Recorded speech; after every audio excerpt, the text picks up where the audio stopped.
This is the story of the one. As a safety manager at a manufacturing plant, he does everything he can to keep his coworkers safe. From finding ways to reduce risks to keeping safety supplies in stock. And for that, he relies on Grainger. Grainger offers a broad range of quality products and next-day delivery, so he can always play it safe. Call 1-800-GRAINGER, click Grainger.com, or just stop by. Grainger, for the ones who get it done. When you take the time to shop at Folsom Lake Honda, there's one thing you'll always find. Happy people ready to serve you. As a family-owned and operated dealership since 2009, customer service is our #1 priority. Our customers love doing business with us, and you will too. Looking to own or lease? During the spring sales event, drive a brand new Accord or Civic. Visit us today at FolsomLakeHonda.com, your one-stop Honda shop. Folsom Lake Honda.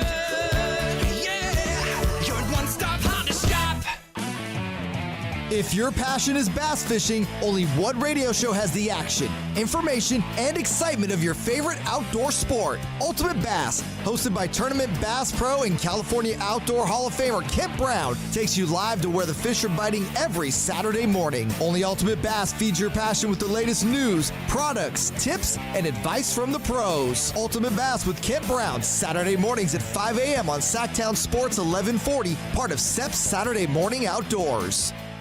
Country in the Park is back. May 8th and 9th at Cal Expo. Miranda Lambert. John Party. Chris Young. Turnpike Troubadours. Dylan Scott and more. Line dancing, mechanical bulls, and food trucks. Make it a lucky night out of live country music and dancing for your crew. Tickets start at only $68. Country in the Park, May 8th and 9th at Cal Expo with Residents in Cal Expo and Gornick Academy. More info at CITBfest.com. What's up? We're talking to Chad Hoblet, Hoblet Dodge, Chrysler, Jeep, Ram, and Woodland. Chad, what's going on for the Declaration of Deals sales events? We're pledging our allegiance to deals and savings. Right now, you can save up to $15,000 off MSRP on new 2026 Ram 1500 crew cabs, or save thousands of finance charges with 0% financing for 60 months and up to $9,000 Hoblet discount. Wow, 0% and up to $9,000. That's pretty amazing. We're here to help you save on your next new truck. Plus, with over 400 new Rams available, your perfect Ram is waiting. And if you didn't hear, the iconic 5.7-liter Hemi is back. We have over 60 available with 40 in stock. Search, select, and save through their whole inventory at HobletDodge.com. Nobody beats Hoblet, period. 15,000 total net savings on select new 2026 Ram 1500 Laramie after $57.94 factory rebates, $82.06 Hoblet discount, and $1,000 Hoblet business owner bonus with proof of business ownership. Rebates include $500 military or first responder bonus cash for eligible members. 5 at this net savings, 0% for 60 months, must finance through SFS for well-qualified buyers in lieu of all rebates. $16.67 per thousand borrowed. See dealer for details. KHD1 Sacramento, KYMX HD3 Sacramento. From the Power Business Technology Toshiba Studios. Sactown Sports 1140. It's Matt George and Kayla Anderson. Online at SactownSports.com or on the app. Kings, Niners, and Sacramento. The Matt and Kayla Show starts now. It's Monday, and we're glad you're with us. Welcome in to Matt and Kayla. I'm the Matt in the Matt and Kayla. Matt George. That's the Kayla in the Matt and Kayla. Kayla Anderson. That's right. And we've got a Kyle, too, that you don't know about. It's not in the name, but he's almost the most essential piece of the show. He's pressing the buttons. He's the one that gets us on the air. It's Kyle Ledbetter on the other side of the glass. Hope you had a fantastic weekend. Hope you had as good of a weekend as the Sacramento Kings had, going 2-0, although depending upon who you ask, it's not a good thing. That'll be a major theme of today's show and conversation today. Don't you worry. We will dive deep into the exhausting conversation that is tanking and draft lottery odds versus winning on the court and trying to enjoy this season with whatever we can, with whatever we have left. Lots to get to, Kayla, from the last couple of nights in Sacramento Kings land. We'll dive into specifically just the basketball games in just a second. The Kings beating the Clippers. And then last night, the Kings at home beating the Utah Jazz. March Madness brackets are set. I just submitted my bracket in Jason Ross's challenge. Can't wait to lose. Hey, you do not start that off with that attitude. I am notoriously tragic at these. I'm convinced it's the same thing with fantasy football. I am convinced Really? that the more I think about it, the absolute worst I do, and it's not a superstition thing, it's just me. And what I should do, and I never do it, and what I should do is that's what I should have done. I might have to submit another bracket. I'm going to put a piece of paper down in front of my son and say, circle each team. Yep. And he'll probably have a better chance of winning. Because those people that do that, I picked based off of colors. I know. Well, you won. Or I picked because I like the name of the mascot. Great, you win. That wins. That's a real thing. That always wins. That does happen. Maybe then we need to do our idea of, I'm going to submit an individual one, but then I think we should do the Maybays bracket. A cahoots bracket? Yeah, where Matt and I, we split it because we are May 23rd and 24th birthdays. But so are we doing one bracket together that we pick as a show? Okay. And then we just all split. And Kyle, if you want to go in too, then we can all just split them. I mean, Whitey doesn't get included on the May Day bracket. Nope, I mean, he's not part of the show. He's not part of the show. Nope, get out of here.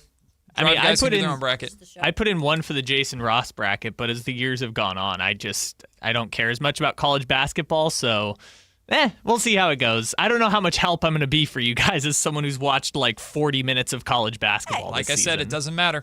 Hey, if you want in, you can get in. It doesn't if you matter. Don't, you don't.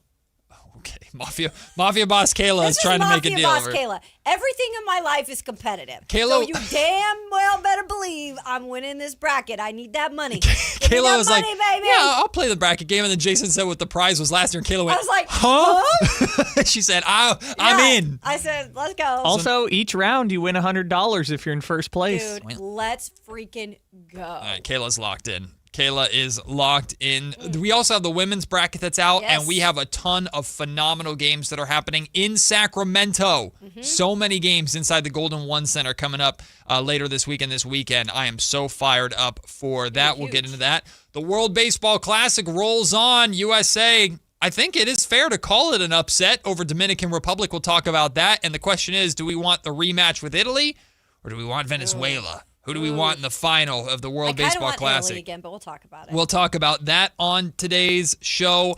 In addition to the frustrating and exhausting Kings conversation that we have to have about tanking and draft lottery odds versus winning games, and DeMar DeRozan, how well he's been playing over the past few games, and Russell Westbrook triple-doubles like he had on Saturday night, there is a really positive Kings conversation to have that we're going to have at 11 o'clock.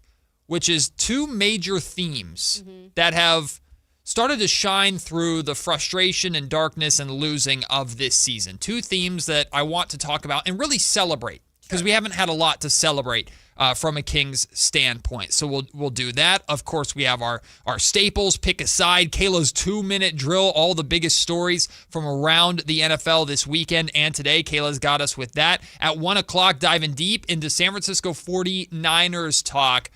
Are we going to have a Bosa Brothers connection in the Bay? Plus, Juwan Jennings is still looking for a home, and should the Niners and Juwan get back to the negotiating table and bring him back?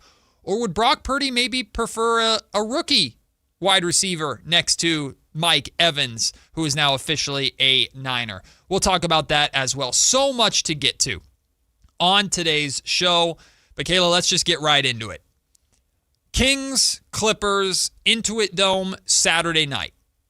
Safe to say, if we're ranking them, and I can't do it off the top of my head, but safe to say, I think it's easily a top 3 overall Kings performance of the season. Yeah. They played fantastic basketball in the Intuit Dome on Saturday night. They did. And we're talking about a Clippers team that, by the way, now has a healthy Darius Garland for them, who has been playing pretty decent basketball since kind of the addition and everything. And you go into their place, we're all just assuming at this point, this is probably going to be a loss on the calendar because there are some really easy games here down the stretch. Many of us were hoping. Many of us were kind of hoping for that. If you are a Tankathon person, if you're not, you were hoping for a win. And then they go in there, and it was a great game to watch. Like, there was some really good performances, and I think overall, I'd hate to get mad about a win. So it's hard for me right now because I don't like seeing losses, and I don't like watching bad basketball games. And so this weekend in particular was more fun to watch a Kings game. and, left you with a little bit of a good feeling. But then when it was all said and done, you're seeing them go further and further down the line when it comes to, their chances at getting a top pick. And we'll update you on the Tankathon standings here in just a little bit. Sunday's game, last night's game, was a bad basketball game that the Kings just so happened to win. Sure. Saturday was a fantastic basketball game. Yeah. The Kings played really, really well. From DeMar DeRozan, who's been on a tear over the last 3 games. We'll get into that in just a second. But he led the Kings in scoring with 27 points. Another triple-double for Russell Westbrook. One of the lower-end triple-doubles, but hey, a trip-dub is a trip-dub. 12 points, 12 rebounds, 10 assists, 4 steals for Russell Westbrook. Maxime Reynaud and Precious Achiuwa dominated the Clippers. Like, the Clippers are really lacking size right now. They traded Ivica Zubac to the Indiana Pacers. One of the reasons why the Pacers are blatantly tanking as much as they are so that they keep their pick that they sent protected to the Clippers in that trade. So they don't have any size really down low, and the Kings absolutely took advantage of it. There's no doubt about it. Like, Maxime Reynaud, I bet Max hopes that he plays with Russell Westbrook his entire career. Because if he does, he might be an all-star one day. Like, Russ brings out the absolute best out of Maxime Reynaud. 23 points in this game, 5 rebounds, couple of assists, did turn the ball over 4 times, but what I liked about some of the turnovers that he was racking up is he did them while trying to be physical. Like, he was trying to fight down low, battle for position, had his pocket picked a couple of times. So be it. I'm okay with those kind of turnovers. I'm okay with those kind of mistakes. And then Precious Achiuwa. We're going to talk about him a lot coming up at 11 o'clock. He's been such an amazing story this year. 25 points, 10 of 14 from the field, 13 rebounds. 3 of 4 from 3? Yeah, he's just suddenly raining down threes. Also blocking 4 shots at the rim. Right. I mean, the Kings as a team played fantastic in LA. And again, we're going to dive into this a lot at noon because the reality is I was watching that game going, this is fun. Damn it. Oh, shoot. No. I know. It's like the most mixed emotions you can have. It's gross. You'd never have these emotions for any other reason unless it was because you want to get the top ranked or one of the best prospects in this particular draft. Yeah. And you're having these mixed emotions while watching. It's like nothing can be easy for Kings fans. Nothing. No. Not tanking the right way, not winning the right way, not winning at all. Like, nothing is easy. That's what I'm taking away from this season. Not one thing is easy for Kings fans and how it goes about. Nothing. At one time, it looked like tanking or just losing games because you're not a good team would be easy. And now it's not easy. The Kings were on a 15-game losing streak, and we're like, okay, the number 1 pick is there. Like, it's not guaranteed, but you're going to have those top spots. Yeah. And here we are a few weeks later. The Kings have won 4 out of the last 5, and they fall into 4th. They're out of the top draft lottery odds. Yeah. And we'll get into the details of how actually little of a difference, like percentage point-wise, that is. Sure. But also the bad part of that. We'll get into that in a second after we talk about these 2 games. Yeah. But the frustration that you just laid out right there is I know what a lot of Sacramento Kings fans feel. It's like, can we, like, being in the middle was like the MO of the Sacramento Kings for almost 2 decades. Yeah. Being just mid. And now you have a chance to where you happen to be bad at the right time with how good this draft class is. It's right there for you to lose to secure as good of odds as you can. I know it's not a guarantee, but odds are odds, right? Mathematics are mathematics. It's right there for you, and now you're screwing it up. And now you can't be bad. It's like, what? You can't even be the worst of the worst. I understand fan frustration, man. I feel it. It's frustrating. One more thing I wanted to add specifically about that Clippers game. Again, we saw Russell and DeMar play in that game. Yep. Obviously, Russ did not play last night. Look at their assist numbers again. Like, we're talking about helping out the young guys, setting up the young guys. And, for DeMar DeRozan, 7 assists in that one. Russell Westbrook, 10 assists in that one. Mm-hmm. I mean, they're doing that job as well. It's not just them. Like, DeMar had a night last night, but it's not just them doing their own thing. Like, they are setting up these younger guys. Yeah, I've been very loud to the point where I caught the ire of Russell Westbrook, but I've been very loud about the frustration of why are the veterans shooting so much? Why are the veterans playing so much? It doesn't make sense. And while I don't recall ever specifically accusing anybody of stat padding, I understand how it can come off that way. DeMar DeRozan's 41 points last night, I don't think was stat padding. I think DeMar's on a heater right now. But it is fair to go, what good is DeMar scoring 41 points to the Sacramento Kings' future right now? It doesn't make any sense, and I know a lot of Kings fans feel that way. But with that Clipper game specifically, like you mentioned, the assist numbers are up for both of them. DeMar DeRozan had 11 assists last night. They're also distributing. They're just playing through them a lot right now. One thing that I couldn't be mad at in the fourth quarter of that Clipper game, the Clippers tried to make a comeback. The Kings tried to blow it. Yeah. Early in that fourth quarter, they tried to blow it. And the Clippers needed that. That was a really bad loss for LA. They needed that win because they're fighting for play and positioning right now. So the game becomes close, and it's Daquan Plowden and Nick Clifford that hit big threes to essentially put that game out of reach. It was a two-way guy and your rookie that knocked down the big shots there to ultimately secure you that win. Now, I know Russ had a triple-double. I know DeMar led the team in scoring. I know Precious did what he did. But in the end, down the stretch, the big shots were taken and hit by your young guys. As frustrated as I want to be about why the hell are you winning this game, that's what I've been asking for. So I can't switch up now. They hit the shots. Right. So I guess it makes the pill easier to swallow. Yeah, and like if anything, guys, and it's hard to also talk about because you want to root for and you love the story, and we'll talk about him in depth later, but I mean, you could note that Precious Achiuwa is being a huge part of why this team is winning games. If you want to tank, don't play Precious. Right, and he was on his freaking couch. Yep. Before he started playing in November. Yeah. Like, again, you cannot win if you're a Kings fan because even the great things that you root for in individual players and their story, it's like then they become the people, too, that kind of are helping and very well should. He's helping himself. Precious is helping himself this season achieve what he needs to achieve moving forward. At 11 o'clock, I'm going to be very, very intentional about removing the but after talking about Precious or Max or Neek or Killian. Got it. Because it's unfair to them, right? At 11 o'clock is really going to be a celebration of two things that the Kings have actually done really, really well this season.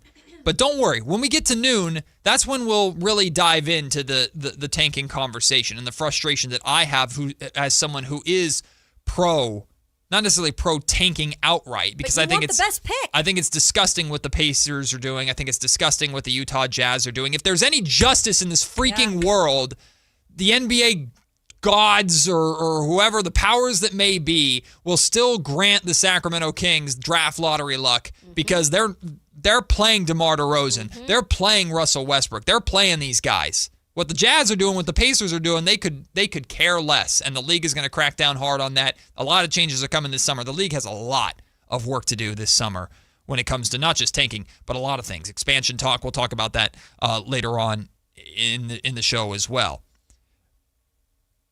I'm really having a hard time separating the tanking conversation and the wanting to lose from what I'm watching on a basketball court, and I know a lot of Kings fans are feeling those same things, are dealing with those same frustrations, but there's also a large contingent of Kings fans, including a very active Golden One Center last night, that's enjoying the wins, enjoying DeMar's performances and stuff like that. And I'm here to say, and again, we'll talk about this a lot at noon, it's our lunch break segment. I want you to call in and be a part of that conversation no matter what side are you on, because I think it's important that we understand each other from a Kings fan base standpoint. Can I add to that after you're done? No, go for it. You talked to me before the show. We meet before the show. We do our rundown stuff. And you had said something to me that I thought was very interesting and that I have actually seen in different markets when this happens.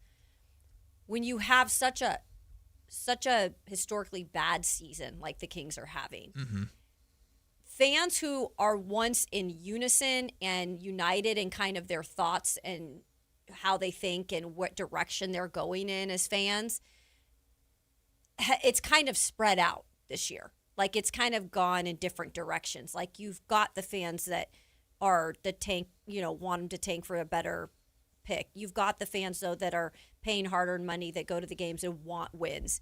You've got the fans maybe that are like me, kind of in the middle and a little bit confused on what to think. And nothing is unfair or wrong for people to think. But the point being that I thought you made a good point on, and that we just can't control right now, is the fan base is more separated than united in the way that this season has unfolded. Yeah.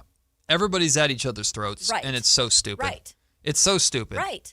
Because it's not helping anything. Like, y'all, this season has sucked enough. Yeah. This season has been frustrating enough. We don't need to make it harder on ourselves. We don't need to make it harder on each other than being at war with each other over what's the right path for the Sacramento Kings going forward. Hey, newsflash to everybody out there who's coming at me or coming at anybody who is pro-tank crowd. We are not any less of fans than you are, because we are prioritizing lottery odds because we believe that is the route for the Sacramento Kings to actually consistently become good, which is something that they have not freaking done for 20 years. Doesn't mean we're right, but it doesn't make us any less of fans. And on the flip side of that, my fellow tank crowd, there is nothing wrong. In fact, it is healthy, and we should celebrate the people who are ever able to just watch games, enjoy wins, be at total peace with the draft lottery, and just enjoy rooting for their favorite team. That is healthy. That is wonderful. And the one thing that I will say to people that I've seen on social media who agree with me that it would be better for the Sacramento Kings to lose, going at DeMar DeRozan, going at Doug Christie for the Kings winning games right now is about the stupidest thing you could do, because it is not their job to lose you basketball games. At noon, I will play for you Doug Christie's comments on tanking. And it is I completely expected it, and I respect the hell out of it. I expect that from a coach. That's fine. It's never been on Doug or on DeMar for the Kings to tank properly. Those orders have to come from up top. And from what I've seen, those orders have never come. And Doug Christie is coaching this team like, I need to do what I need to do that's best for these players here right now and for me to keep my job. You can't blame them for that. No. So both sides need to just take a breath, look in the mirror, and realize we're all on the same freaking side here. We have disagreements on what's best for the team going forward, but we're all on the same side. It doesn't make anybody better or worse than the other. And to the fans who have completely checked out, one, thanks for still listening to the show, but two, that doesn't mean that when the Kings are good 2 years from now and you come back, hopefully, that you're jumping on the bandwagon. I don't blame anybody who's also gotten off the ship. Sports is, first of all, it's different for us because it's our life, right? I mean, we live, breathe, sleep. We talk about it every day. For some fans, it's also their life. And they feel a certain way about a certain thing, and that's, again, their right to. For other fans, it's not their life, or it's something that brings positivity to their life, and right now they choose not to, maybe be going down that path, because there's not a lot of positivity right now when it comes to that. So that's why I appreciate everyone's different opinions about this season, and if you're either jumping off board for a while and are on a little blow-up raft until you get back on the ship, or if you're still fully in, that's awesome too. But, we can't be, picking at each other for our choices. We all have different opinions on this season and how we should go moving forward. One of the off-court headlines for the Kings, there were two of them this weekend. The first one was a update on Keegan Murray's status. He's going to be reevaluated for another couple weeks. Good. I think that's absolutely the right choice. I think that you're just one step closer to shutting him down, which is what should happen. We'll talk about that later in the week because we have too much to talk about today. Drew Eubanks, we also found out that he has a torn UCL in his thumb. I think it's the exact same injury that Keegan Murray had. That's odd. He's going to have surgery on Wednesday. He's probably done for the season. Yeah. But then we heard that Killian Hayes was being signed to a 2-year deal. From what I understand, I have not seen the details of this contract. They haven't been disclosed. From what I understand, it's a 2-year deal, but year one is finishing out this year. Okay. From what I understand. But I cannot confirm that. I have not seen the specifics of that. Makes sense. But that's from what I understand. And then Killian Hayes, it looked like he was playing with a weight off his shoulders last night because he was fantastic in last night's game, had his best game as a King. by far. He got the start at the point guard position with Russell Westbrook being out. 16 points, 5 of 9 from the field, 4 of 6 from three-point range, 8 assists, 5 rebounds, a couple of blocks in last night's game. Killian Hayes played really well, and before the game, Doug Christie praised his attention to detail on defense, how well he's run the team as a point guard, and has, in true Doug Christie fashion, not been concerned about the scoring. And lo and behold, the scoring finally showed up for Killian. And look, we don't again see everything that goes on behind the scenes. Like, we don't see all the little details that Doug sees in practice, all the preparation that goes into how Killian got the second contract, right? We see what's out there every single night, and the scoring hasn't been great for him. However, before Katie Christensen said it in the broadcast last night, I was thinking that same thing that you brought up. God, he's probably had the weight of the world on him, trying to just see if he was going to be able to stick around. It was probably his last shot. I think so. And it is amazing, like, when you play with pressure like that mentally, how some players are different than others. And clearly for him, it was all like it just was all out there, played with nothing on his shoulders last night. You saw those threes hit. You're like, oh, there's Killian. Like, oh, that's what we knew from G League. He was with the Cavs, right? Yes, the G League, yeah. Yeah, and so it was refreshing. And it's like, okay, maybe they did see something that we did not necessarily see, and hopefully he can keep contributing, and then maybe, be a backup point guard or something depth-wise on the team. Antonio wants to jump in the conversation and talk about Killian Hayes right off the top of the show. What's up, Antonio? How are you?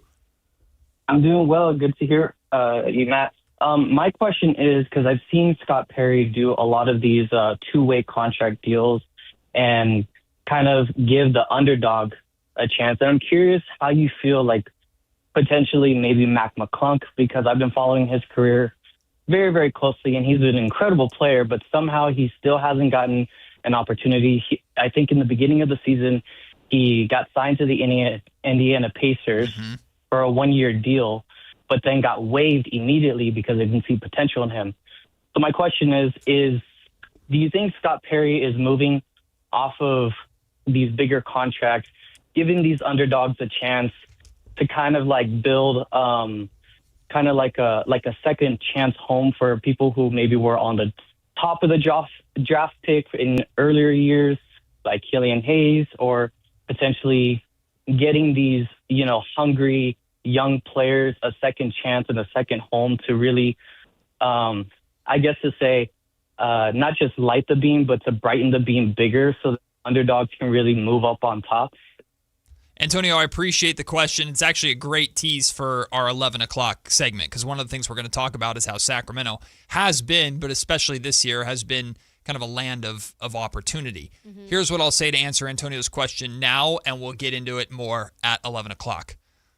I think the Kings have done a good job opening up opportunities for players like Killian Hayes, for Precious Achiuwa, two-way contract guys like Dylan Cardwell, Daquan Plowden. They actually provide opportunity here to where if you sign with the Sacramento Kings, there's a chance that you're going to actually get a legitimate shot. And I know that the Kings are building that reputation around the league. But let's be honest about another side of this.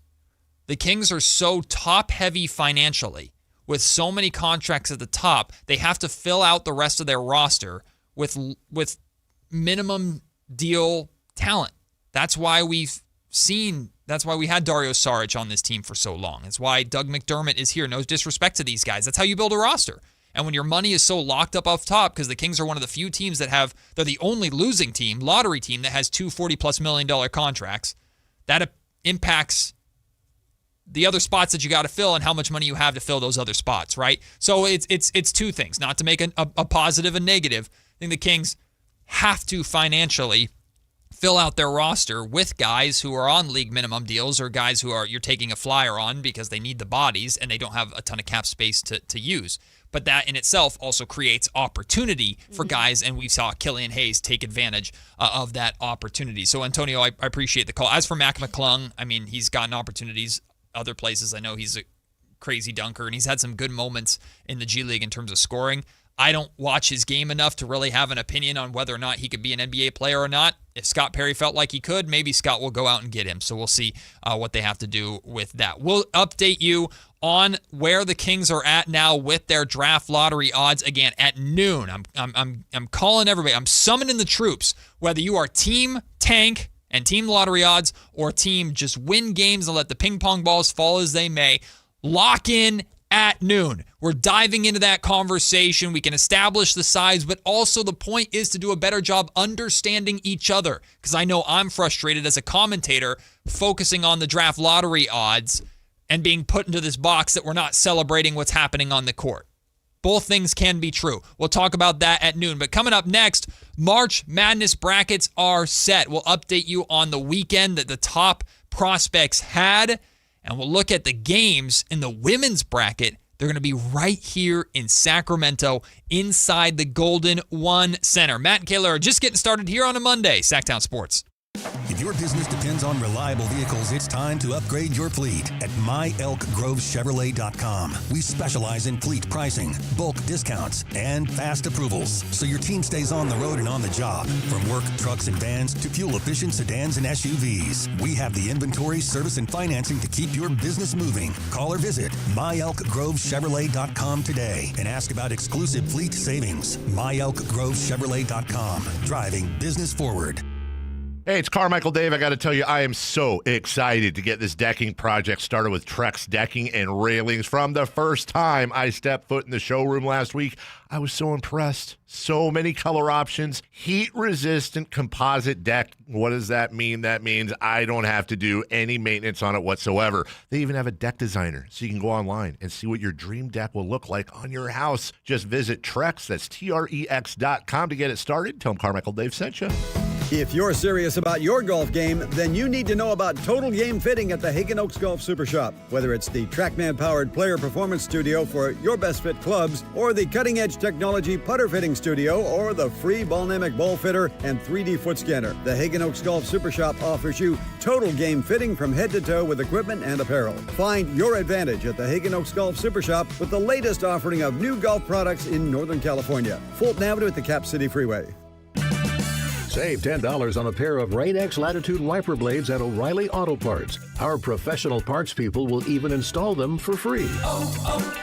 O'Reilly Auto Parts. Jackson Hewitt has a great tax prep deal, $149 or less. Missing out is like ignoring the check engine light in your car. You'll regret it. Seriously, the price is only $149 or less, no matter how complicated. So don't wait. Like when you get a password expires today alert, or you're shopping online and there's only one item left. It's like your taxes are in the cart. Just complete the purchase. Hurry! This deal for $149 or less is like your phone at 1%. It's about to power down. Limited time offer for new clients on federal returns. Participating locations only. Terms at jacksonhewitt.com/149. Bring your visions to life with smart business buying tools and technology from Amazon Business. From fast, free shipping to in-depth buying insights and automated purchase approvals, we deliver everything you need to achieve your goals. Go to AmazonBusiness.com for support. Sacramento! Now you've got a place for all things dance. The all-new Energy 100.5 HD2. Where dance music lives. Dance vibes anytime and any place when you get the free Now 100.5 app. Or listen at 100.5 HD2. Guys, did you know your testosterone affects everything in your system, including how you feel and perform every day? Right now, Revive Men's Health Sacramento will check your testosterone for free. Knowing your T levels is the first step in understanding if you have low T. Your testosterone level impacts your energy, libido, sleep, weight, hair loss, mood, and even ED. Maintaining an appropriate T level can change your whole life. Most men start to see changes in their hormone levels in their 30s. Experience and results matter. So what are you waiting for? Get your T levels checked today by local, experienced, and trusted men's health experts. They've helped thousands of men since 2011. They're so confident they can help you, they even guarantee it. Call Revive today and schedule your free testosterone test, free exam, and free consultation. Call Revive Men's Health at 916-277-8599. That's 916-277-8599. Or visit ReviveMen'sHealth.com. Tune in every Thursday, Friday, and Saturday for the Toyota Tahoe Report with Johnny Mosley and me, Elena, bringing you the latest weather conditions up at Tahoe. Brought to you by your local Toyota dealers, Toyota. Let's go places.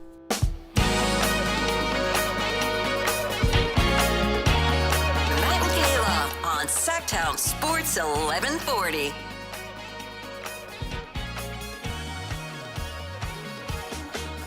The The comment section is already popping off on YouTube with this debate that Kings fans everywhere are having. This is going to be a conversation at the water cooler at work. What side are you on? Do you want the Sacramento Kings to lose games for draft lottery odds, or do you want to celebrate wins and DeMar DeRozan scoring 41 points? We're making ourselves sick off of this conversation, but it's all we can do, and we will dive in at noon. Tune in at noon. In fact, pick up your phones during the lunch break and get involved in this conversation. I'm rallying the troops. Avengers assemble. What side are you on? Are you on team tanking and draft lottery odds, or are you on the side of just win games and let the ping pong balls fall where they may? We can duke it out, get it out of our system, and hopefully come to a mutual understanding of what is best for the Sacramento Kings and how we can get through this season together. Because it's important to understand both sides of the conversation, regardless of what side you are on. Again, that's coming up at noon.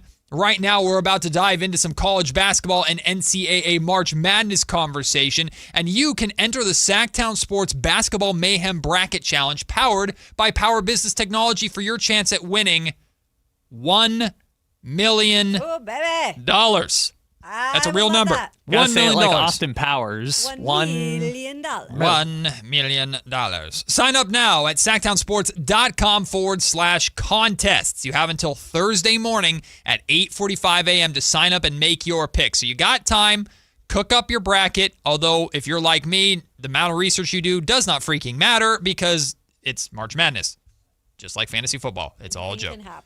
Anything can happen. Well, we didn't get really any upsets in terms of conference tournaments. The Duke Blue Devils, as we expected, won the ACC tournament. They ended up beating Virginia 74-70, led by, I guess we could call it Cam Boozer led them because he's been so good all season long. But he wasn't great in this game. I mean, 13 points, 3 of 17 from the field, a very inefficient scoring game for him. But what is nice to see in a game where it's for a conference championship, right? Yeah. You don't have your offensive game going. You're struggling. It was very clear that Virginia was game planning to make Boozer's life as difficult as possible. Try and take him away as much as they possibly could. In that sense, they did. But here's Boozer with 8 rebounds, 8 assists, also had a steal, finding other ways to impact the game when it isn't your night offensively. That is an important transferable NBA skill. That's something that a lot of coaches pay attention to, and we got a showcase of that from Cam Boozer. He also, I believe, there's some injuries right now with their team. I believe there was some new faces. They lost, I think, 2 players, if I'm not mistaken. So there's some young faces in there right now too that you gotta realize. Like Boozer's Boozer, and Boozer has been probably one of the more consistent scorers throughout all of college basketball this year. But when you throw in a mix of 2 new players that you really haven't played with also this season, that is also something different, for your flow of the game as well. So I look at this as they got it done. There was no excuses about, we had injuries, whatever, because, when it's all said and done, Cam Boozer is one of the best players in the country, and it's going to come down to that. Mm-hmm. But, I mean, they won the ACC like they were supposed to, and we'll talk a little bit later about the NCAA tournament, but now it'll be interesting to see the amount of pressure that comes on his shoulder in the tournament because they are the number 1 overall seed. Yep. And they are expected to at least get to the Final Four. Mm-hmm. But I will tell you this much, their route to get there is a little bit more difficult. So I had a conversation on the Matt George podcast over the weekend with another one of our friends from the No Ceilings podcast, Nick. And what I like about Nick is he is also a diehard Kings fan. So he understands. He understands Sacramento's situation. He understands what the fans have gone through. And he was totally on the Cam Boozer train. He was like, Cam Boozer is the guy that the Sacramento Kings need and have needed. And that's the second time we've heard someone from No Ceilings say that exact thing. Sure is. And a lot of people really believe that if you want the best winner in the draft, Cam Boozer is that guy. So is there... I think I feel safe enough saying I don't know if there's anything Cam Boozer can really do in this tournament in a negative way that can knock him off a pedestal, knock him out of that top 3. But depending upon how this tournament goes, I think Cam Boozer still has a shot of going number 1 overall, depending upon how he plays. I do too. And the pressure I'm talking about is more so for Duke. the Dukies. Yeah. Right? Like, we know how this is everything to them there. Mhm. And to win a championship when you have the best player, if not, at least one of the best players in the country there at that time, like, it's expected. And so that pressure in its own right is a lot. When it comes down to Cam Boozer, yeah, I don't think it's really going to affect Cam if he doesn't take them to the Final Four or win a national championship. Mhm. Now, if they get bounced or upset and he has a horrible game, like, obviously you're going to have those critiques coming like hot wildfire because they do that. We're going to talk about Acuff in a minute. He had a fabulous weekend. So, of course, his stock is, in terms of analysts and people that are watching him, is going up very quickly. So it's funny how we do this, but Cam Boozer has been so steady the entire season. I know Seth Greenberg of ESPN, a great analyst for them, he mentioned this weekend and said he is by far the most mature 18-year-old that he has ever seen play the game. I mean, those are big words when you have these young stars. This guy's ready for the spotlight. Yeah. He's ready. And that's why I would feel more than comfortable if he were to arrive in Sacramento. I would be actually excited about the pick. Well, how excited would you be if don't do this Acuff to me. is a Sacramento King? Talk about your boy. Man. I mean, Arkansas, Yeah. SEC champs. Man, the SEC tournament, first of all, the SEC has put the most teams in the tournament this year again. I do still believe the Big 12 is the better conference overall this season, but I do believe the SEC is really good competition. And the tournament that is held in Nashville that I've covered a lot of years is awesome. The environment's awesome. It's packed house. And what's crazy is Vanderbilt was in the final for the first time in a really long time playing Arkansas in Nashville. So it was a very pro, Vandy crowd, but Arkansas is Arkansas. They're going to travel. So it was a great fan base on both sides. It was awesome. And the game was really close in the end. And obviously Acuff led the way and he had 30 points in that game. I think he was 5 of 8 from 3. Yep. And that's the part of his game that it keeps on like coming to me like, oh my gosh, this guy is more of a natural, like he has that shot. Yep. Like he doesn't shy away from it. But he had like, how many assists? 11. 11 assists. Yeah. He's still distributing the ball. I've heard some recent comparisons to AI recently. Allen Iverson. Not a bad position to be in. Yeah, there's been a few comparisons thrown out there to AI. I just really like this guy's like just a winner. Like he's a competitor, he's a winner. I go back to the thing that Sean Miller said, and I do not take that lightly because Sean Miller does not give a lot of people compliments, especially another team.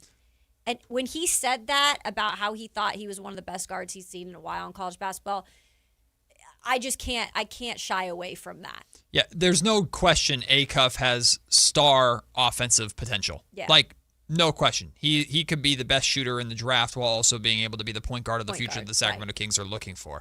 That's why I've always kind of given him the edge over Kingston Flemings. However, and this is a conversation for another day when we get closer to the draft itself, with the Kings being so perimeter defensive focused as they are, Acuff's defense is considered to be the weakness. That's something, of course, you can develop, but maybe that's an area that you give Kingston Flemings the edge over a Darius Acuff or maybe another guard out there over Acuff. But there's no doubt the offensive gifts of what he brings to the table, and a lot of Sacramento Kings fans would love to see him wearing a purple jersey here in Sacramento by the end of the year. Houston, really quick, speaking of Kingston Flemings, Houston lost to Arizona in the Big 12 final, 79-74. Kingston Flemings did not play well in this game, and I feel bad because I feel like I'm picking on the kid. I just don't see it with Kingston Flemings. That was another thing, talking to Nick from No Ceilings on the podcast. He was like, no, I think Kingston Flemings is absolutely the best guard in the draft. The Kings would love to have him. 8 points, 3 of 12 from the field, 5 rebounds, 7 assists, 2 turnovers. Did his job as a point guard. The difference to me with Acuff and Kingston is with Darius, I see the star potential in that particular area, which is scoring, which is the most important thing in the NBA, regardless of what Doug Christie thinks. With Kingston Fleming, I see a really good point guard, but I don't see the star, and that's what I'm looking for in this draft. That's what the Kings need in this draft is a star potential player. Right. I don't see that with Kingston. I could be totally wrong, but I'm just not seeing that. There's more. Look, I think Kingston's a really good player. I really do. And he plays hard, and he's played an incredibly brutal schedule this year. And by the way, I think Arizona could win it all. I think they could win the whole NCAA tournament. I'm not going to lie. Mm-hmm. But when it comes to Kingston, in this day and age, if you are going to get a point guard in this draft, which there are a handful, if not more, of really good point guards, I think, like you said, if you're the Sacramento Kings, you do want the most bang for your buck. Mm-hmm. And if you have a guy who I truly feel like the way that Darius is built in terms of his mindset, he will learn how to play better defense, especially if it's under Doug Christie, okay? He just needs, like, he has more of the upside on the point scoring, period. And we've talked about this endlessly. Like, what did we see last night? 3-point scoring. Yeah. Wouldn't it be nice to have that more consistently on a nightly basis? Kings are desperate for it. Come on. Kings are desperate for three-point shooting. Really quick, because we have to break. If you're looking for something to do this weekend, go to the Golden One Center, because Women's March Madness hoops in the Golden One Center is going to be nuts. UCLA, the number 1 seed, is going to be here. We'll have like Ole Miss versus Gonzaga, which is a really big game. Duke is going to be here. LSU is going to be here. South Carolina, Clemson and USC are matching up here. Colorado State versus Michigan State. Oklahoma will be here. Washington will be here. TCU will be here. Iowa will be here. There is so much freaking talent coming through Sacramento this weekend to open up the Women's March Madness bracket. Get out there, watch this basketball. It is unbelievably high quality. It is a blast, and I cannot wait for Sacramento to be able to host that and show the world how great of a host city we are for events like this. We'll take the break. When we come back, it's Q&K time with Kayla Anderson on a Monday. Before we get back into Sacramento Kings talk, you're listening to Matt and Kayla on Sactown Sports. The madness is here, and so is your shot at $1 million. Enter the Sactown Sports 1140 Basketball Mayhem Bracket Challenge. It's free and open to fans nationwide. Head to SactownSports.com, build your bracket, and see if you've got what it takes. This contest is brought to you by Power Business Technology. For all your business copier needs, call 1-844-POWER-BZ or visit PowerCopiers.com. Don't sleep on this. Get your picks in now. This is the story of the one. As a safety manager at a manufacturing plant, he does everything he can to keep his coworkers safe. From finding ways to reduce risks to keeping safety supplies in stock. And for that, he relies on Grainger. Grainger offers a broad range of quality products and next-day delivery, so he can always play it safe. Call 1-800-GRAINGER, click Grainger.com, or just stop by. Grainger, for the ones who get it done. Why'd I go to the doctor? Working on the farm, my heart kept skipping a beat. I didn't think much of it, but my daughters made me get checked out. Turns out I have atrial fibrillation, which increases the risk of stroke about 5 times. Symptoms like irregular heartbeat, heart racing, chest pain, shortness of breath, fatigue, or lightheadedness can come and go. But if it's AFib, the risk of stroke remains. If you have symptoms, contact a doctor. I'm so glad I did. Visit notimetowait.com. Sponsored by Bristol-Myers Squibb and Pfizer. That sound? Yeah, that's not a good sign. Hey, it's Drew Brees, and when your car starts making noises like that, a big repair bill might be coming right at you. But with CarShield, you don't have to fear unexpected breakdowns. CarShield helps protect you from expensive auto repairs. I spent my career making tough calls, but this one is simple. Visit carshield.com now and join the team that's helped millions of drivers save. Coverage varies by plan. View contracts and exclusions at carshield.com. We all hear the radio ads about the IRS. They tell you to be afraid, to be scared, and they try to frighten you into calling. I'm not here to do that. Tax Relief Advocates is different. TRA is here to tell you that if you owe money to the IRS, whether it's $5,000, $50,000, or $500,000, we have a solution. It doesn't matter if you're sitting in your car, at work, or with your kids. No matter where you are, call now. 800-575-8157. Don't lose hope. TRA can eliminate or reduce what you owe to the IRS. Generous programs are now available that can give you a fresh start. Our passion is taxes and helping individuals fix their IRS problems. We have over 1,000 5-star reviews on Google and an A+ with a Better Business Bureau. You don't need to be afraid of the IRS any longer. End your tax nightmare today by visiting us online at TRA.com or call 800-575-8157. That's 800-575-8157.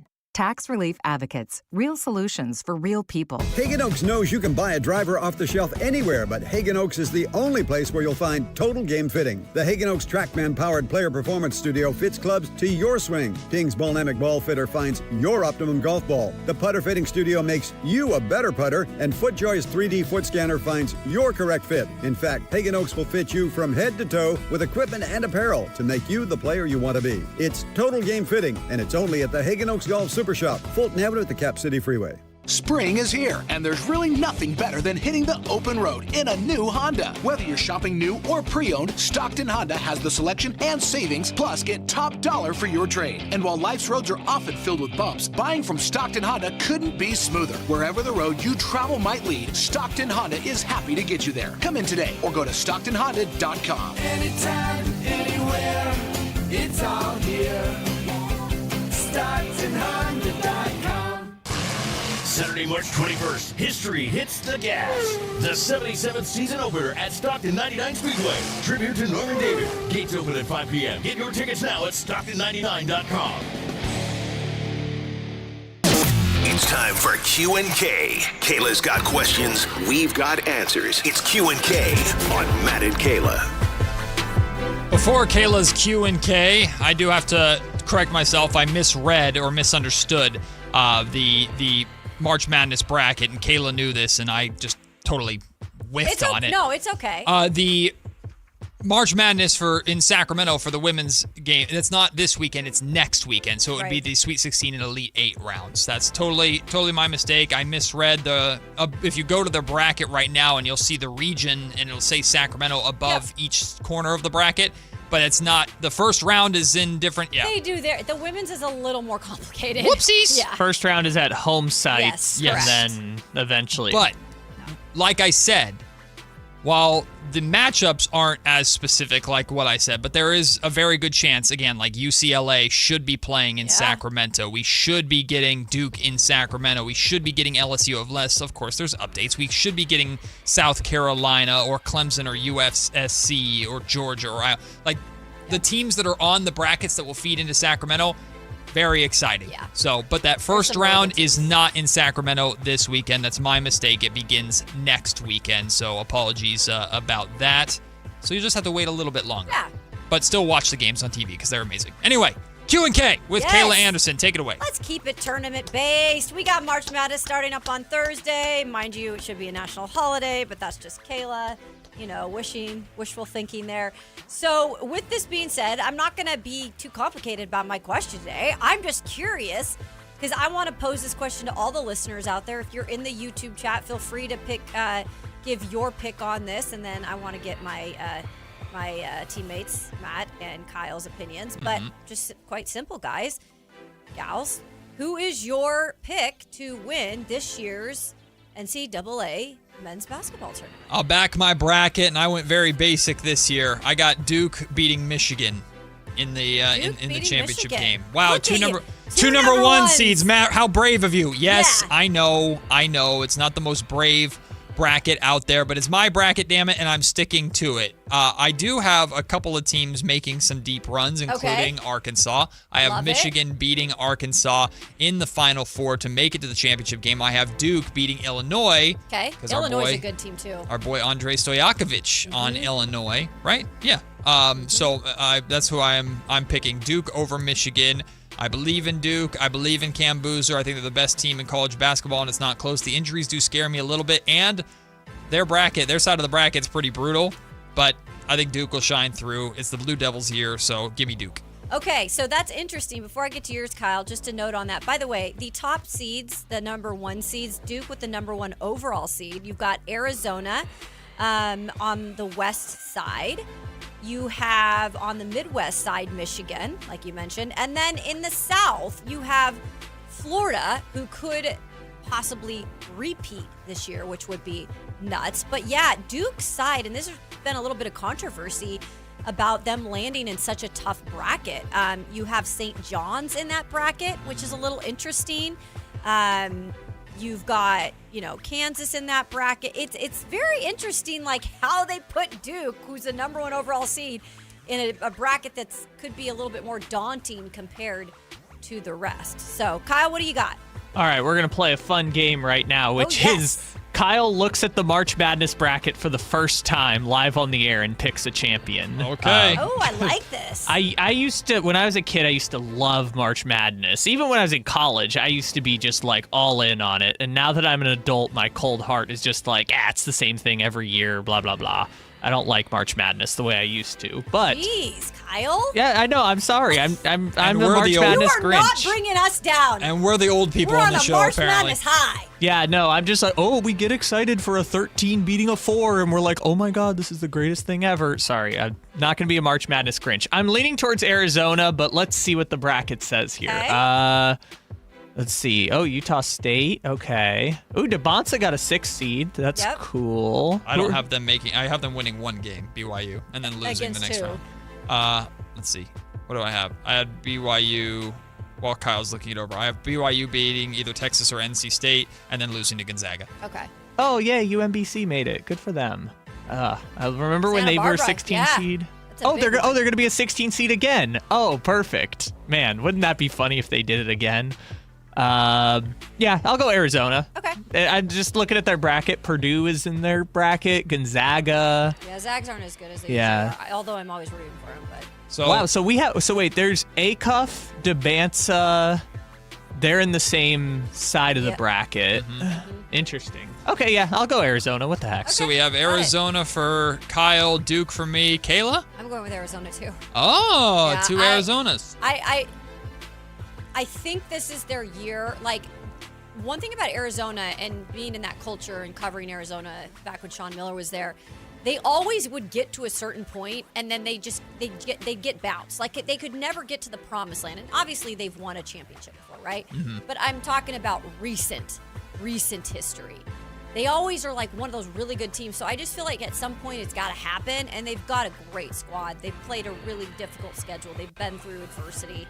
I kind of feel like it's their year. By the way, if my bracket holds true in the Sweet 16, we'll get Duke and Cam Boozer versus Kansas and Darren Peterson. So that'd be phenomenal. Please. Come on, please. It'd be so fun. Give it to us. So I see McNeese State is back again. So is the Boombox Kid still there, or did he leave? I don't know. I don't know if he's still there. Like, are we going to do reruns on the Boombox Kid again this year? I don't know. I mean, they probably will if he's still there, but I don't know if he Good, is. good for them. Also, VCU, welcome back. It's like nostalgia. All the old teams are going to just run it back. VCU is an 11, UMBC is a 16. Love it. Trying to see, do we get any in the text I was line? going to say, a lot of people have not shared their picks. I know. They're just why commenting are on our people picks. being so... They're just are saying they we're afraid? dumb. Are they afraid to tell their picks here? I'm confused. Michael Fredgren says, I think Duke may have the better Yeah. player, but Arizona has the better team. Wait, Depth is very important in the tournament, and that's where the recent injuries to Duke are really spooky. That's the one thing I kind of get scared about. So I'm thinking really quick. Oh, by the way, update if you guys, because we've kind of been following this since we had this debate. Miami of Ohio did get in. Yay! Little controversial because, of course, their schedule came into play, and because they lost a game in the conference tournament. They deserved it. They still went undefeated in the regular season, so they're going to play in the play-in game. And then let's see if there was any other crazy one. I don't know the history behind this one. This one's interesting, you guys. Queens has made it in. I was about to ask that, but Yeah. it's not Queens. It's Queens, North Carolina. Right. So I've never even heard of this team. And I get, like, that's kind of March Madness. But, like, Yeah. those are the best stories. I feel like those are always the ones, too, in that first round that can be, like, upsetters. There's always those, like, newbies that come to the table. yeah, Abilene Christian. Dude, this one, though, Purdue's, like, a good team. Like, they have a 2 seed, obviously, for a reason. But these are the ones you look at and you're like, should I pick that as my upset in the first round? Because you know there always are those upsets. Kyle, I do think you're being a March Madness Grinch. There's going to be a lot of fun with this March Madness, I think. We're in for a lot of really fun we battles. say that every year, and then we get excited about Hofstra winning a big game. And I'm like, oh, yeah. But it's the charm. Yeah, but it's the same thing every year. That's my only point. I'm not trying to be a March Madness Grinch. It's still fun. I used to love it, and now I don't. I'm just sad. you know what? Iowa State maybe goes to the Final Four. I don't know. There are a lot of reasons to be a Grinch about the Sacramento Kings, but in the next segment, we're going to focus on two very big positives, and I'm not being sarcastic. We're going to have the tanking, frustrating, negative conversation coming up at noon. Don't worry. At 11 o'clock, though, let's focus on something positive, something that the Sacramento Kings have been and continue to do very, very right. It's Matt and Kayla on Sactown Sports. The madness is here, and so is your shot at $1 million. Enter the Sactown Sports 1140 Basketball Mayhem Bracket Challenge. It's free and open to fans nationwide. Head to SactownSports.com, build your bracket, and see if you've got what it takes. This contest is brought to you by Power Business Technology. For all your business copier needs, call 1-844-POWER-BZ or visit PowerCopiers.com. Don't sleep on this. Get your picks in now. What's going on? We're talking to Chad Hoblet, a Hoblet Dodge Chrysler Jeep Ram in Woodland. He's here to tell us what's going on for the Declaration of Deal sales event. Come learn the art of savings with Hoblet when you save up to $13,500 off MSRP on new 2026 Ram 2500 and 3500s. Some are even available with 0% financing for 36 months. Plus, with the return of the iconic 5.7-liter Hemi with an all-new 10-year, 100,000-mile warranty, you'll find what you already know. This is the best Ram yet. But do you have the Ram I'm looking for? Yes, and if we don't, we'll order it for you. The reason we are consistently one of the top Ram dealers on the West Coast is our huge Ram inventory. With over 400 available, including those hard-to-find heavy duties. Search, select, and save through their whole inventory at HobletDodge.com. Nobody beats Hoblet, period. $13,500 net savings on select new 2026 Ram 2500 Limited Longhorns after $1,500 factory rebates. Discounts include $1,000 Hoblet business owner bonus with proof of business ownership. Rebates include $500 on the job upfit, must show eligible upfit. Sample VIN 152135. 0% financing for 36 months, only available through SFS for well-qualified buyers in lieu of all rebates. $27.77 per 1,000 borrow. See dealer for details. Cashback is not available on gas in New Jersey and Wisconsin. Couponing. Wow, you didn't strike me as the coupon type. Just trying to stay ahead of inflation. Gas, groceries, everything. It's all more expensive. I need to save wherever I can. Have you tried Upside yet? Upside? What's that? It's a free app that I use that pays cash back for every gallon of gas I buy. You've got to buy gas to get around anyway. Might as well get paid for it. Come on, does that really add up to anything? I've already made around $200. The extra cash helped pay down my bills, and I even had a little extra left to treat myself. And the Upside app is free? Totally free, and the cash back is real. You can transfer the cash right to your bank account. I'm downloading Upside right now. Download the free Upside app now to earn cash back every time you buy gas. Use promo code ENJOY to get an extra 25 cents per gallon on your first tank. You can cash out anytime right to your bank, to PayPal, or a gift card for Amazon and other brands. Just download the free Upside app and use promo code ENJOY for a 25 cents per gallon bonus on your first tank. That's code ENJOY for a 25 cents per gallon bonus. Talking about guns with others might not always feel comfortable, but it could save a life. Here's a way to start a conversation. Your family is going over to your neighbor's home for dinner for the first time. How would you ask if there are any unlocked guns in the home? Hey, we're so excited for tonight. Before we come over, though, may I ask if there are any unlocked guns in your home? Our guns are stored securely, locked in a safe that the kids can't access. Awesome. Learn how to have the conversation at agreetoagree.org. Brought to you by the Ad Council. It all comes down to this, folks. Yep, the entire season is on the line. But my throat has officially thrown in the towel. Sounds like you need Vicks VapoCool drops. They're max strength and vaporize sore throat pain. Whoa! These VapoCool drops hit fast. Speaking of fast, did you just see that play? Yeah, he vaporized that ball. That pun should have come with a penalty. Vaporize sore throat pain with Vicks VapoCool drops. Use as directed. Country in the Park is back. May 8th and 9th at Cal Expo. Miranda Lambert. John Party. Chris Young. Turnpike Troubadours. Dylan Scott and more. Line dancing, mechanical bulls, and food trucks. Make it a lucky night out of live country music and dancing for your crew. Tickets start at only $68. Country in the Park, May 8th and 9th at Cal Expo with Residents in Cal Expo and Gornick Academy. More info at CITPFest.com.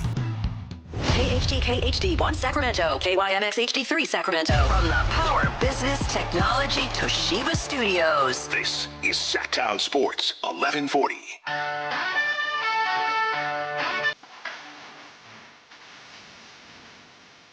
It's Matt George and Kayla Anderson on Sactown Sports 1140.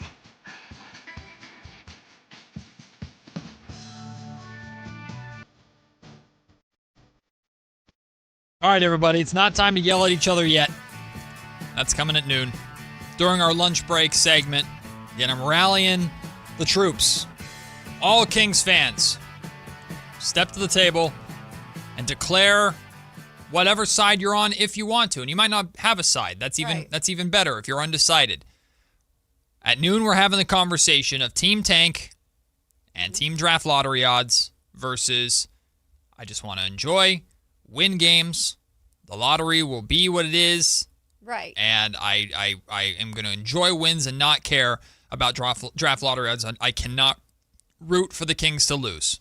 Whatever side you're on, or if you're in the middle, let's all come to the table at noon and talk our way through it, because it's frustrating for all sides to have to deal with, but I think it's important in total we understand each other. You might not have your minds changed. You might even be more firmly in your stance by the end of the conversation, but it's a conversation that we need to have. But that's noon. Wait, do I need my boxing gloves for this? You might. It depends. Or do you want me to just use my knuckles? Because I can use my knuckles too. Bare knuckle fighting is they're extremely bony. That's insane. Bare knuckle fighting is insane.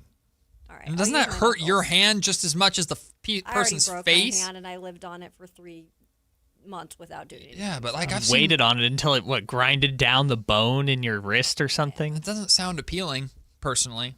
Yeah, it's not appealing, but you got to do stuff when you're tough. All right. Yeah, you're tougher than both of us. Let me tell you that. Tough, like a cuff. Let's go. There's the slogan right there. All right. Anyway, sorry, I had to derail that for just a second. I'm gonna make those shirts if he comes here. Tough like a cuff. But you got to spell it TUFF. That's what I'm saying. Yeah. I don't think I'll wear that shirt. Well, I will. I really like Darius. And I'll tell Darius that I had it made. I'll wear it, Kayla. Thanks. Tough like a cuff. Again, at noon, we'll get into the tanking conversation. We can all hash it out over there. But here at 11, this 11 o'clock hour, I do want to have a positive Sacramento Kings conversation, because there is a conversation to be had. And I had this realization during last night's press conferences after the Kings beat the Utah Jazz. We heard from Precious Achiuwa and Killian Hayes. And it got me thinking, like, there have been a number of themes from this season, many of which have been bad, considering the Sacramento Kings have not been a good team this year, and it's been a very frustrating season, to say the absolute least. However, there are 2 themes in particular that have really shined through and are shining through here as of late, not just with the Kings winning basketball games, but really over the last month and a half to 2 months, that are worth pointing out and I think worth celebrating from a Sacramento Kings perspective. And this is something that has very little, if not anything, to do with the draft lottery conversation. This, to me, is completely separate. Those 2 themes are player development and Sacramento being a land of opportunity for players. And some of these themes kind of tie hand in hand with each other, or there are multiple players that fit in both categories. The player development theme, this is something we've talked a ton about, Kayla, from Maxime Reynaud's development as now a potential starting caliber NBA center, right? Some people are still on the fence. I don't know if I'm fully there yet on, yes, Max is the starting center of the future for the Sacramento Kings. The Kings don't have to worry about the center position going forward. They can move on from Domantas Sabonis with confidence because their starting center is here and his name is Maxime Reynaud. I'm not there yet, personally. But I'm a whole hell of a lot closer than I thought I ever would be for the 42nd pick in the draft. Granted, we've talked about Max never should have been 42. He fell to 42 by choice to orchestrate his way here to Sacramento. He could have been, and is clearly showing that he should have been, a first-round talent. Nick Clifford's development has been a little less linear, a little less growth. It's been kind of just bumps and spikes and then just moments where it's been a little rocky at times for the development of Nick Clifford. However, what we've seen is, one, Nick slowly start to find his way and how he can impact the game in so many ways outside of just scoring the basketball. He grabs rebounds, he plays defense, he dishes out assists, he's got an opportunity as a ball handler. And what we've seen recently with Nick is a tremendous uptick in playing time, right? He's playing high 30s minutes per game on a nightly basis. He did foul out in last night's game, but he's playing aggressive defense. I appreciate that. Although fouling out when you only have 8 bodies available, his teammates probably were like, damn it, Neek. I know, right? They're Come like, on, dude. on. We're tired. But Neek's development has been, for the most part, positive, although there have been some frustrating moments.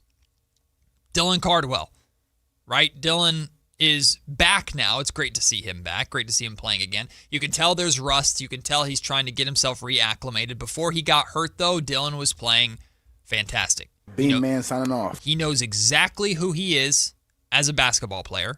He knows what he does well, and he knows how much the Sacramento Kings need what he does well. So the development of Dylan Cardwell as an undrafted free agent, a two-way player that is now a full contract player, and he's very much earned that full contract. That's awesome. And then there's Daquan Plowden, who's now the next name on top of that list of two-way contracts that could become full contracts. I don't think it'll happen this season. We'll see what the Kings do this summer, and I know he's 27 years old, but Daquan Plowden has absolutely made the most out of his opportunity for over the last couple of months of this season. Been really consistent with the Kings, believe it or not. I'm shocked with his three-point percentage. It's not very high. I think it's like low 30s or something like that, and it feels like it should be higher than that because he's hit a lot of big threes in the fourth quarter in particular, and his defense has been really good. So there's the player development side. Then there's the land of opportunity side. Precious Achiuwa. Let's start with him. There's a bunch of names we'll talk about here, but let's start with Precious Achiuwa. 2 pieces of sound from last night's press conference that I want to take a listen to. The first one is I asked Precious about his story. In my mind, Precious is one of the best stories, not just on the Kings. He's one of the best stories in the NBA this year. He started the season on the couch. Did not have a team. Was not in a training camp. Is signed by the Sacramento Kings. Starts basically immediately and has turned into one of the most consistent players that the Kings have. I asked Precious if what that time was like when he didn't have a team and the uncertainty and if he was concerned at all. And Precious said this. At the end of the beginning of the season, I really did not have any doubts. Although unfortunate events happened, I wasn't supposed to be in that situation. There's a whole backstory that goes into it, but obviously only myself and people close to me understand what happened. But I was never worried about, being able to play or doubt my talents, things I could do on the basketball court, something I've done previous 5 seasons. So I just knew once the opportunity presented itself, I'd be able to perform at a high level.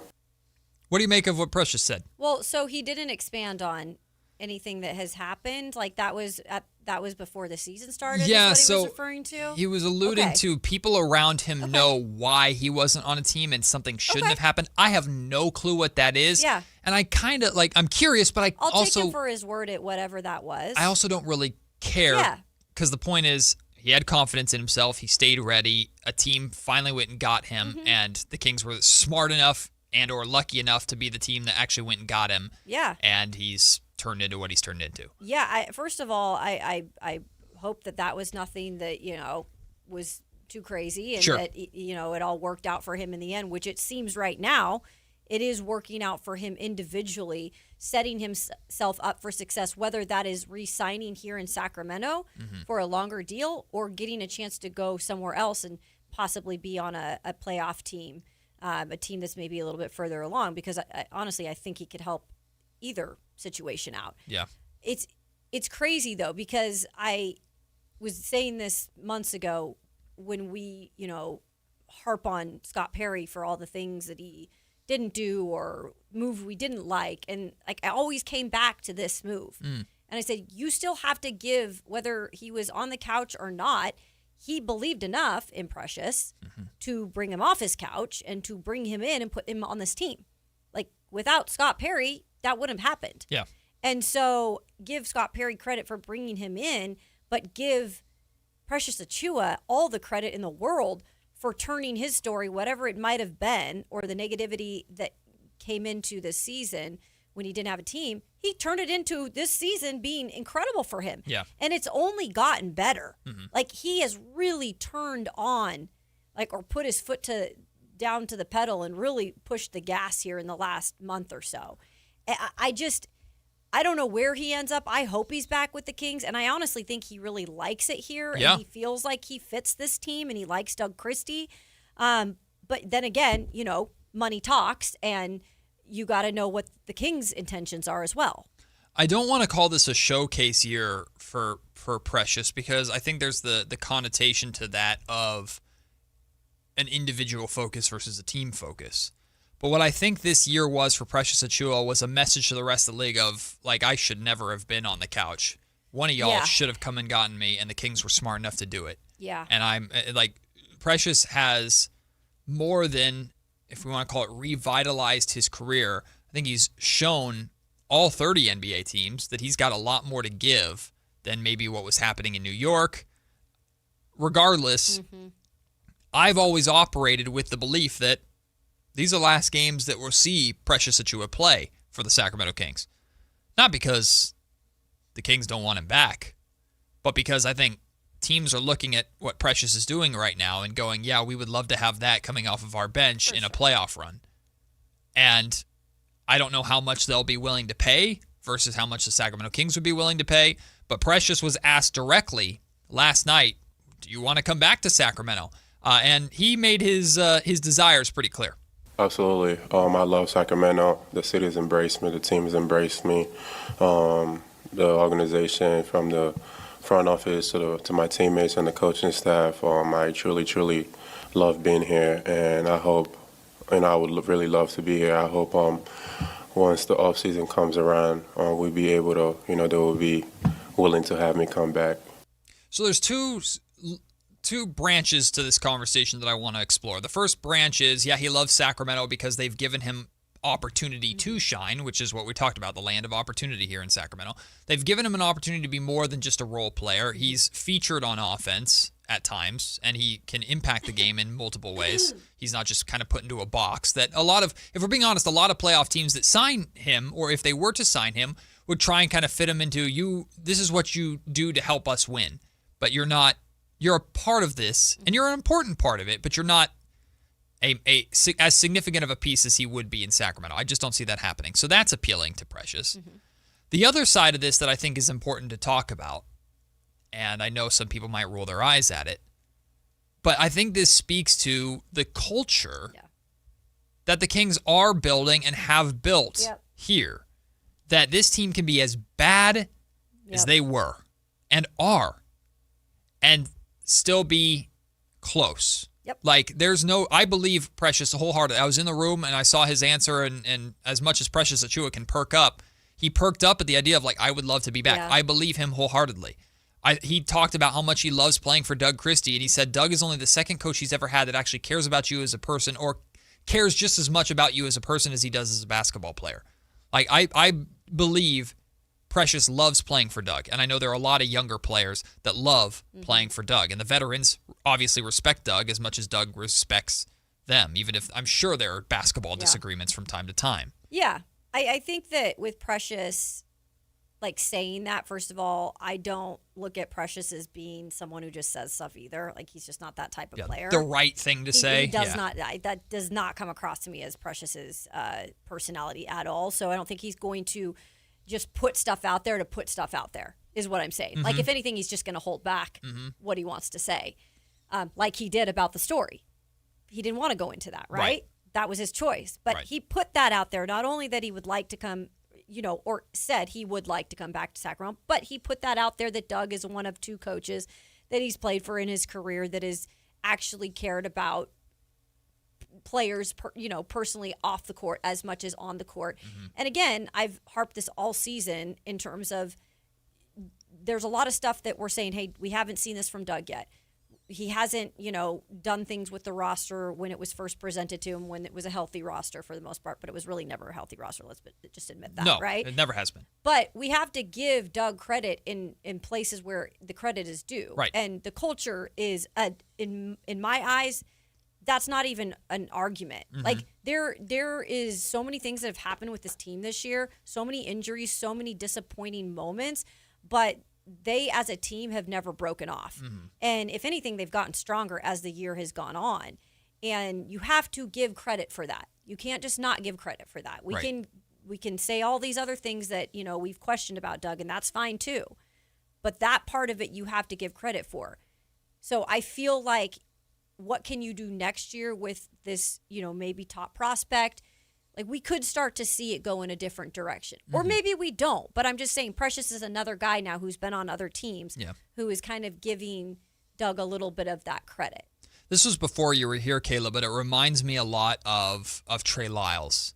The Kings traded for Trey Lyles, and he was with the Kings the second half of that Beam Team 1 year.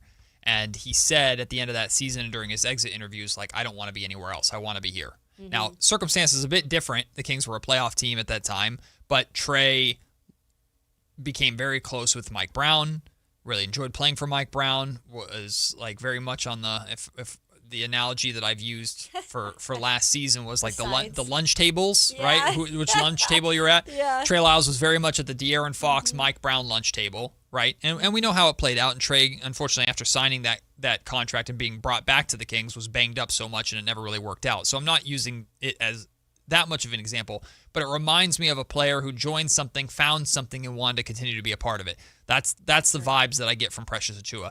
I have no idea specifically, one, how much money Precious is going to command on the open market, and two, where the Kings are going to go and get that money, because they've got a lot of work to do financially this offseason. Yeah. As of right now, with the money that they have under contract for next season, they're a second apron team. Mm-hmm. So we already knew Scott Perry has a lot of work to do.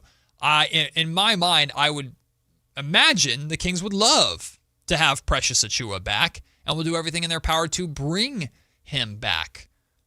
I just don't know how much money they are able to or willing to offer Precious, and it would not surprise me at all if, I don't know, the Minnesota Timberwolves, well, they've got depth, a playoff team were to approach Precious and go, here's X amount of million, here's $6 million a year. Come and be the 7th or 8th man on our playoff team and provide us some depth at that forward spot. If I'm Precious, how do I walk away from that? Yeah, especially when, again, you were without a team to start the year, and you've got to kind of make as much money as you can when you are in the prime of your career, right? So I wouldn't fault Precious for any of that either, but I truly feel like, I don't know how much they'll try to bring him back. I would think they'd want to, especially because Doug's the one that gave him Scott's the one that gave him the chance. Yep. But again, the money part of it, especially with a guy like Precious Achiuwa that's not getting just millions and millions of dollars every year, he's going to take what he probably can get. Killian Hayes is another one who's benefited from this being a land of opportunity, right? He's considered a bust. 7th pick, I believe, if I'm not mistaken, with the Detroit Pistons, is fighting in the G League, gets an opportunity with a 10-day contract. And I'll be honest with you, as I was watching Killian play over both 10-day contracts, I wasn't really impressed. Didn't stand out. Nothing was really standing out to me, but he clearly got the attention of enough people in the Kings organization. Doug Christie very publicly before last night's game talked about how impressed he was with Killian's on-ball defense, how impressed he was with Killian's ability as a point guard to run the offense. We know the lack of point guard depth in Sacramento, so the Kings are more than willing to secure a point guard as much as they can. They signed him to a 2-year deal. It's the remainder of this year plus next year. It's there's not a lot of money, not a lot of commitment to it. If the Kings decide to go in another direction, they can go in another direction. So it's not anything like this massive commitment now that they're making to Killian Hayes, but it's another example of the Sacramento Kings recognizing a need and taking a shot or taking a flyer on a player who is playing for their NBA lives, really, and giving them their opportunity to where if it works out in Sacramento, wonderful, you look brilliant. If it doesn't work out, it was a time to take a risk, and I think the Kings are appropriately using their time and their situation in that sense to take flyers on these guys, and Killian Hayes has been a good example. Why not? You are one of the better G League organizations in terms of development, and there has been success stories with these two-way contracts that have, then turned into a full contract with the organization. And this is, to me, a no-risk situation for them. Like you mentioned, I think they probably saw more behind the scenes than just what was being put out on the court from Killian in the last, couple of weeks or so. But what I will say is it's not a bad thing in terms of so many unknowns for next season, Matt, because the point guard position is a little bit interesting because you don't know if you're bringing Russ back. Like we've heard things that they could possibly bring him back, but I don't know if that's going to happen. Devin Carter doesn't necessarily look like he will be on this team long term, at least. I mean, maybe he is. And is he a point guard? And then Malik Monk, who is kind of like a backup, if anything, point guard wise. We don't know if they're going to utilize him in some sort of a situation because he is technically more of a veteran contract, although it's not a heavy contract. That you look at that position and you're like, we've got to have something there for depth. And so I feel like if anything, Killian maybe could be given some time to be like a backup type of point guard on this squad. Yeah. So, I mean, he's you got to have a plan in somewhat. Right. If anything, depth, if he's your third string quarterback, geez. He's your third string, the point guard might as well be the quarterback. He's your third string point guard. If you go out and draft a point guard, do you bring Russell Westbrook back, which I believe the Sacramento Kings probably would want to? Yep. I don't know if Russ wants to. I don't know if any other team is going to be in the mix for Russ. We'll have to wait and see how that plays out. Again, a lot of financial stuff for the Kings to clean up this summer, to say the absolute least. But Killian Hayes is another example of that. And then two guys that I've already mentioned, Dylan Cardwell, Daquan Plowden. The latest on a now increasingly long list of two-way contracts that the Sacramento Kings have utilized properly. It's my opinion, and of course I'm biased here, but it's my opinion that the Sacramento Kings two-way contract is the best two-way contract spot in the league. If you get a two-way contract in Sacramento, you will get an opportunity. Yeah. Or it's been the shining example in the league of here's an organization that is not just using this spot to keep me warm. Yeah. Like I'll have a chance to earn something there. And if not here, somewhere else. Right. Because teams will also pay attention to what you do on a two-way contract in Sacramento and maybe bring you in on a two-way contract if things don't work out here, if they decide to use the spot differently. But, I mean, from Neemias Queta, starting center of the Boston Celtics, Keon Ellis, we know what he's doing in Cleveland now, and I know Kings fans are still feeling the sting of that wound, but regardless, Keon is balling out in Cleveland. Isaac Jones, I think currently out of the league right now, or maybe he's a G League player. I genuinely don't know, and I apologize for that, but he became a full contract guy. Dylan Cardwell, potentially Daquan Plowden now. Like, the Kings have done a magnificent job as an organization of identifying two-way talent, bringing them in, and developing them. Now, the next step is, okay, you develop them into a player that you actually want to freaking keep and win basketball games with. That would be the ideal thing, right? But now that's a very similar conversation to the Oakland A's of old. Regardless, like, that's something that this Kings organization does very well that I think is cause for celebration. That is a trait of a good organization. Yeah. We know the Kings have a long way to go to actually reach that good organization status, but that is an area of this organization that Kings fans should and I think do take a lot of pride in. And that's why we as fans latch on to these two-way players, latch on to these stories so much. The underdog story, it's very much an example of Sacramento in a lot of ways. But we would also like to have the shining light team at the end of the tunnel as well, which is where we're trying to get to. No, absolutely. And I look at it as almost, this is weird to say too, like, it's different because you're not developing quarterbacks and then they get to the end. But that's the whole point. Like, once they get into a system, a lot of these teams draft that quarterback to eventually, see them have success, and they want to keep them. Nowadays, it's like you draft a quarterback, it's like throwing away. It's like on to the next team and to the next team and to the next team. And it's like the Kings have a specialty, like, of identifying certain talent that is obviously not like first round talent, but it is talent they identify. And some of that's talent you would like to keep. And hopefully they do that in a Dylan Cardwell, right? Because I do think he can be one of those guys that's not a starter, but he can come in valuable minutes and play that role. Yep. So and the future is bright for Dylan Cardwell here in Sacramento, I feel like. I feel like Dylan is exactly what the Sacramento Kings have been looking for a long time, and he's going to work hard to continue to develop the offensive game around the rim to be a little more of a threat there. Yeah.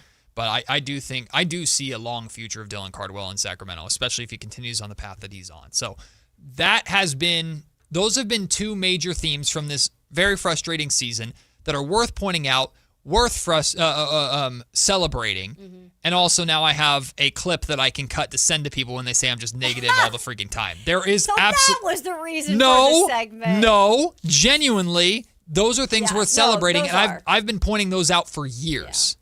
Truly. And it's something that the Sacramento Kings do very, very, very well. Right. It's just what's the next step after that, right? So there. You got to point out some good sometimes. There is absolutely positives happening in Sacramento right now. We'll take the break from the Kings talk, but at noon, again, we'll dive into the tanking versus winning conversation. It's not as black and white as it seems. A lot of people are leaning one way, but still have their foot in the other pool. We'll discuss that. We'll hash it out. We'll really get into the conversation over there. We would love for you to be a part of that. Again, that's coming up at noon. But coming up next, the World Baseball Classic, y'all. USA is in the final. They defeated Kyle's Dominican Republic team.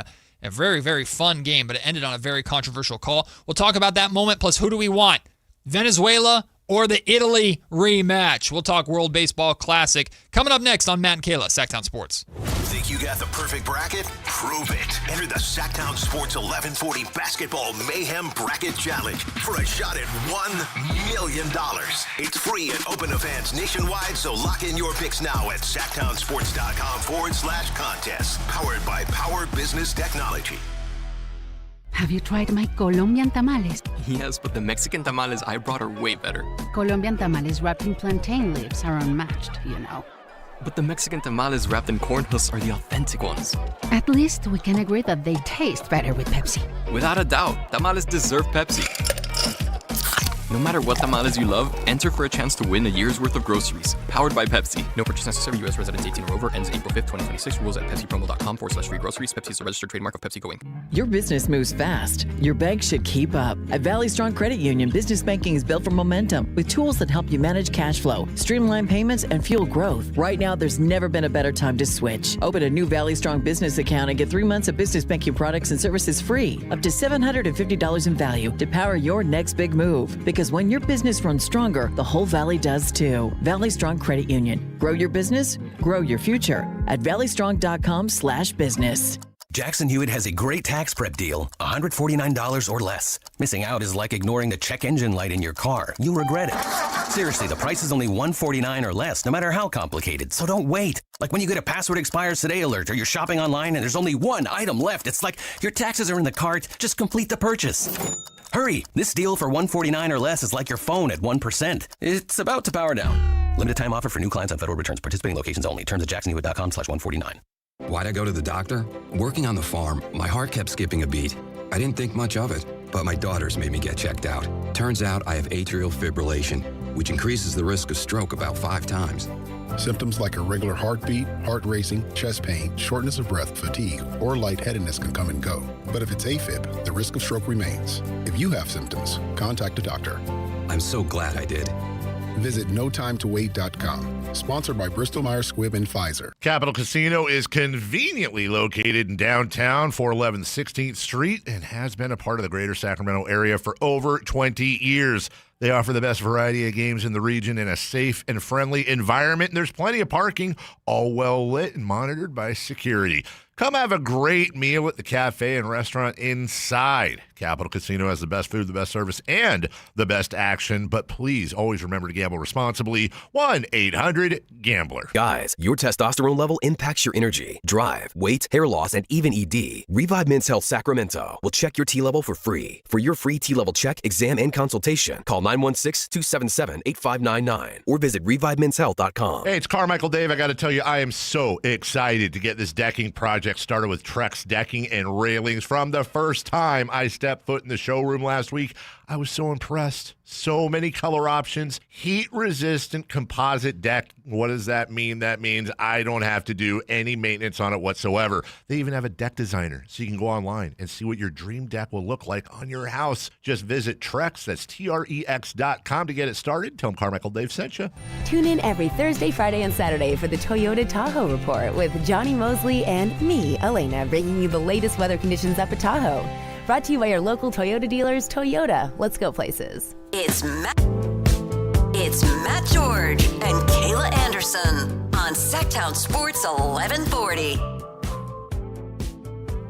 The World Baseball Classic has been so good. We were really good. We were at dinner last night at the arena, before Kings and Jazz, and we're watching the World Baseball Classic on our TV, and we scared like people in there that were just trying to eat dinner because it was the Gunnar Henderson solo shot, then the Roman Anthony solo shot, back, and our table was just like every single time something would happen. We were exciting. Poor Katie Christensen was at the table, and she's like, I don't know. I didn't know anyone cared about this as much as you guys do. It's like, yeah, it's the World Baseball Classic. It's great. We love it. Well, her life is just so different during basketball season. I It's know. like she has Nothing else matters. but basketball, right? Nothing else matters. But the World Baseball Classic has been fantastic. Team USA defeats Puerto Rico. No, Dominican Not that Republic. There we go. We're back. The other one. Dominican Republic last night, 2-1. That was one of two stunning results, in my opinion, over the weekend with Japan losing to Venezuela. That was Crazy. massive.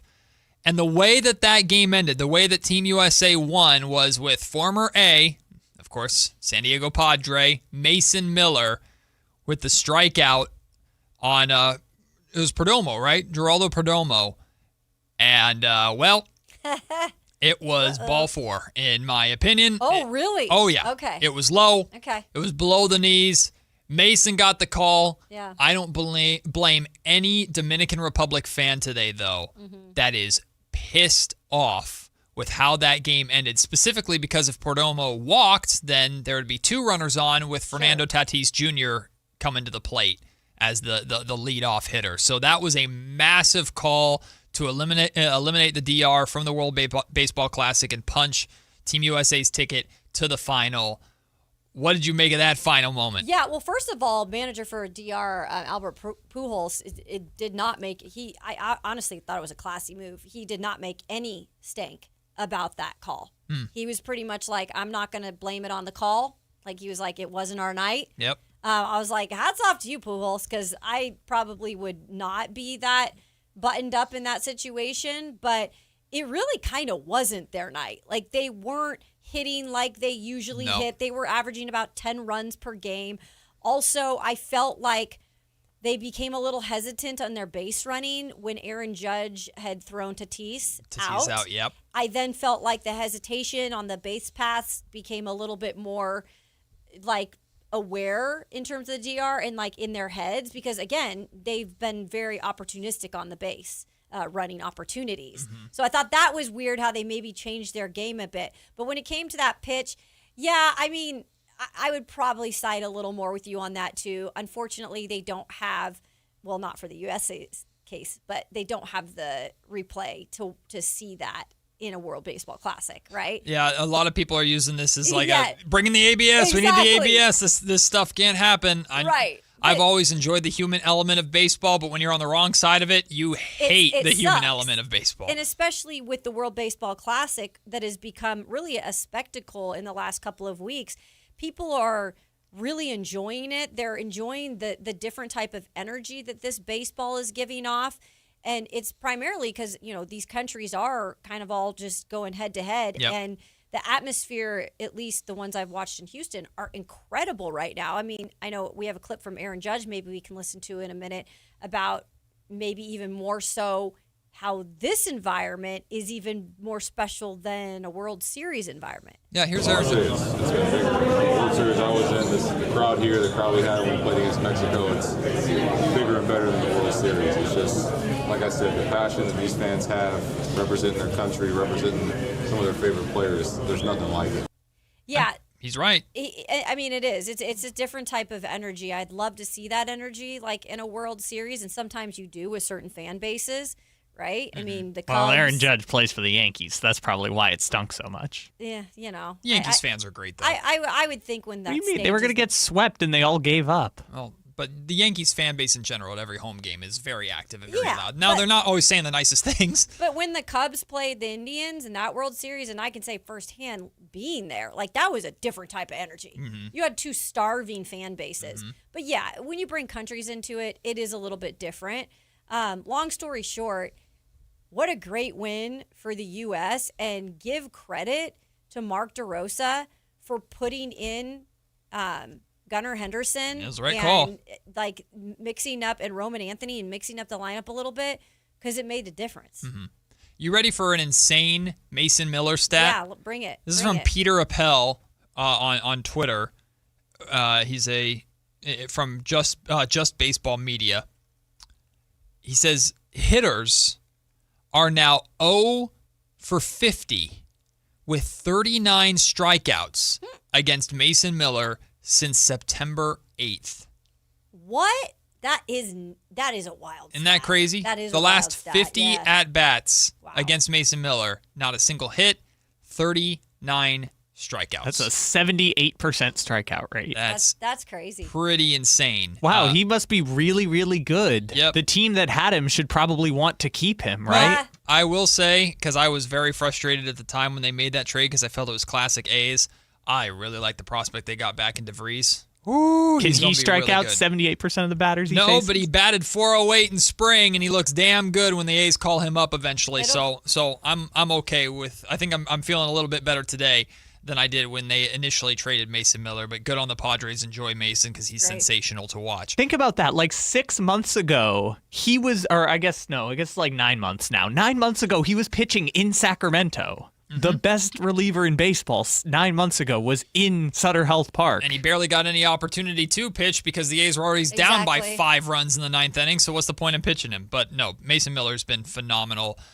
to watch. But Kayla Anderson, you being a diehard Seattle Mariners fan, how torn were you when Julio Rodriguez robbed Aaron Judge of a homer there? That was a hell of a catch by Julio. I mean, look, you're always going to have those moments where you're like, okay, like that's my boy, right? And you want the U.S. to win. I want the U.S. to win. But DR and the way that they've played the game and the energy they've brought, like I've also been like, they're my second favorite team in this World Baseball Classic. So that moment together, you know, I kind of was rooting for Julio in the moment.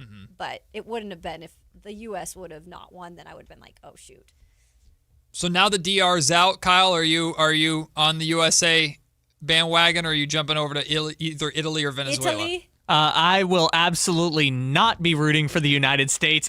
I am going for the underdog Italy to pull it off. The greatest story in the history of international baseball. Give me the red, green, and white. I am all on Team Italy in the Pasquatch, baby. Let's go Italy. So Kyle is wanting the rematch. Yeah, Venezuela beat Japan, which is pretty incredible. So I almost want them to make it just based off of that win alone. Okay. But the USA getting revenge over Italy, who beat them in the group stage, would be pretty rad. Especially with Italy saying what they said after they beat Mexico. Oh, with the And they said, like, we were thinking about you, USA. We wanted you to be in the party with us. That would be pretty fun. I think that storyline, and I just think for the U.S.'s sake, it's always hard, I feel like, in a tournament kind of thing, to beat a team twice. And so for U.S.'s sake, having that little bit of a, like, we need the revenge, it is harder for Italy to maybe beat the better team twice. I'd rather see Italy. So they've been the story of, I mean, the story originally was Dominican Republic and just how dominant they were. And I thought, I'm not going to lie to you, as soon as I saw Japan lose, I was already like, congratulations to the DR. Oh, really? I thought You're for like, sure. we're not taking this I one. thought USA, Okay. I didn't think USA would get like destroyed yesterday, but I thought for sure the DR was winning. I thought DR was like the team of destiny. Yeah. But now Italy looks like that team of destiny. They've been really, really good this entire World Baseball Classic. And they've been surprising. they might run out of magic, but the one area of Team USA that we were like, you could be concerned about is their pitching. And they won a 2-1 defensive drag-it-out fight with DR last night. So that probably should give USA fans a lot more hope going into whatever final they end up with. They could get their bats going. So it sounds like as a show we want Italy. But think shout out so. Venezuela for an amazing upset win over Japan. It's the first time they've made it this far, right, Venezuela? Both teams. Italy as well. Yes. And also there was a cool thing where if you make it to the Final Four, you qualify for the Olympics. And so Venezuela is going to the Olympics for the first time. Hell yeah. Yeah. Good for Venezuela. First time Japan has not made it into the Final Four, which is pretty crazy considering how stacked that team is. That was a stunner, man. When Japan lost, I was floored. I know, because that was your even almost, when I brought up, I thought the Dominican Republic had maybe one of the better teams. You were like, well, there's Japan, too. It was always Japan. Because Japan, like, reigning champ, like I always thought Japan was the team to beat. Sure. Always thought they were the team to beat. But DR just looked like unstoppable. They just could hit. I mean, when you're averaging 10 runs a game and then you go down to 1 run, that's insanity. Yeah. Woo. Pretty awesome World Baseball Classic we've been enjoying. We will see between Italy and Venezuela who will meet USA in the final. That final, of course, will be in Florida. Cannot wait for that. It'll be interesting to see how the lineups change and how they're different at all. Cal Raleigh did not play. I think he's. If I saw a rumor, I could be totally wrong with this, but I saw a rumor. I don't know if you guys have seen anything about Cal Raleigh potentially being done for the WBC, for the rest of the WBC. It wouldn't completely surprise me. I haven't seen that yet, but I'll do some. I mean, you tweak a little hamstring, and it's like game over. You can't go back out there. Yeah, Alex Bregman did not play in yesterday's game, and I'm a huge Alex Bregman fan. He didn't play at third. The Gunner played third, didn't he? Yeah, they had Gunner at third because they had American hero Gunnar Henderson. Man, he smoked that. He's such a good player, by the way. He is a very good player. By the way, I see people commenting on it. If Italy loses tonight, yes, I will be rooting for Venezuela in the championship. Okay, the point being, Kyle's not rooting for his own country. I don't, and I got crap for rooting for Canada because of Macklin Celebrini all the way up to the final from that man. And now that Team USA is in the final and he's not. You know what? What are we doing here? Why are people mad at me? I forgot about Why is everybody mad at me all the time? What did I do? I mean, don't answer that question. You kind of, What did I do? Stirred up the pot just a little bit. I did not. I did not. You didn't mean to. All I'm saying is I love a good underdog story. Well, low-key, USA was the underdog against DR, although it's hilarious to say that big, massive USA is an underdog to Dominican Republic. I was like, okay, what did they say? What was the wording they used? There was like a specific wording like that they did something to defeat a giant. It was something along the lines of that wording, and I'm thinking, okay, I don't think that was really small little USA. I was like, come on now. I don't think that was with Aaron Judge in a dream narrative. Yeah. Oh wait, our entire roster is stacked. Paul Skeens and Mason Miller, plus all the bats that we have. Yeah. Oh yeah, it's so difficult for us. But USA, damn it, it's our sport. We invented it. Come on, start here. Our pastime. Yeah, it's not that much anymore. But that was a fantastic game last night in the WBC. I'm excited to see how it all wraps up. We'll take the break. When we come back, it is time to pick a side. And then, my friends, when noon rolls around, oh boy, roll up your sleeves. Get ready to duke it out. Team tanking versus winning and ping pong balls being whatever. Draft lodge be damned. Which side are you on? Let's discuss, and hopefully we can come to a general understanding as a fan base of where we all are at. Matt and Kayla rolls on here on this Monday, Sactown Sports. Think you got the perfect bracket? Prove it. Enter the Sactown Sports 1140 Basketball Mayhem Bracket Challenge for a shot at $1 million. It's free and open to fans nationwide, so lock in your picks now at SactownSports.com/contest. Powered by Power Business Technology. What's up? Chad Hoblett's with us from Hoblet Dodge Chrysler Jeep Ram in Woodland. Chad, what's happening for the Declaration of Deals sales event? There's nothing more American than a Jeep. And with the Declaration of Deals, now is the time to get your hands on a new Jeep Wrangler Willys when you save up to $7,500 off MSRP. This is the most capable and versatile 4x4 Jeep on the road, and it could be yours. Well, what else do you have? We have it all. When you check out the certified pre-owned Supercenter, we have over 200 vehicles waiting for you, including nearly 120 vehicles under $30,000. Whatever you're looking for, you can find it at Hoblet and take advantage of our award-winning customer service. As a fifth-generation dealer, you're not a number, you're family. Search, select, and save through their whole inventory at HobletDodge.com. Unbeatable prices, unbeatable selection. Nobody beats Hoblet, period. $7,500 total net savings on select new 2026 Jeep Wrangler Willys after $3,000 factory rebates and $4,500 Hoblet discounts. Rebates may include $1,500 select inventory cash on select inventory, $1,000 SFS bonus cash. Must finance through Stellantis. 5% savings. See dealer for details. Why'd I go to the doctor? Working on the farm, my heart kept skipping a beat. I didn't think much of it, but my daughters made me get checked out. Turns out I have atrial fibrillation, which increases the risk of stroke about 5 times. Symptoms like irregular heartbeat, heart racing, chest pain, shortness of breath, fatigue, or lightheadedness can come and go. But if it's AFib, the risk of stroke remains. If you have symptoms, contact a doctor. I'm so glad I did.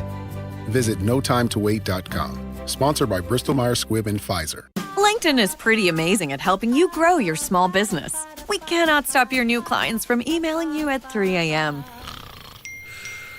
We can help you sell, market, and hire in one place.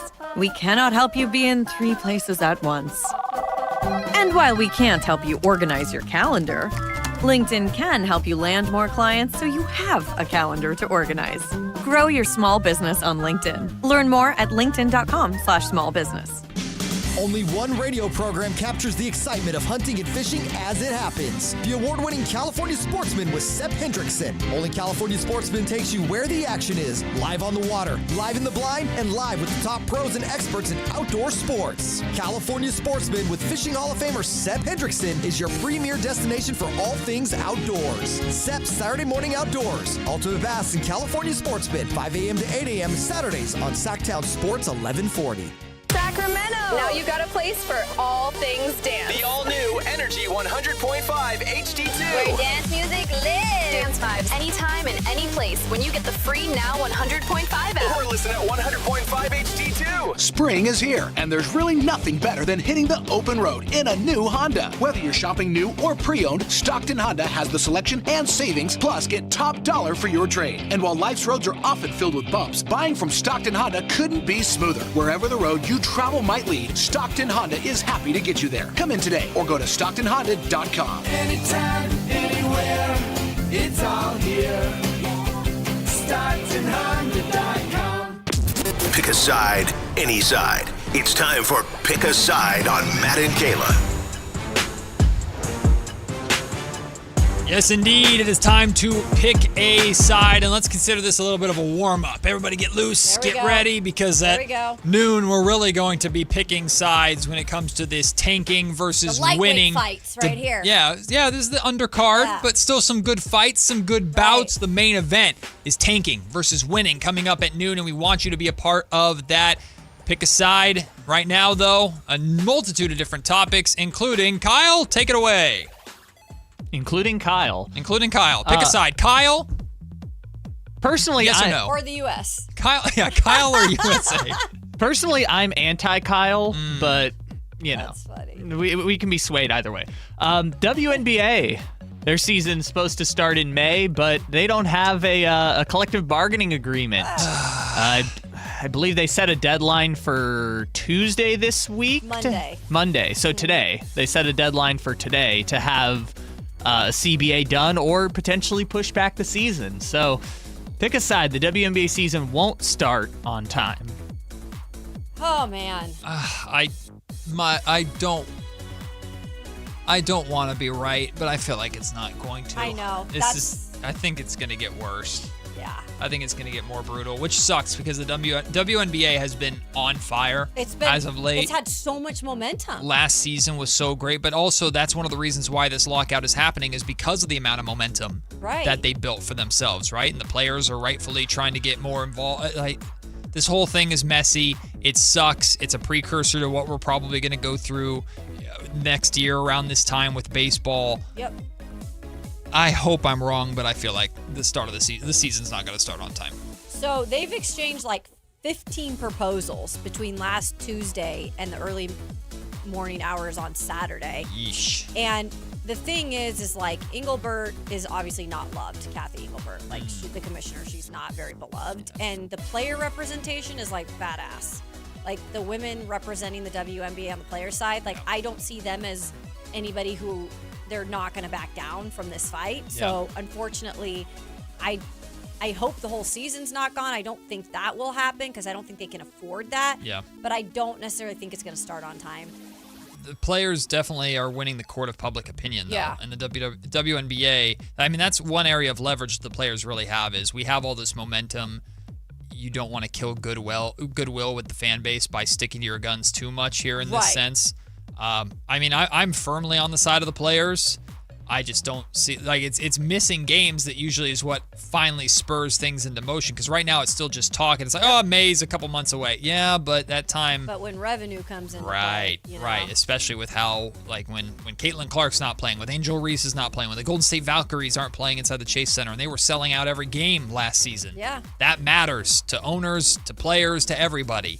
So, yeah, I think we're going to miss some games. Yeah, if there's going to be any season, it's going to be a super short season. In part because, like, not only do the players have that leverage, the while it's a good paycheck, it's not the best paycheck some of these players are getting. Like there's the 3-on-3 league that's going on. A lot of them still go overseas, although I think that's been less so after the whole Brittany Griner thing. You see less players going overseas. But the 3-on-3 tournament's catching a lot of momentum right now, and that might not be the best thing for them. It's really fun. Yeah. It's really good to watch. Yeah, so like players. They players, while they're nice paychecks, they don't like need the WNBA season, so they can hold the line a little bit further in that sense. So like, yeah, I don't know the labor negotiation ins and outs. I'm just assuming that it's going to be a super short season.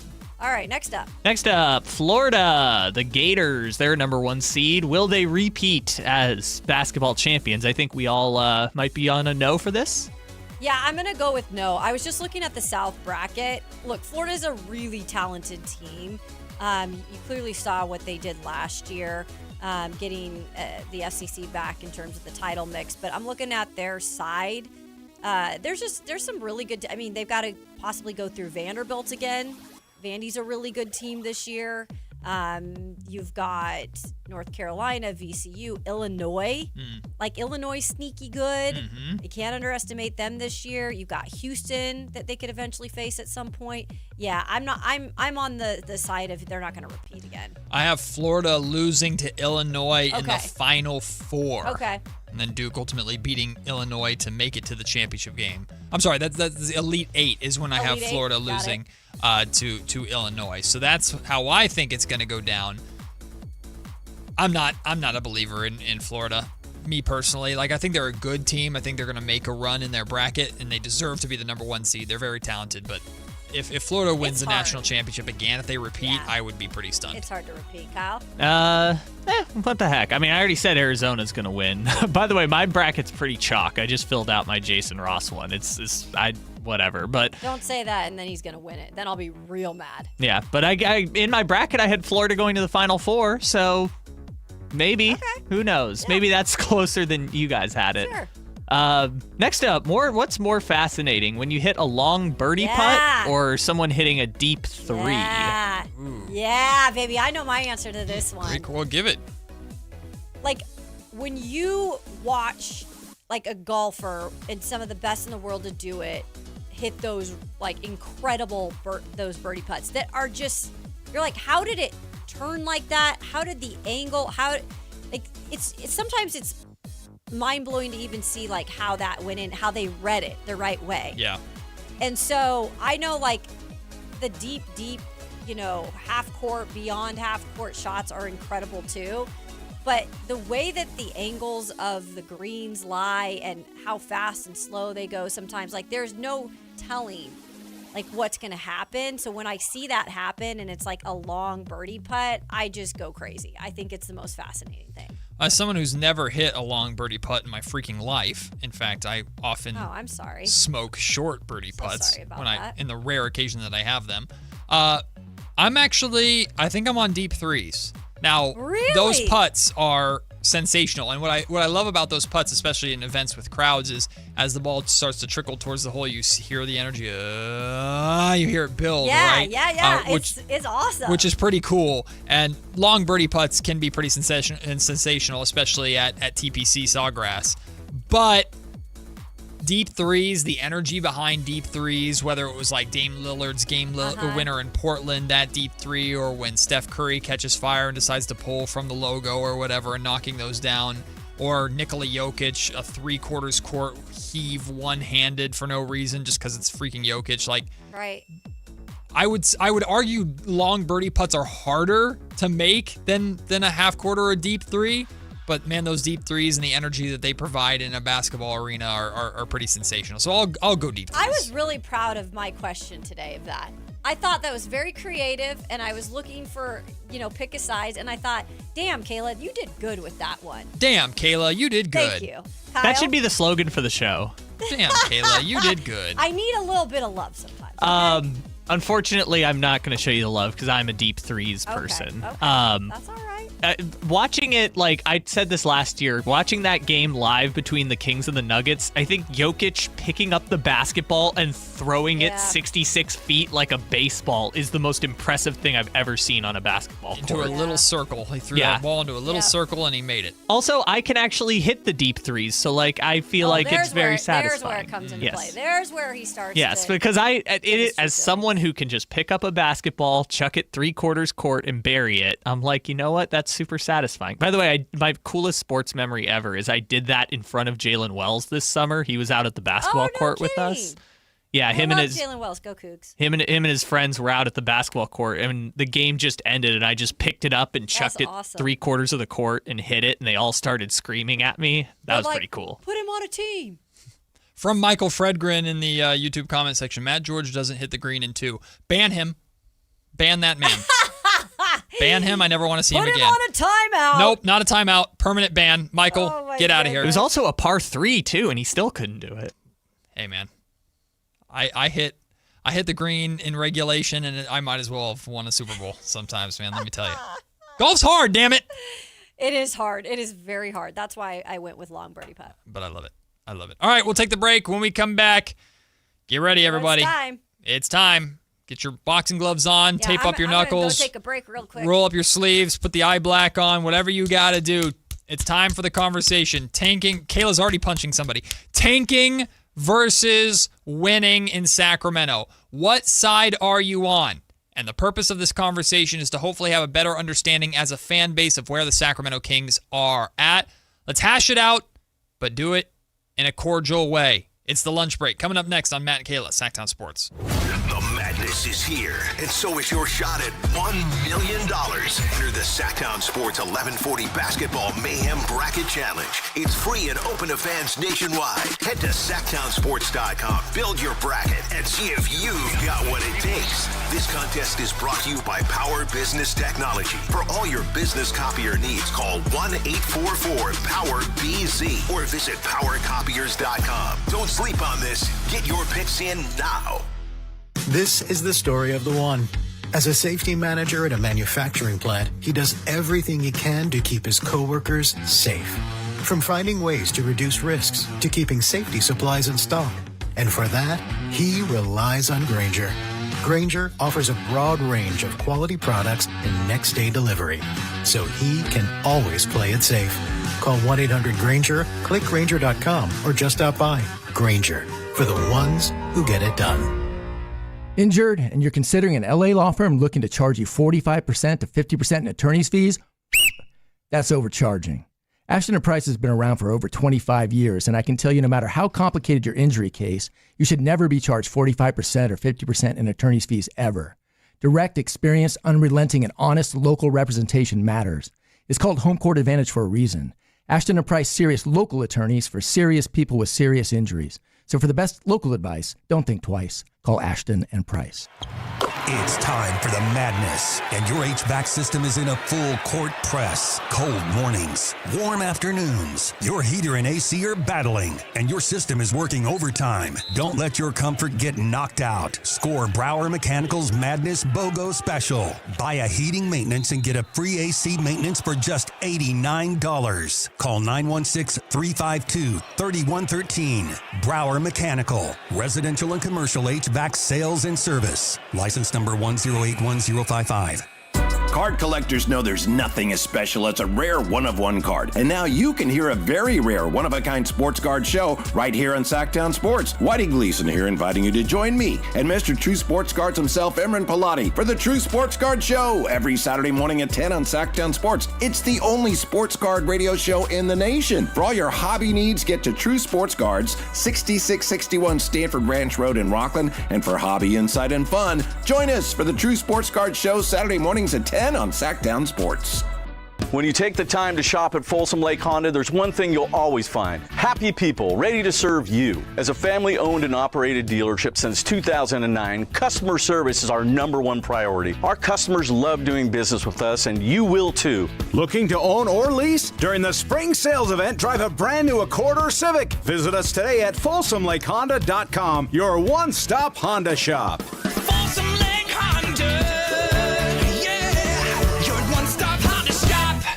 Hagen Oaks knows you can buy a driver off the shelf anywhere, but Hagen Oaks is the only place where you'll find total game fitting. The Hagen Oaks TrackMan-powered player performance studio fits clubs to your swing. King's Ballnamic Ball Fitter finds your optimum golf ball. The putter fitting studio makes you a better putter, and FootJoy's 3D foot scanner finds your correct fit. In fact, Hagen Oaks will fit you from head to toe with equipment and apparel to make you the player you want to be. It's total game fitting, and it's only at the Hagen Oaks Golf Super Shop, Fulton Avenue at the Cap City Freeway. KHD HD1 Sacramento, KYMX HD3 Sacramento. From the Power Business Technology Toshiba Studios. This is Sactown Sports 1140. It's time for the lunch break. Your calls, your thoughts, your segment. Call or text us at 916-339-1140. It's the lunch break on Matt and Kayla. All right, here we go. Time to duke it out. Are you on Team Tank? Are you on Team Win basketball games? And who cares about lottery odds? Call in 916-339-1140. Let your voice be heard. We'll talk our way through it. I think people have a pretty good understanding or idea of what side I am on. But really, I think what we're going to learn from this conversation, hopefully, is that it's not as black and white as people seem to think. Right? You can be on one side and still appreciate the other. And that's hopefully what we get to and what the takeaway is from anybody who's part of this conversation, or if you're just in your car or at home listening to this conversation. We'll see where we get to, but I think it's a necessary conversation to have. Before we begin it, hey, Sactown Sports is giving you a chance all week long to win a pair of tickets to the Sacramento River Cats opening night game against the El Paso Chihuahuas on Friday, March 27th. Listen for that's the River Cats sound, not a Chihuahua sound. That's a very sick Chihuahua. Listen to... There it is. There it is. Listen to the code word at 8 o'clock, noon, which is right now, and 4 p.m. all week long, and text it to 916-339-1140 for your chance to win. Our code word for today is cats. C-A-T-S, cats. Text that one. Text cats, not kitties, cats, to 916-339-1140 for your chance to win a pair of tickets to see the Sacramento River Cats opening night game against the El Paso Chihuahuas. All right. Let's get into this. Kayla. Matt. I hate this conversation. Wait, there was like you had to really it's just like let me get I gotta take a breath. Yeah, just let me get into the it's like let me collect my thoughts, let me get into the zone here, because I'll be honest with you, one of the biggest frustrations that I've had when having this conversation is it's very clear what way I'm leaning. It's very clear what side that I'm on. Mm-hmm. I do not see any value to the Sacramento Kings winning games right now other than minuscule little benefits to the development of Maxime Reynaud or Nick Clifford or fun stories or feel-good things, whatever. But in the grand scheme of things, with where the Sacramento Kings are trying to go with the rebuild and the draft being the number one way for teams like the Sacramento Kings in markets like Sacramento to rebuild, the draft and securing as good of draft lottery odds as you can possibly get, to me, is an absolute no-brainer. But where I've been frustrated is in saying that, it sounds like it's being dismissive or disrespectful towards what the players are currently doing right now. DeMar DeRozan scoring 41 points last night at 36 years old. 17 years in the league.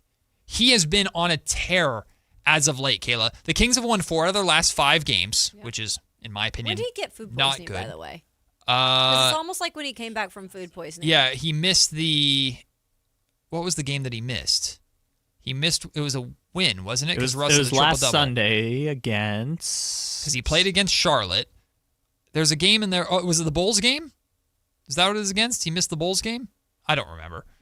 They all blend together. It was the Bulls game. Yeah, you're right. So, but here are the last 3 games that DeMar DeRozan has played in.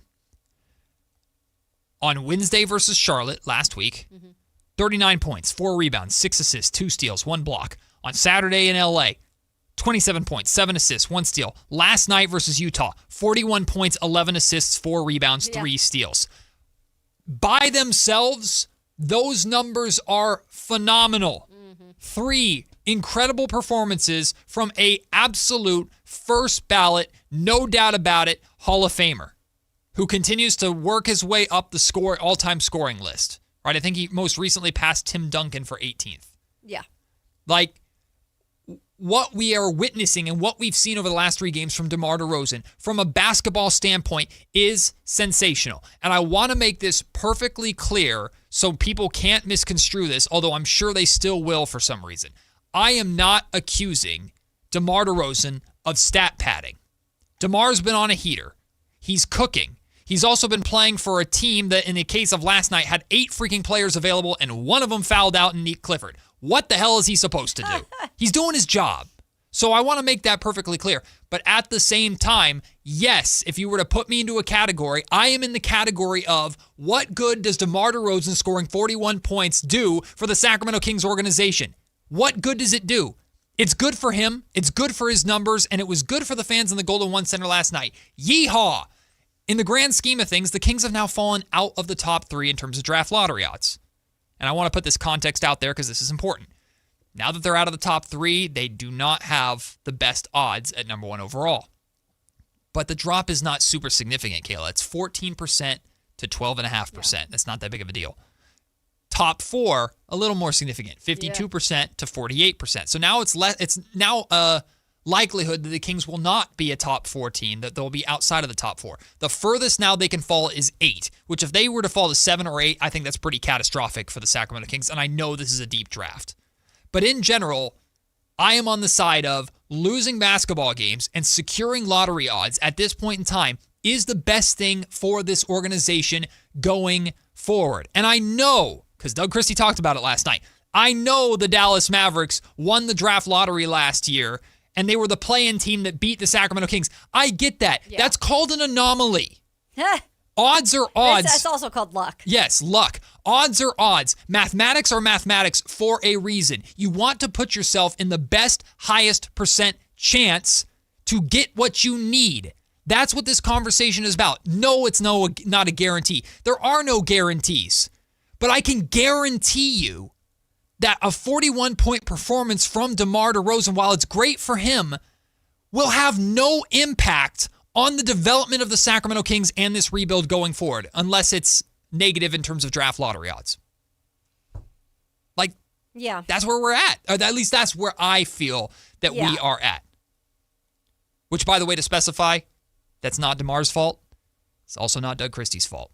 DeMar is not responsible for their draft lottery odds. This is why the conversation does not need to technically involve what we think they're really doing. Because what we think they're doing in terms of the Kings basketball team right now under Doug Christie, what we think they're doing is they're going out there and they're playing their hardest, basketball they can put out on the court every single night. Yep. Every single player, whether it be Precious Achiuwa or Nick Clifford or like DeMar DeRozan, we know that they're going to do what they can do to help their team win. I don't doubt that, and that's been displayed. Mm-hmm. But that doesn't mean that fans can feel a different way in terms of where, they want the organization to go and the future of the organization. Because it is plain and simple, this year is one of the best draft classes that we've seen in a minute. Mm-hmm. But primarily, you want to really be able to pick in those top 3 spots. Yes. Because that, to me, is organizational changing type of a player that's available. And so I think with you, people that are in your camp of, I'm not going to use tanking, by the way. I don't like that word.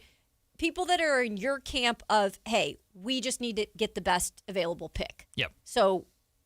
Best odds. Yeah, best odds.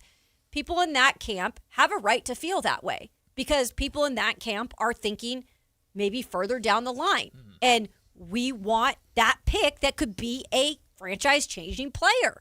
And that is okay to feel that way. Yeah. Unfortunately, we're in a spot right now where the energy's been so poor the entire year because of the losing and the losing streaks that have been on.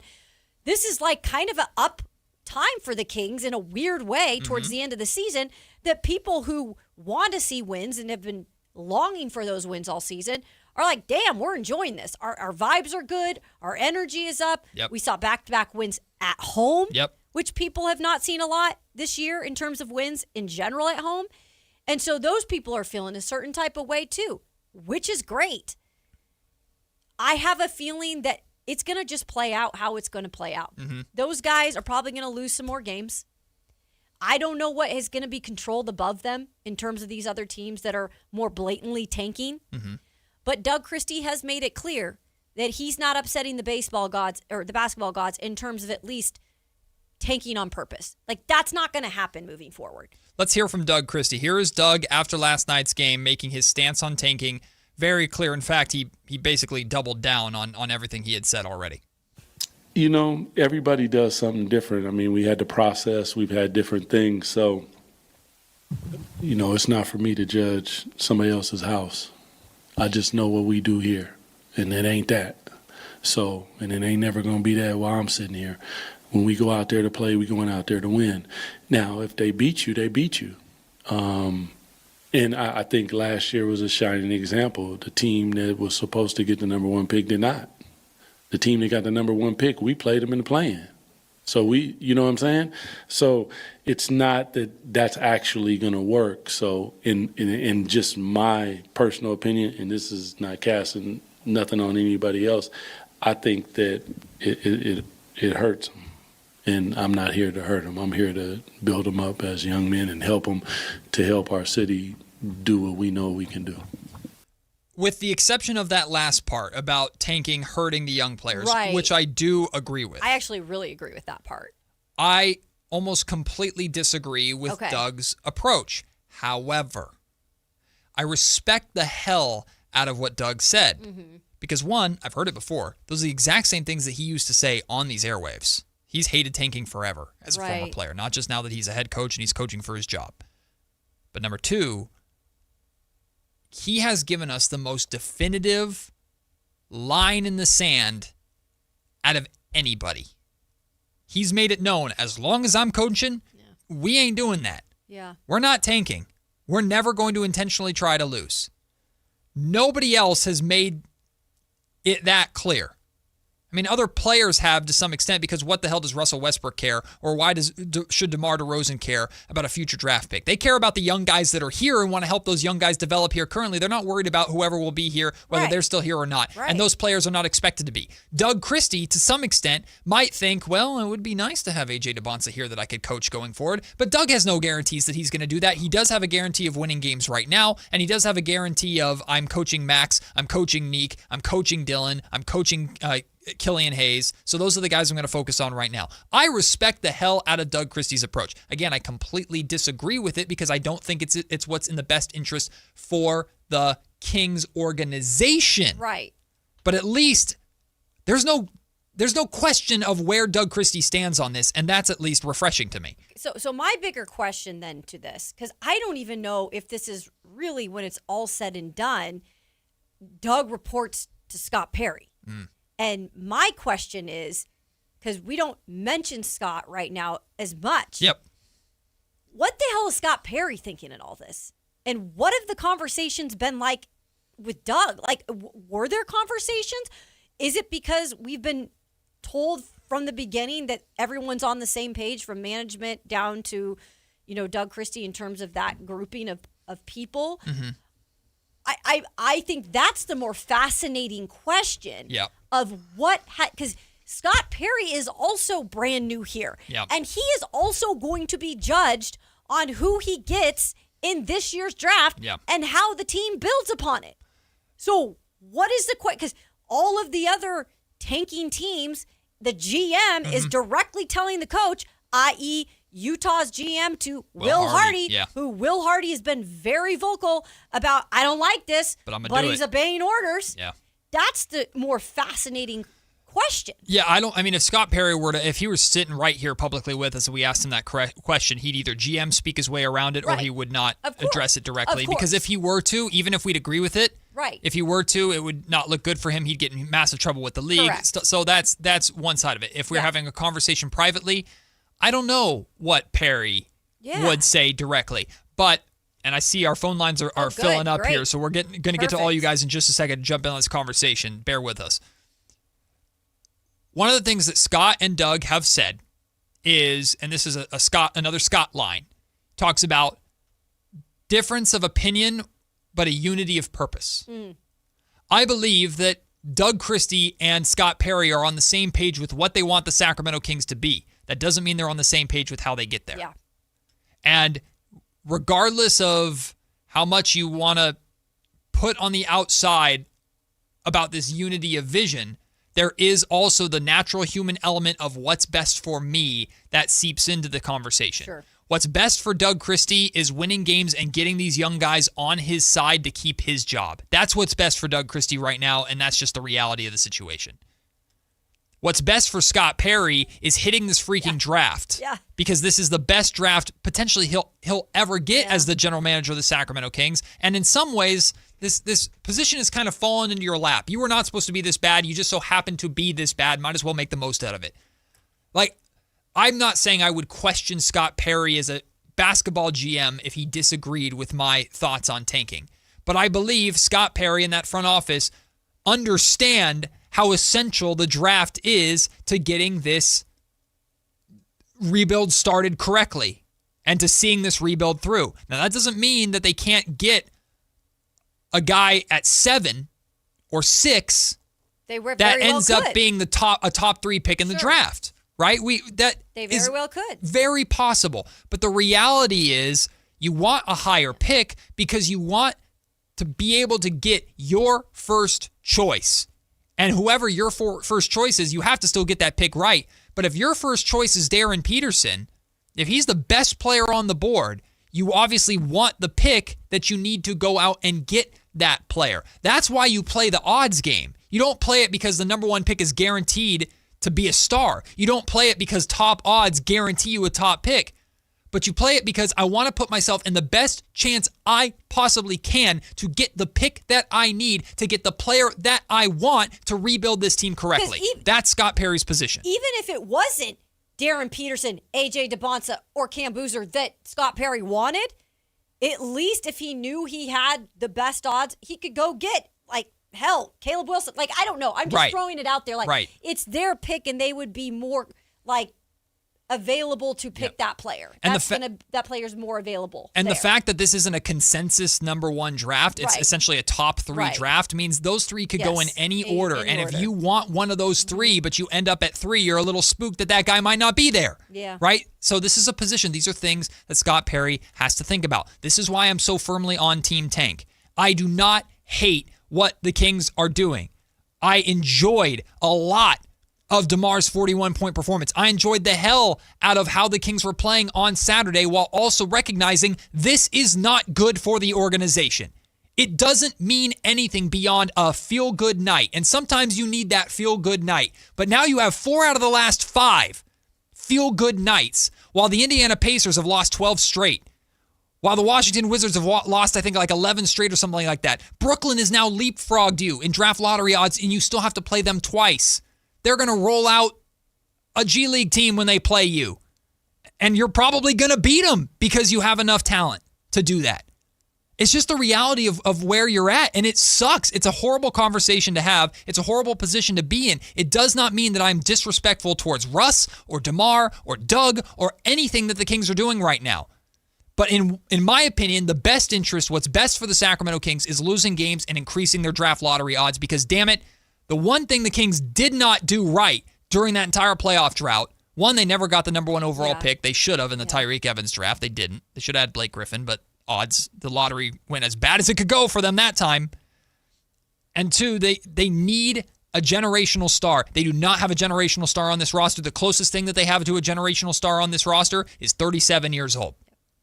And might not be back next year. That's not the future, right? I'm future focused. I could be totally wrong. And the Kings could end up with the 8th best odds and win the lottery. And that would be wonderful. And I would love to have all the told you so's come at me that day. Sure. Would love that. But you're betting on the odds right now. Best odds matter. Yeah. That's what I'm going with. Yeah. All right, let's jump to these phone lines. Enough of me blabbing. Let's start with Will. Will wants to get into this conversation. What up, Will? Hey, man, you got to calm down, dog. You got to calm down, player. You are you new here? Are you new in Sactown? You know how many guys we have passed over who wasn't lottery picks, who are future Hall of Famers, Steph, Clay, Luka. I mean, come on, man. It's just we just have to pick the right talent. You know who I want? I want Darius Akuth. I wish we could get him. Arkansas got a bunch of dogs in the league right now. They playing ball. You can't ask guys who in their mid-30s and they've been superstars all their life to tank. They're not going to tank, man. They're making $300,000-$400,000 a game. Well, I'm not expecting those guys to tank. I think I've made that perfectly clear. And to answer Will's question, I have been here the entire time, and you know what the Kings have never had? A number 1 pick. Now, they had a number 2. They blew it. No ifs, ands, or buts about it. And he's right. There have been plenty of picks that the Sacramento Kings have passed on that have become better. Scott Perry needs to get that right regardless of the spot that he picks at. But again, you want to put yourself in the best possible position to take the guy that you want. That's what this is about. Getting it right is half of the equation. The other half is being in the spot to get it right. Again, like I said before, or when we started this segment, this is like separate from what we think the players are. I have in no way, shape, form, or fashion do I ever think that they go out there trying to tank, that is not what they're going out there trying to win every game. Yep.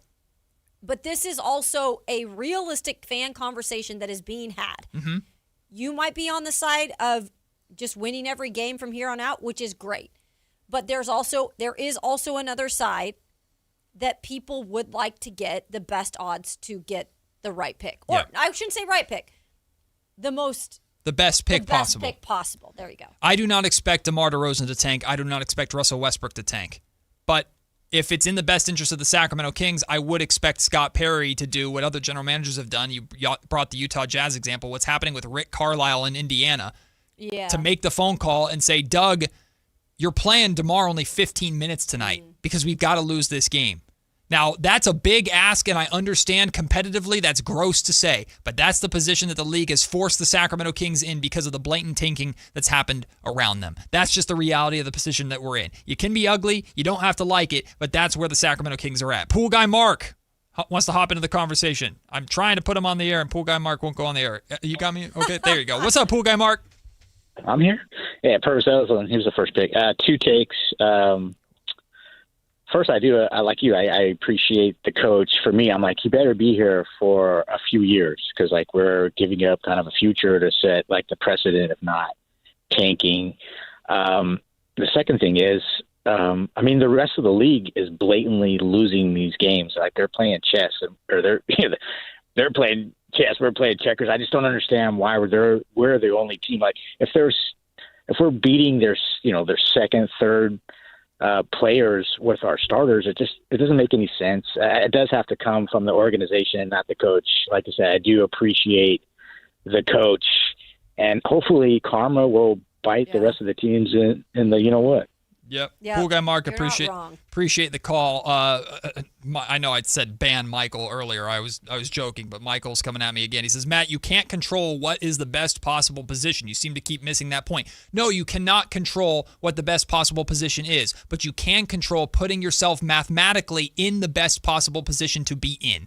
That's the point. All you can control is your odds, or putting yourself in a position for the best odds possible, and winning games at the end of the season on the back of a 41-point performance from DeMar DeRozan or a triple-double from Russell Westbrook. That's all fine and dandy, but that puts you in a worse mathematical position to end up in the position that you need to be in or want to be in order to get the top pick that you're looking for. And I understand, again, the Dallas Mavericks example from last year, I understand anomalies happen and things like that happen, but if you're just relying on blatant dumb luck with the draft lottery, if that's you and you're in the camp of ping pong balls are going to fall as they may, I don't worry about it, I'm not stressed about it, it is what it is, I don't blame you for that. There are people at this station that feel that way, and that's totally fine, that's healthy, that's great.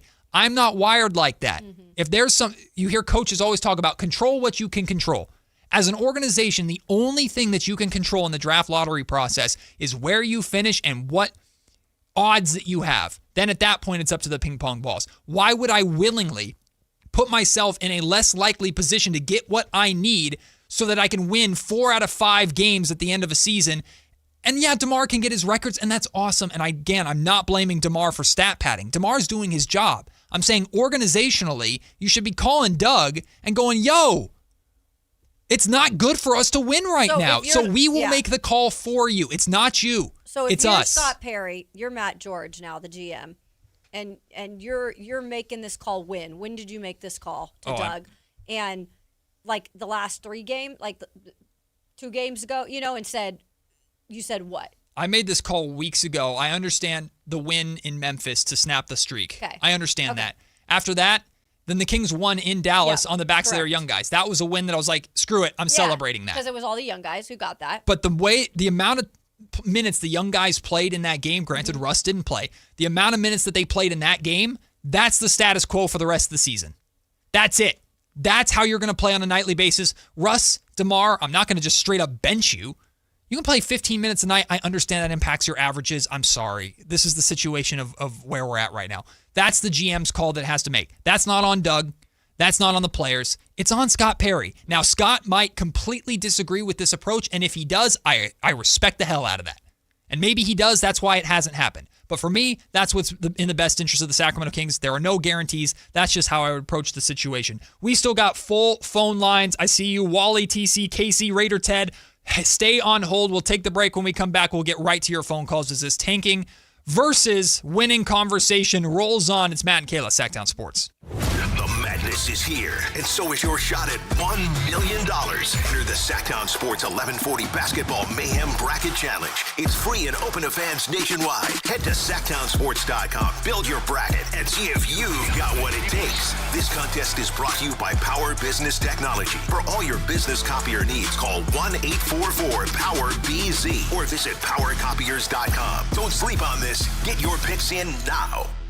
Capital Casino is conveniently located in downtown, 411 16th Street, and has been a part of the greater Sacramento area for over 20 years. They offer the best variety of games in the region in a safe and friendly environment. And there's plenty of parking, all well lit and monitored by security. Come have a great meal at the cafe and restaurant inside. Capital Casino has the best food, the best service, and the best action. But please always remember to gamble responsibly. 1-800-GAMBLER. Power Business Technology is proud to be a 100% independent, locally owned and managed Toshiba copier dealer. Local ownership cuts out the red tape, allowing ourselves to never be too busy to personally answer the call when our clients need us. Recognized for excellence in service execution, training, and customer service, we're proud to be named a Toshiba ProMasters Elite Dealer since 2021. Contact us today for all of your business printing needs at 844-POWER-BZ. That's 844-769-3729. Or visit us at PowerCopiers.com. Sacramento! Now you got a place for all things dance. The all-new Energy 100.5 HD2. Where dance music lives. Dance vibes anytime and any place when you get the free Now 100.5 app. Or listen at 100.5 HD2. Tune in every Thursday, Friday, and Saturday for the Toyota Tahoe Report with Johnny Mosley and me, Elena, bringing you the latest weather conditions up at Tahoe. Brought to you by your local Toyota dealers, Toyota. Let's go places. Guys, did you know your testosterone affects everything in your system, including how you feel and perform every day? Right now, Revive Men's Health Sacramento will check your testosterone for free. Knowing your T levels is the first step in understanding if you have low T. Your testosterone level impacts your energy, libido, sleep, weight, hair loss, mood, and even ED. Maintaining an appropriate T level can change your whole life. Most men start to see changes in their hormone levels in their 30s. Experience and results matter. So what are you waiting for? Get your T levels checked today by local, experienced, and trusted men's health experts. They've helped thousands of men since 2011. They're so confident they can help you, they even guarantee it. Call Revive today and schedule your free testosterone test, free exam, and free consultation. Call Revive Men's Health at 916-277-8599. That's 916-277-8599. Or visit ReviveMen'sHealth.com. Hey, it's Carmichael Dave. I got to tell you, I am so excited to get this decking project started with Trex Decking and Railings. From the first time I stepped foot in the showroom last week, I was so impressed. So many color options. Heat-resistant composite deck. What does that mean? That means I don't have to do any maintenance on it whatsoever. They even have a deck designer, so you can go online and see what your dream deck will look like on your house. Just visit Trex, that's Trex.com to get it started. Tell them Carmichael Dave sent you. It's time for the madness, and your HVAC system is in a full court press. Cold mornings, warm afternoons. Your heater and AC are battling, and your system is working overtime. Don't let your comfort get knocked out. Score Brower Mechanical's Madness BOGO Special. Buy a heating maintenance and get a free AC maintenance for just $89. Call 916-352-3113. Brower Mechanical. Residential and commercial HVAC sales and service. License number 1081055. Spring is here, and there's really nothing better than hitting the open road in a new Honda. Whether you're shopping new or pre-owned, Stockton Honda has the selection and savings, plus get top dollar for your trade. And while life's roads are often filled with bumps, buying from Stockton Honda couldn't be smoother. Wherever the road you travel might lead, Stockton Honda is happy to get you there. Come in today or go to StocktonHonda.com. Anytime, anywhere, it's all here. StocktonHonda.com. Matt and Kayla on Sactown Sports 1140. We got a lot of callers who want to jump in on this conversation. I'll get to you guys in just a second. Want to address this comment, though, because it ticks me off, and that's not what this is about. From Amadrock, win for the people who pay for the ticket and don't get the luxury of entering from the media entrance. This is not a media thing. Media members, we benefit. My numbers are better. Yeah. My health is better when the Sacramento Kings are better. I'm there no matter what. Kayla watches no matter what. We all watch no matter what. And I understand Sacramento Kings fans watch no matter what. Good for you. That's what makes this city amazing. And I love that I get to do what we do in this city that we love with the people that are my fellow fans that I grew up rooting with and supporting. 100%. This is not a media thing. No. This is not a media take. This is the best route to the Sacramento Kings actually becoming relevant again. We got a taste of that for 1 year, and this city was on freaking fire. And this organization burned that down to the ground with their own self-inflicted wounds. They did it to themselves, and we're all starving to get back there. We got a taste, and now we're ravenous for more. This is the way you do it, in my opinion. This is the way you get as good of a draft pick as you can, best lottery odds as you possibly can to get back there. That's what this is about. This is not a media thing. If fans want to pay their hard-earned money and go to the Golden One Center and cheer for a win, that's what they did last night versus Utah. That was awesome. They had Y2K night last week. Kings won that game. I think it was against the Bulls, if I'm not mistaken. Y2K night was awesome. Energy in that building was fantastic. Love it. If you're spending your hard-earned money and you want to win, who gives a damn what I think? Yeah. Who gives a damn what anybody thinks about draft lottery odds? Go, have a good time, and root for a win. Everybody is obligated to do that, or everybody is free to do whatever you want and root however you want. But do not make this a media thing. Do not make this anything about that. This is about, in my opinion, what is best for the Sacramento Kings going forward. I could be dead wrong. It could absolutely backfire. The Kings still have to get their draft pick right. But that's what this conversation is. So don't blur those lines. Stuff like that ticks me off. All right, let's get to Wally. Thank you for holding out during the break. What up, Wally? Hey, how's it going? Good, Wally. How are you? Good. So I'm just calling about the you're talking about the odds changing, and from being in the spot they're in right now, it's only a 4% change for a top 4 pick. Yes. And then the for the first pick, it's only 1.5%. Correct. So to me, the only odds that really change are from locking in 5th pick with the remaining percentage to that being then the 6th or 7th. So to me, that's not a big deal, right? Like 5, 6, and 7, is there really a huge change between that? I mean, there can be. So where the Kings are at right now at 4, the lowest that they could fall is 8. So the Kings at 1, the lowest they could fall is 5. So that's why it was always like, well, out of the top 3 spots, of course, you want to be number 1 out of the top 3. Your odds might be the same as 2 and 3, but the furthest you can fall is 5. As of right now, the furthest the Kings can fall is 8. Now, we don't have to have the doom and gloom mentality of, well, the worst case scenario is what's going to happen, because mathematically there's still a very good chance that that won't happen. But the floor is part of the conversation. In my opinion, yes, there is a drastic difference between 5 and 6, in my opinion, because At 6, let's say the Kings like Acuff. Well, at 5, it sounds like it's going to be one of the point guards, either Kingston Flemings, Darius Acuff. Like, if you want one of those guys in particular and you think the team at 5 is going to take them, now you have lost leverage and you need to either give up something in order to move up to go and get that guy, or you have to settle for whatever's left over. And if you don't get the guy that you think is going to be the star, if I'm Scott Perry, I value Acuff more, I value Acuff more than I value Kingston Fleming. Just me personally. I like Acuff's game better. I think he's more likely to be a star. I really want Acuff. I'm at 6, and the Pacers are at 5. Well, they wouldn't have their pick. The Nets are at 5, but the Nets want Acuff. Okay, well, crap. Now I got to get my guy. That's what we're talking about here. There's no guarantees in the draft, but the higher you are, the more likely you are to get the guy that you want, that you believe is going to be a star. It's a position that every general manager wants to be in. TC's on the line. TC wants to jump in. What up, TC? Hey, what's up, man? Matt Kayla, what's going on? What's up, TC? Hey, so I'm vibing. I honestly, Matt, I kind of want to ask you a question, really. Please. And I kind of want to ask them, why are we getting so bent out of shape with the draft lottery, right? That, like, as long as and the reason why I'm asking this question is because if the young player's developing in a Max, Neek, Daquan, he's 27, but he's part of the young generation. Yep. Precious, and these guys are getting camaraderie and coming together, and they're actually winning games. I think that's the most important thing. This season is already a crapshoot. Where the Kings fall is where we fall. If you've been watching college basketball and paying attention to this draft, there's going to be talent all up and down that first round. This is not just a 1, 2, 3, 4, 5 player draft.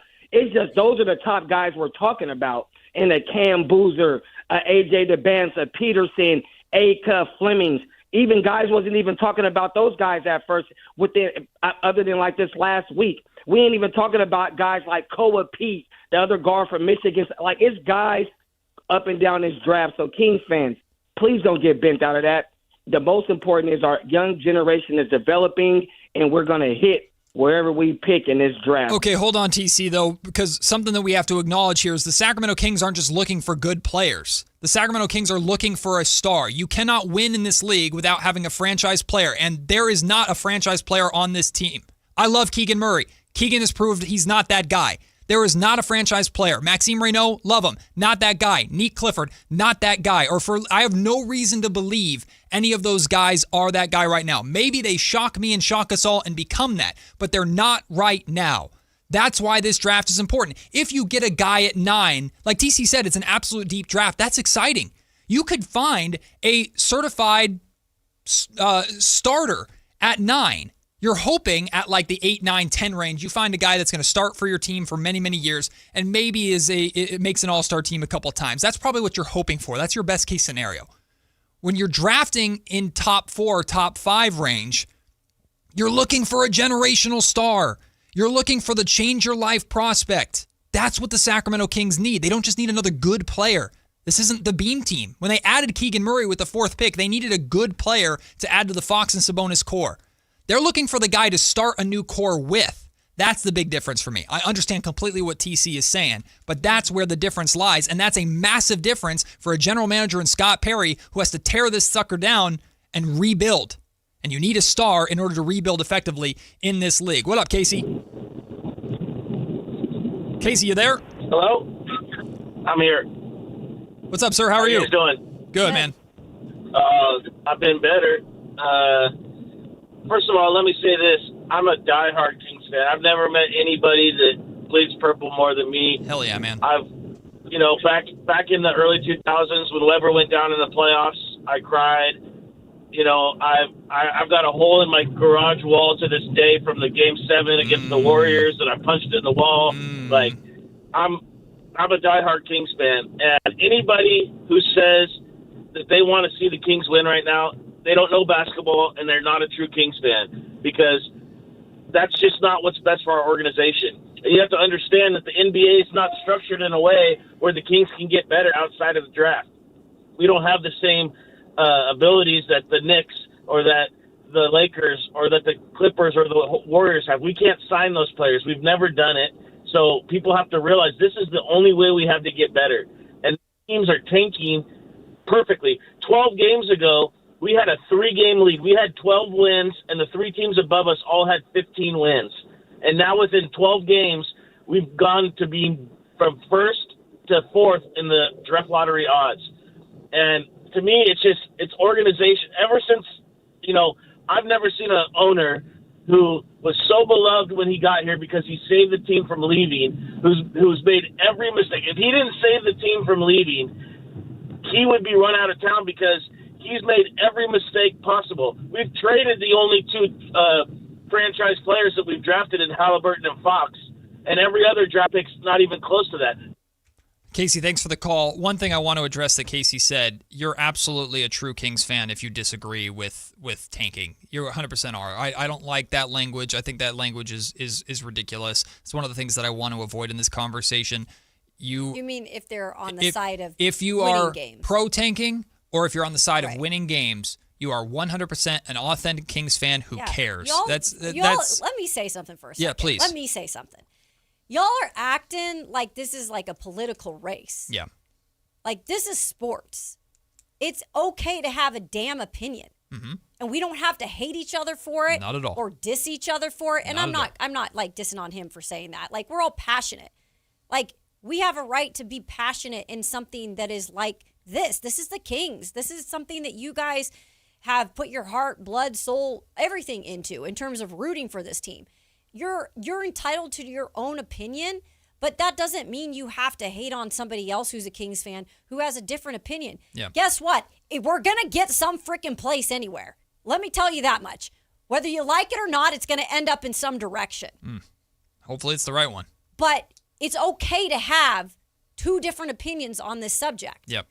But we don't have to hate on our fellow Kings fans to get there. Yep. Period.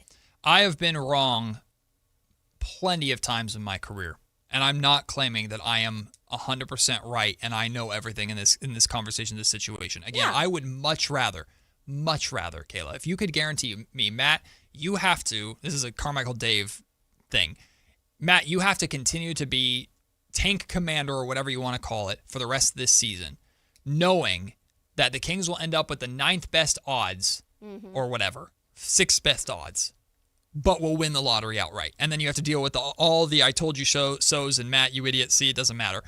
I would take that in a heartbeat.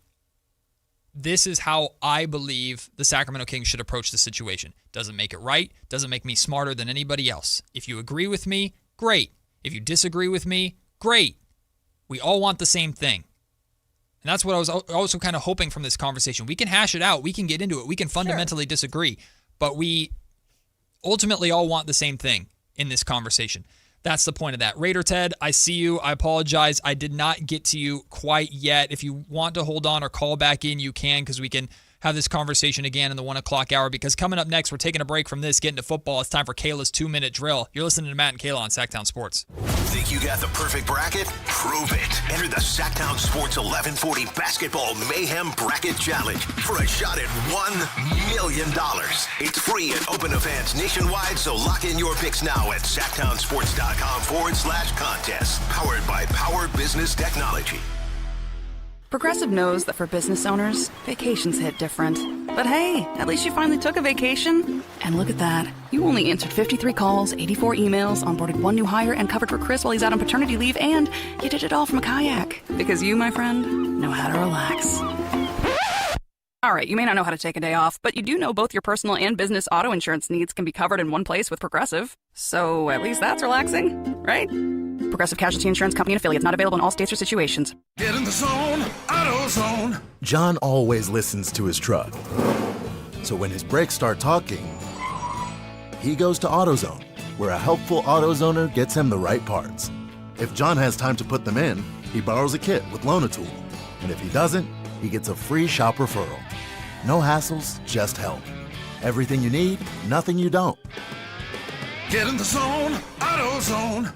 Deposit required for Loan-A-Tool. Restrictions apply. Golf to Go is brought to you by the Hagen Oaks Golf Super Shop. Here's Frank LaRosa. If you struggle with alignment off the tee, Golf.com's Zephyr Melton has a fix. If you aren't aimed where you think you are, you're putting yourself in a poor position before you even swing the club. Sometimes your brain will play tricks on you and make you feel like you're aimed one way when in reality you are aligned in a totally different spot. There are only two areas where you get to place your ball before you hit a shot, the green and the tee box. On the green, you always line up your ball when you place it down, so why not do the same thing on the tee box? Try pointing the logo or your Sharpie line down the target line. If you want to get your ball lined up even more precisely, try choosing an intermediate target in between your ball and the distant target, maybe a discoloration in the grass or divot, and then use that as an intermediate target. With that spot picked out, line your ball up pointing right at it. So long as you orient the ball correctly when you place it, you can swing away knowing you're aimed at your target. That's your Golf to Go. I'm Frank LaRosa. There's the hard way to buy a car, and then there's the Hoblet way. Transparent prices, fast paperwork, and a team that's there to help, not hover. We've spent 77 years refining this process so you can get in, get out, and get driving with zero drama. Car buying doesn't have to be stressful. At least, not when you do it the Hoblet way. Experience the difference at HobletDodge.com. The easy way to buy. Country in the Park is back. May 8th and 9th at Cal Expo. Miranda Lambert. John Party. Chris Young. Turnpike Troubadours. Dylan Scott and more. Line dancing, mechanical bulls, and food trucks. Make it a lucky night out of live country music and dancing for your crew. Tickets start at only $68. Country in the Park May 8th and 9th at Cal Expo with Residents in Cal Expo and Gornick Academy. More info at CITBfest.com. There are many reasons to choose Gonzalez Law Offices as a dedicated trial lawyer with an undefeated record from 2016 through 2019, and you'll know that no case is too big or too small. Due to his success, hard work, and commitment to excellence, attorney Jonathan Gonzalez has been listed in Super Lawyers Rising Stars, as well as in the top 40 under 40 list by national trial lawyers. You can find Gonzalez Law Office online at saclegaldefense.com or call him at 916-304-9187. Saturday, March 21st, history hits the gas. The 77th season opener at Stockton 99 Speedway. Tribute to Norman David. Gates open at 5 p.m. Get your tickets now at Stockton99.com. It's time for the 2-minute drill. Kayla Anderson has the ball, and she's taking us around the world of football. It's Kayla's 2-minute drill on Matt and Kayla. I think we all need the timeout. Good conversation. Unfortunately, it does get nasty, and I understand why it gets nasty, but... I don't. Chad, you can have conversations and debates without getting nasty. Sports are sports, man, and that people are passionate about it. Most people are being very respectful about it. Yeah, but you're not going to get anywhere. Right. That Of way. course not. So, That doesn't stop people. But I appreciate everybody who's been a part of that conversation. We will very briefly revisit it at 1 o'clock for guys like Jacob who are holding on that long. Appreciate everybody who called in and was a part of that conversation. But now it's time for Kayla's 2-minute drill. Let's talk a little football, Kayla. I would be happy to do that. It is the 2-minute drill. That is why you hear the music right there. And I'll start off with a little bit of news that came down really right when we started our show today. So I'll start out there. So cornerback Darius Slay is retiring. He has spent numerous amounts of seasons in the NFL, 13 to be exact. He's a 6-time Pro Bowler. And he pretty much said it's time. He's going to take care of his family now, start his next journey. And congrats to him. I know it's really hard sometimes, and he has had a lot of success in his career. But sometimes the sleigh ride is over, and he's saying that is his time now to end that. And hats off to you. I respect it. When you know it's time, thank you. It's time. I thought that was clever. I liked it. I like that you come up with these like little puns for the 2-minute drill. You can tell. No, this is how I can tell that Kayla has a TV background because it's the lower third thought. Thirds. People don't understand when you work in TV, you have to create lower thirds to whatever topic you're talking, and you don't just want to talk about this player went to this team. You want to Right. make it creative in some sort of way. So every time Kayla does this, I'm like, oh, That's yep, so funny there's that your you lower, recognize there's your that. lower third. The That's lower third. That's TV brain right there. Yep, it's the producing that we had to do. We're not just faces that appear on your TV. We produced our own shows and put together our own shows. Okay. So that explains the one that you're about to do. I get it. Yep. Oh, yeah. On a jet plane to KC, baby. That is right. We're talking about Justin Fields. Earlier today, it was announced by Adam Schefter that Justin Fields, who was the quarterback for, let me see here, the Chicago Bears, the Pittsburgh Steelers, recently the Jets, and now he has been traded to the Kansas City Chiefs. for a 6th-round pick. Huh. So Is he the new Tyrod Taylor? New Marcus he Mariota? might- you know what? He might be. And let me say this about Justin Fields. Love the young man. Think he is talented. Unfortunately, he hasn't been able to make the most of it in the places he's been. Yep. Some of it's on him. Some of it's around him and the surroundings around him. And not just the best fits some of these places. But now he gets to go be Patrick Mahomes' backup. And I don't know if Patty is going to start the season. It seems like he's on track for doing that. But I think having Justin Fields as a backup is actually really smart. I mean, this is a really good move by the Chiefs, who, again, just gave up a 6th-round pick. Yeah. Kyle? How happy are you, Mr. Kansas City Chief? I mean, the trade itself, whatever, but you know how I told you guys the story that Mac Jones made me give up draft analysis because everyone was trying to convince me he was worth trading 3 first-round picks for? I have been saying since 2021, Justin Fields is going to be a good quarterback in the NFL. He just keeps going to the most tortured organizations in the NFL. Steelers late edition. Like, the Steelers had Big Ben, but you seen that quarterback list they've had the last 10 years? Did you see that offense that they were playing the last couple years? Ugh. Yeah, Bears, Jets, and Steelers that might be the 3 worst organizations a quarterback could possibly go to. So I am believing in Justin Fields to the end. Is he going to play for the Kansas City Chiefs? I pray to God he never has to.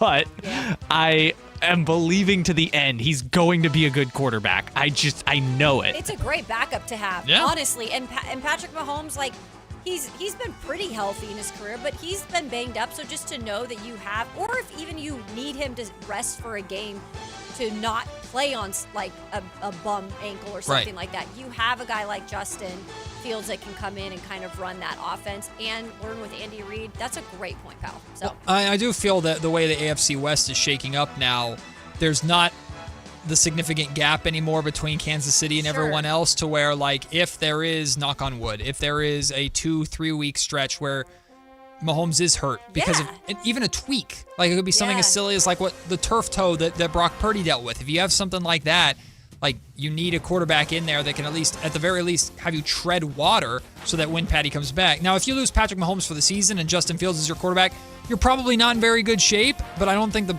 Chiefs are looking at Justin Fields as the perfect backup to Patrick. It doesn't exist. It does not exist. You can only be Ryan Fitzpatrick for so long. Right. Also, Mahomes might not play week 1. Well, that's what I'm saying. So it's nice to just have him maybe not rushed into that situation and have Justin in-house. He's learning Andy Reid's system. I think he's a good quarterback fit for that. So I think it's a great move. Again, just a 6th-round pick that you gave up.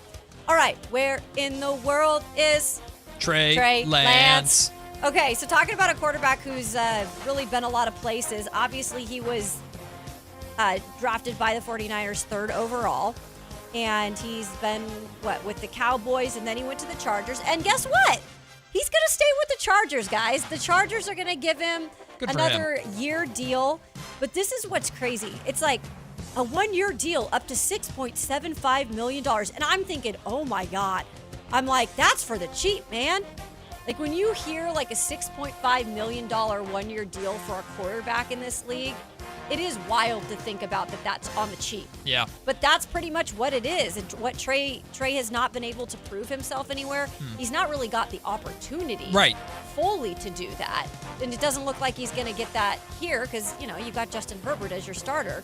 He's going to be a backup there. So there's, of course, a little extra negative connotation with Trey Lance's name in this market or this vicinity because of everything that happened in San Francisco. And I know it's impossible not to judge a player based off of where they were drafted and did they live up to that draft pick or did they not. Of course, Trey Lance has not in San Francisco. The Niners are just lucky enough to draft Brock Purdy, or smart enough to draft Brock Purdy to where they could kind of brush it under the rug and move on from it. They got lucky in that aspect. I root for Trey Lance, man. I think he's a good story, and going in with Harbaugh in LA, like, obviously you're very much the backup to Justin Herbert.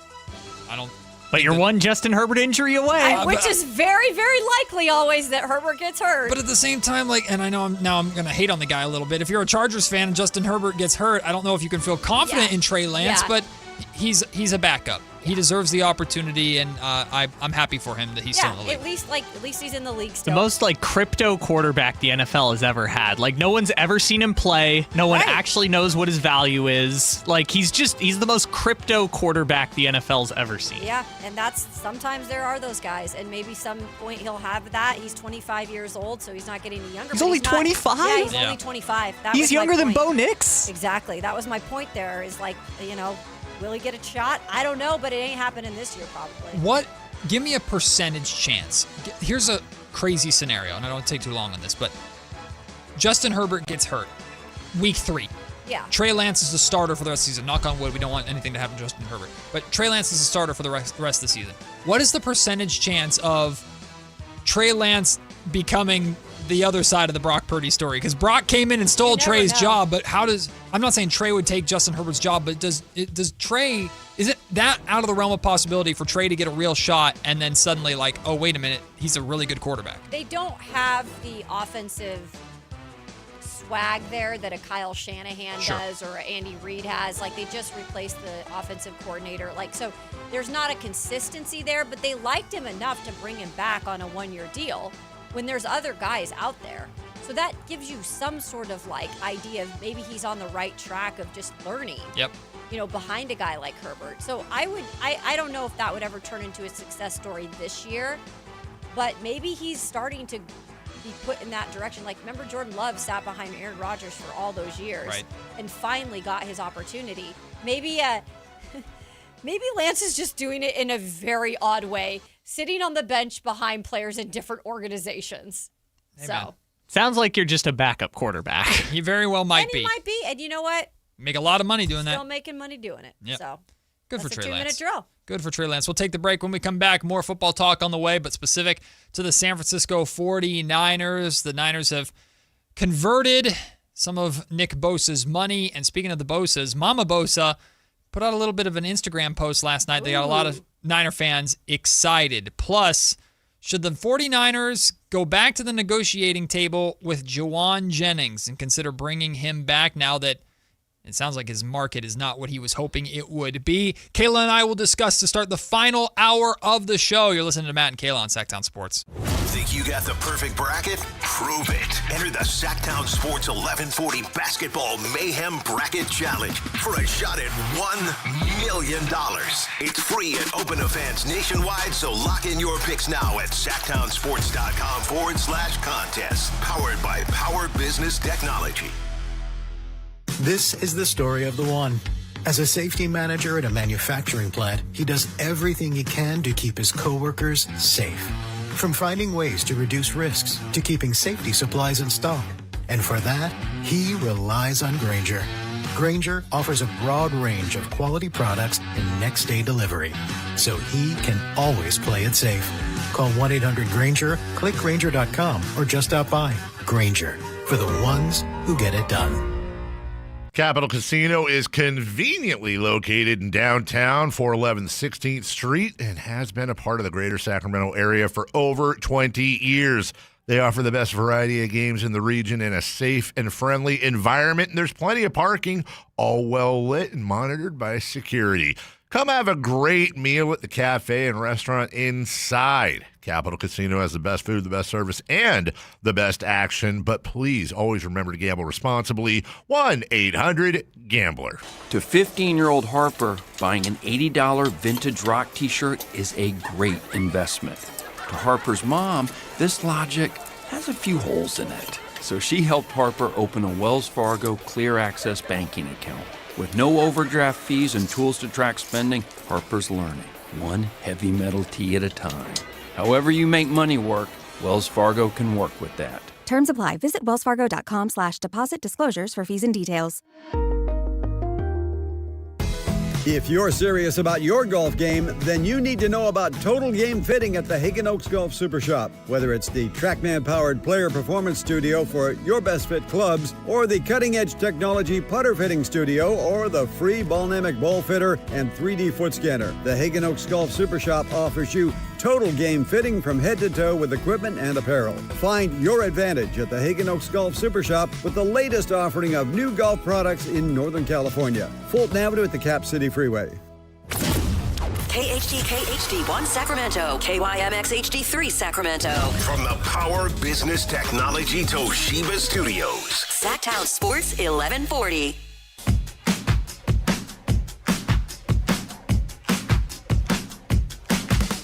It's Matt George and Kayla Anderson on Sactown Sports 1140.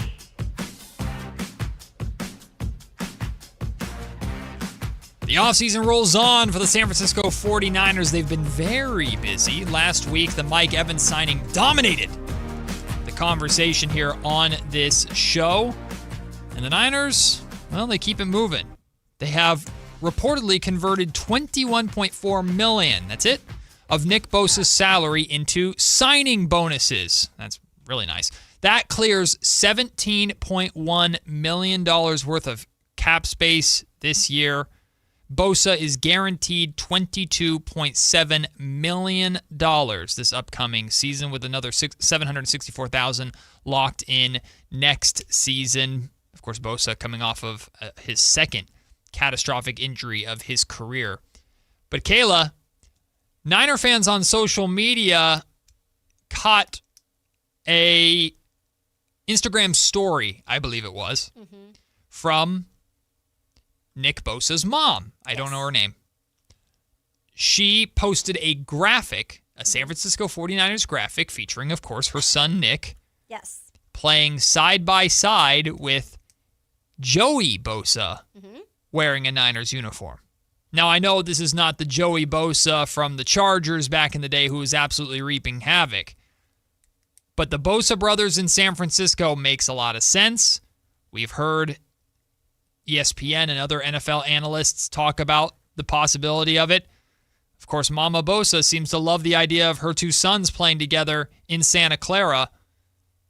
One, should it happen? And two, will it happen in your mind? Yeah, so just a little background. I always like to share my stories because I have been around the block in terms of covering sports.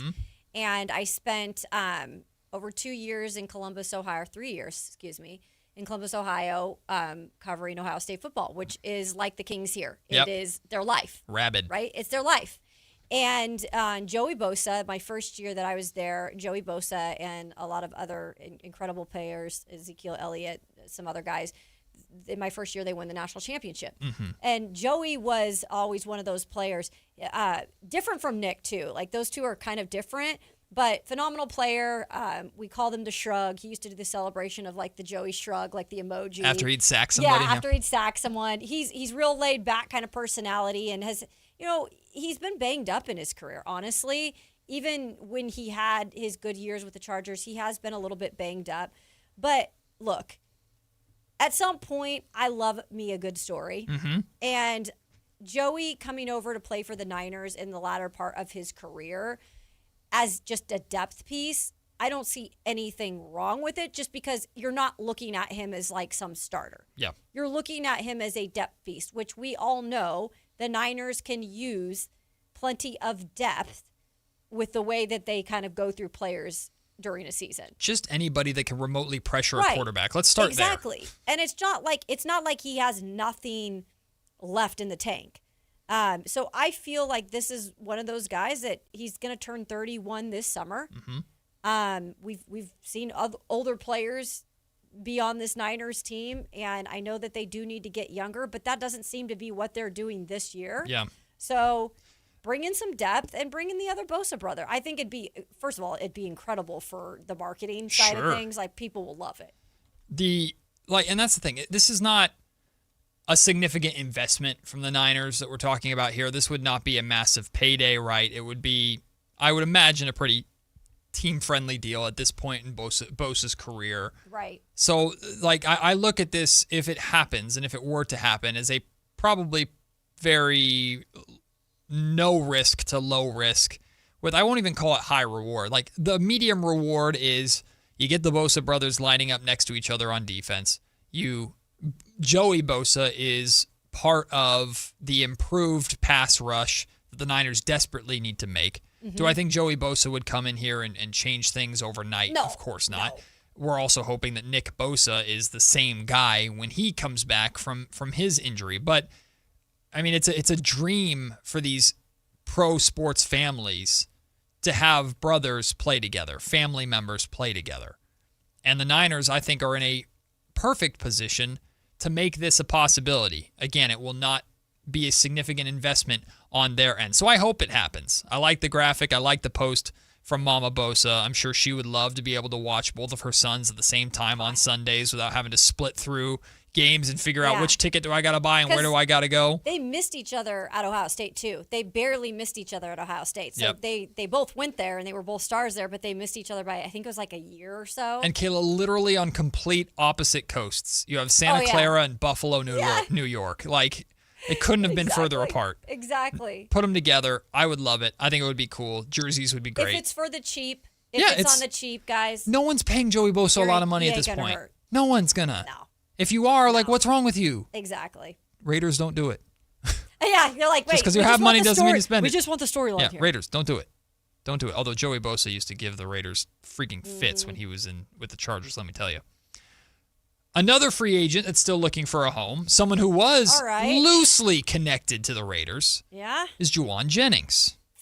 We were talking about before free agency opened, and Spot Track had projected that the highest paid wide receiver in free agency was going to be Juwan Jennings. Mm-hmm. The number was, in theory, like around $22 million a year is what Juwan was looking for or expected to potentially get. That was his estimated market value. Well, a lot of wide receivers have been signed, including Mike Evans to San Francisco, including Romeo Doubs to New England. And here's Juwan Jennings. Yeah. Still, I'm sure he's gotten calls. I'm sure there's been negotiating. Not for his price. Right. There's been negotiating, but obviously he hasn't signed yet because people aren't giving him what he feels he's worth. Now, full on the player, hey, you want to bet on yourself and believe in yourself and believe you're worth that? Good on you. But it seems like the reality of your market is not coming crashing down necessarily, but it's a bit of a reality check of where you're at as a wide receiver. So now that you have that context in mind, do the Niners come to the table first and pick up the phone and call Juwan and go, hey, you're familiar here, you want to come back at a better price? Or does Juwan and his camp contact the Niners and go, hey, I would love to come back at this price? Who initiates that conversation? First of all, that's a tough question, because when you're a professional athlete and your camp has supposedly come out here and asked, you're asking prices about $20 million a year is what I'm reading that his camp was asking for. And just to relate to that, guys, Alec Pierce of the Colts, who got re-signed, he got the biggest deal out of wide receivers on free agency with the $28.5 million deal per year. You're not getting close to that. Right. And the next biggest was Wan'Dale Robinson, who went to the Titans for $17.5, and Rashid Shaheed, who went to the Seahawks for $17.5. I mean, you've got Jalen Naylor, who signed with the Raiders for $11.5, and then right there in Santa Clara, Mike Evans, who comes there for $14.1 million a year. He ain't getting close at this point, guys, to $20 million a year. Does he get more than Mike Evans? At this point, I don't think so. No, because there's no team. I don't think so. I don't think he is, and that's the big question. Either he's got to bite the bullet and go somewhere for a lot less than their camp was expecting, or he's not going to have a team right now. And here's the thing. Look, to give him props, like he has been a really good third down weapon for the Niners, and that's valuable, right? There's no doubt about that. He logged his best career at 975 career receiving yards. A lot of that because he has had to step up for roles with injuries this last year. Big time. And credit and kudos to him for doing that. Absolutely. However, he's 28 years old. And I don't know if there's been enough there to say he's a 1 or 2 anywhere, because he's never really had to be that with the 49ers. And so do the 49ers bring him back? If they do, it's got to be at a really cheap price. Yep. And honestly, I'm in the direction of they're already bringing back so many of these core players. What I want to see done, if I am the Niners and I'm John Lynch, is I want to eventually be like, okay, I'm going to bring in a young, talented wide receiver.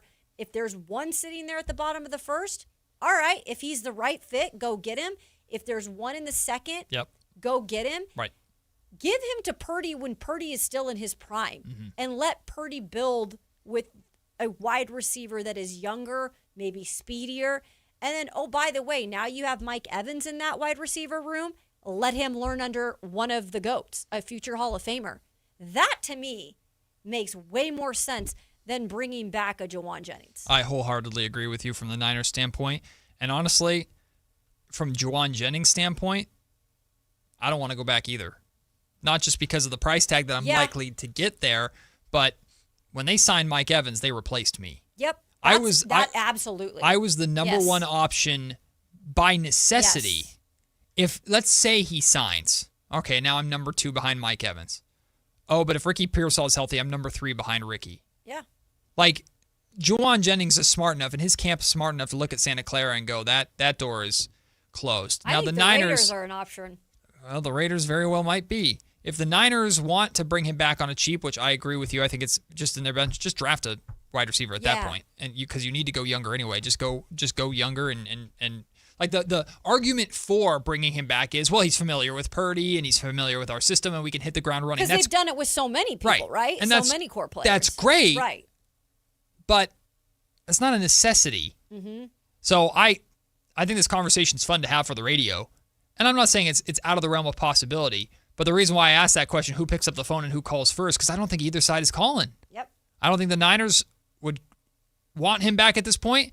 And if I'm Juwan Jennings, whether it's just pride or whatever, I'm looking at the Niners and going, well, they've moved on past me already. I got to go find my bag. I got to go find some sort of bag somewhere. Hey, Raiders, you got money. And Raiders, he's got that tough kind of exterior personality. He's got that. Look, I don't want to call Juwan Jennings a bad guy. Like, he's not going and getting in trouble off the field. That's not what I'm saying. He does bring a little bit of an attitude with him. He's fiery. But it's okay. Like, I think it can be okay in the right situation. And I think the Raiders might be actually a good fit for him. I just don't know if he's budging yet on their side of things in terms of what they're asking for. And unfortunately, like Double J, I think you're going to have to at some point, because you're just not going to get that $20 million or probably anywhere close to it right now. Yeah. Maybe if a wide receiver gets hurt and he doesn't enter the year with the team, that could be a possibility. But right now, I don't see it happening. Michael, by the way, who's been great in the chat today, he says, I'm hoping for an offensive tackle that falls in the first round and then get a wide receiver in the second round. Yeah, by all means, that would be a great scenario. Because I think, first of all, they need to address the line at some point. And then you can always find really good receivers in the second round. There's still a lot of them that are available. Really quickly, let's explore this Juwan Jennings to the Raiders conversation. Okay. So they gave Jalen Naylor $11 a year. Correct. Yes. Why? Because I do believe there could be very viable interest in Juwan from the Raiders. Now, we have not heard anything directly about the Raiders are interested. This was a conversation from ESPN. They put out an article last week about best landing destinations for remaining free agents. And for Juwan Jennings, it was the Raiders. For Joey Bosa, by the way, it was the Niners. Yes. So it's a guesstimate, an estimated guess based off of the market and based off of who has money, who's available, what team needs, blah, blah, blah, blah. Fits. So the Raiders make sense for Juwan Jennings. Mm-hmm. But again, when talking about Juwan's asking price and why this move hasn't been done already, does he get more than 11? No.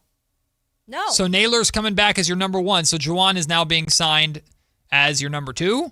I just don't see, if you're going to go out there and your first move, as the Raiders did in terms of a wide receiver in free agency, was to bring Naylor in, when there was an option of of Jennings on the table.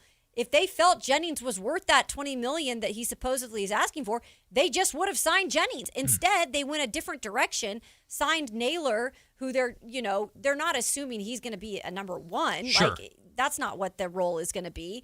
But I don't even think they necessarily know for sure who their number one is yet. But I think they're still, that's up for because they have Bowers as a tight end. I agree wholeheartedly. You know? What's interesting, though, is when you read the write-up, this is an ESPN write-up of the Jalen Naylor signing. The last line of this write-up is this.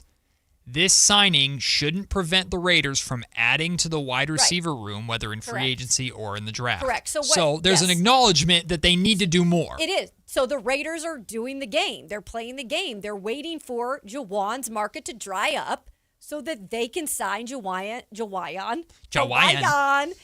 This is how I get so excited talking about this stuff that I slur my Just words. add syllables. Yes. So Jawan, they want him on the cheap, and they might get him on the cheap because it doesn't look like anyone else is budging even close to being around that $20 million deal per year right now. Like the $20 million is a pipe dream. We can take that out of the conversation. Even 18, I feel like, is like that door is closing.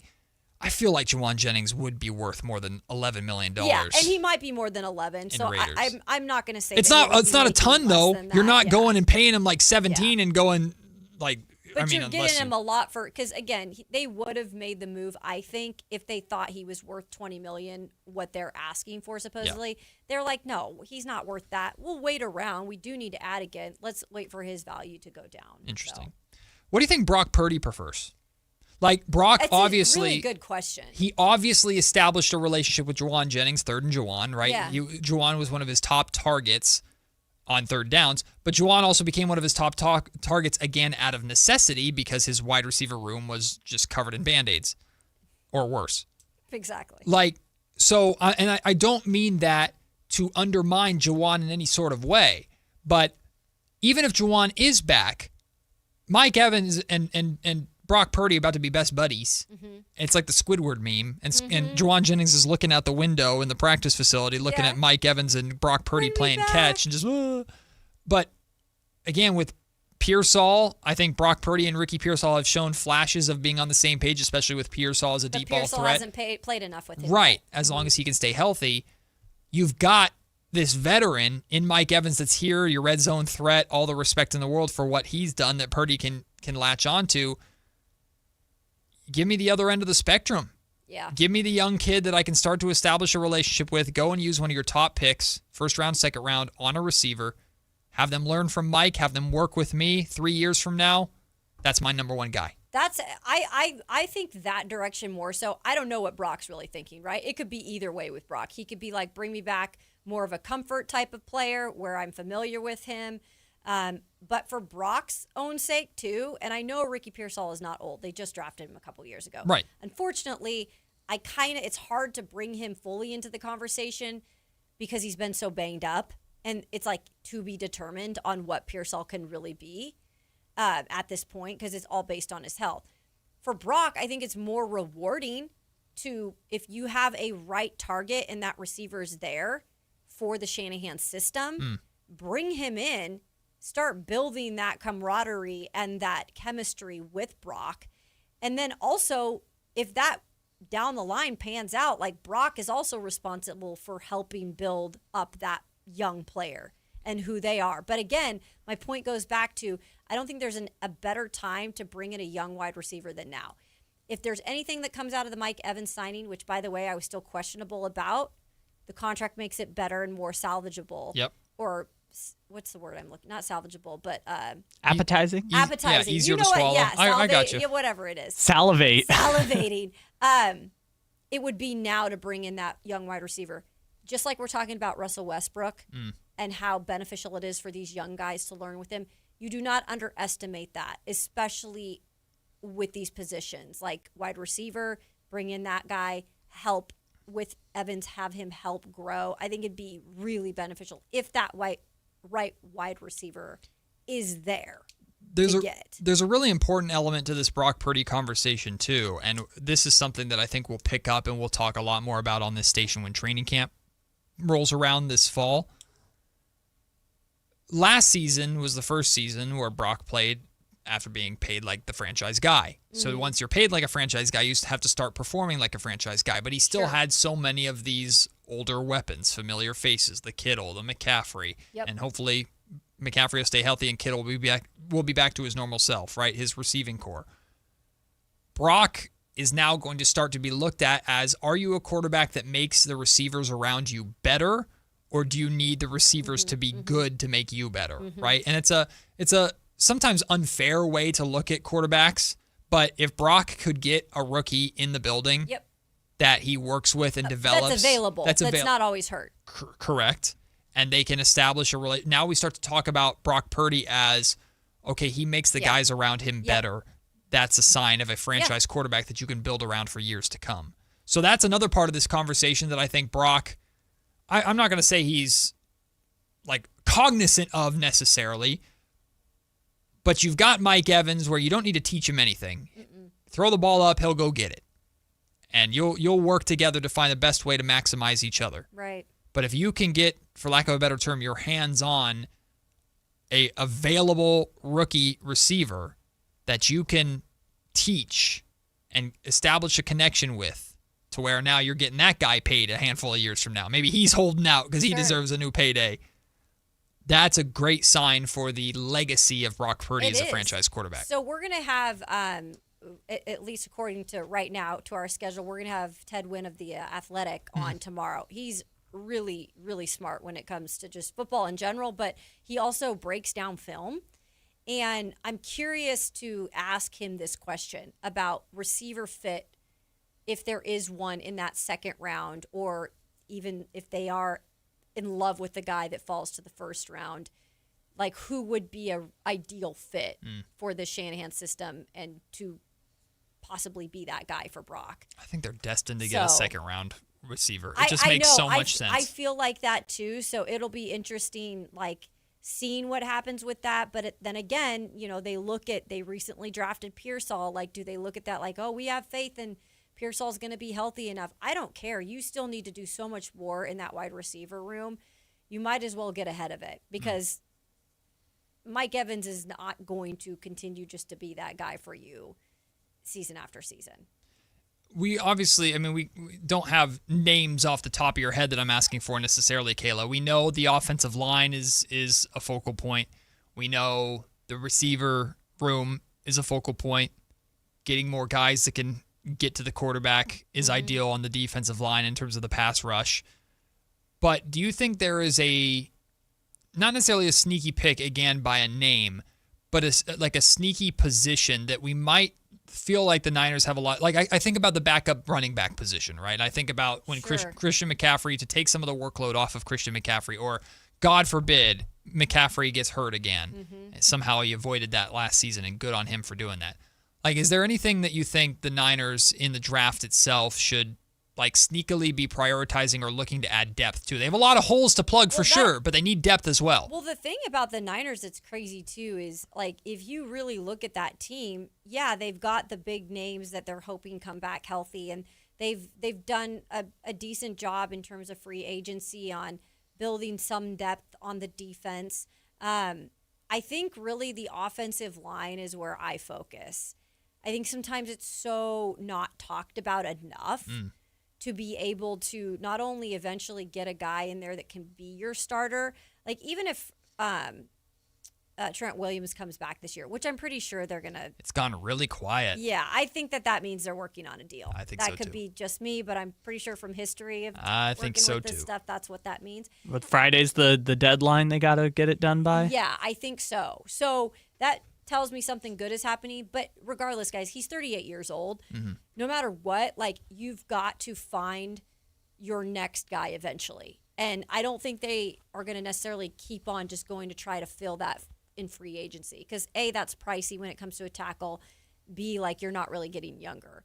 So I think you got to keep an eye on the offensive line, even if it's like a 4th round pick and it's somebody you can develop into a guard position or a tackle position that you see some upside in. It's better to address a need before it becomes a gaping hole than trying to plug a gaping hole and you don't have the materials, right? It's funny, Michael brings up they need to find a fullback replacement.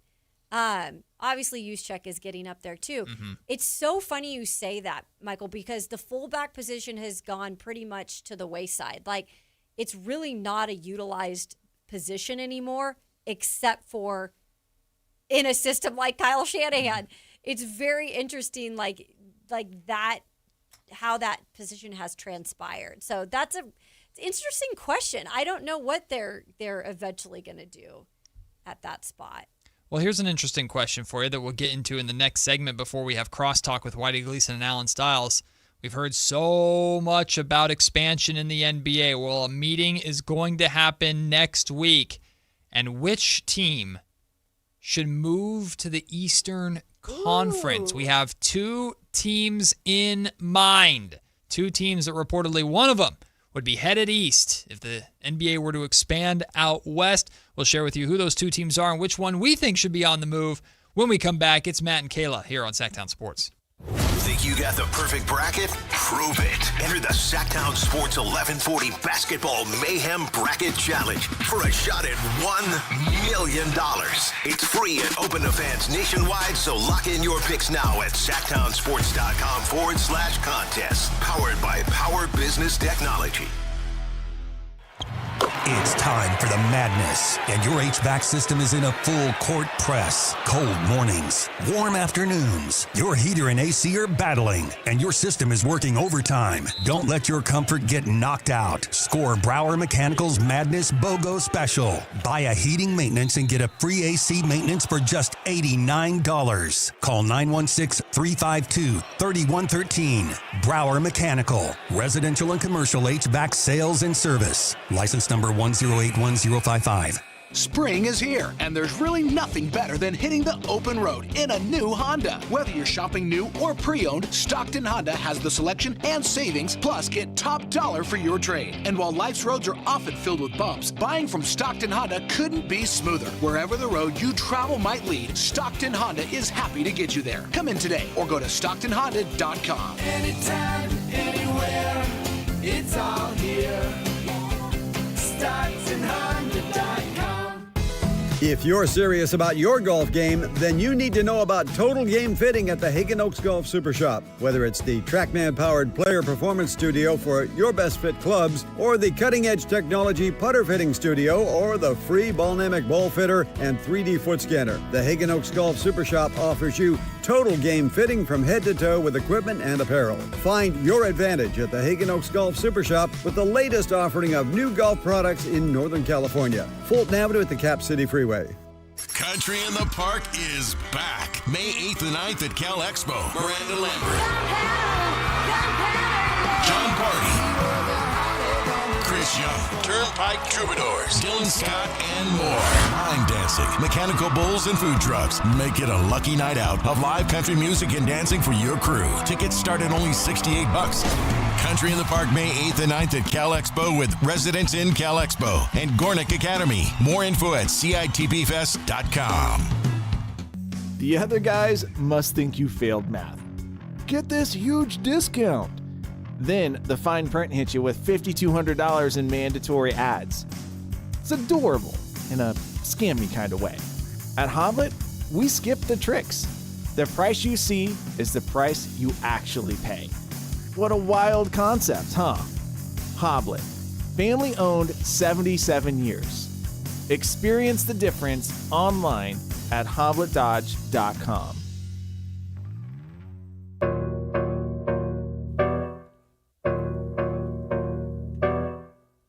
10 a.m. to 2 p.m. Matt and Kayla on Sactown Sports 1140. Okay, 49ers, we gotta work on your timing a little bit. Funny. We just did a whole conversation in the last block, and you wait till now when we're moving on to the NBA to break this? Yeah, mini breaking news here.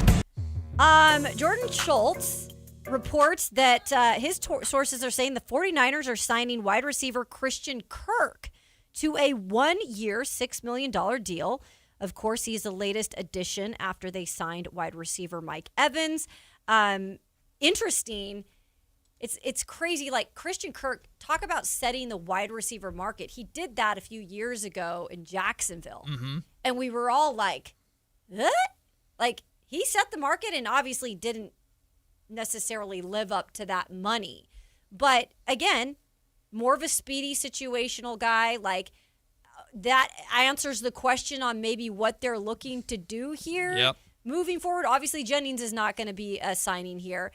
This is also making me think, okay, are they still kind of delaying the inevitable about getting someone in the draft, or they're just maybe having some depth in terms of their wide receiver They room? definitely I don't need to know. draft anymore because now they got Demarcus Robinson and Christian Kirk and I know. Mike Evans So I'm and like, Ricky they're Pearsall. but they don't want to draft a wide receiver. I guess they don't like That's anybody pretty much the answer. in that range that Yep. we thought, second, third round range. But they might go late rounds, maybe somebody to take a flyer on somebody. I will say, though, those first three names we just mentioned, all one-year contracts, And that's basically. I know, and that's what I'm like, maybe not, because they're all one-year deals. But so what do you think? The Mike Evans one is basically a one-year deal, but Exactly. You could also argue, though, that the Niners next season and the Niners in 2027 are going to be in completely different positions because of their window closing or guys getting older or contracts or whatever may be. The Niners might look at this as, we'll load up with 1-year deals to see if we can make one last run this year. And then, okay, we'll address our wide receiver position with our first or second round pick in the 2027 NFL draft. So I'm not saying that's what they're doing, but a one-year deals in San Francisco make a lot of sense in my mind for where the Niners are at. Yeah, it's like then you always wonder, like, what is the plan beyond that, right? Because you're bringing in so many of these older players. Like Christian Kirk is 29 years old, right? I'm looking at his stats from this last season. So he, let me see here. In the regular season for the Houston Texans, he had 28 receptions, 52 targets. He had just 239 yards receiving and 1 touchdown. So I wonder if this puts any pressure on Ricky Pearsall in the sense that, like, hey, man, we got to get you healthy. You got to stay healthy because, like, people, we got to move on type thing. And we're going to bring in these other guys that can, in theory, do somewhat of what you can do as a deep ball speed threat. We already got Mike Evans here, so your chance of being wide receiver 1 is not happening anytime soon. I don't know. Like the Niners obviously can't wait for Pearsall to just stay healthy. I think they're betting on It's not gonna happen. Sure enough, because they want him to be. I mean, he was a pretty high draft pick for them. So, yeah, I mean, to me, again, they're adding another veteran presence in that wide receiver room.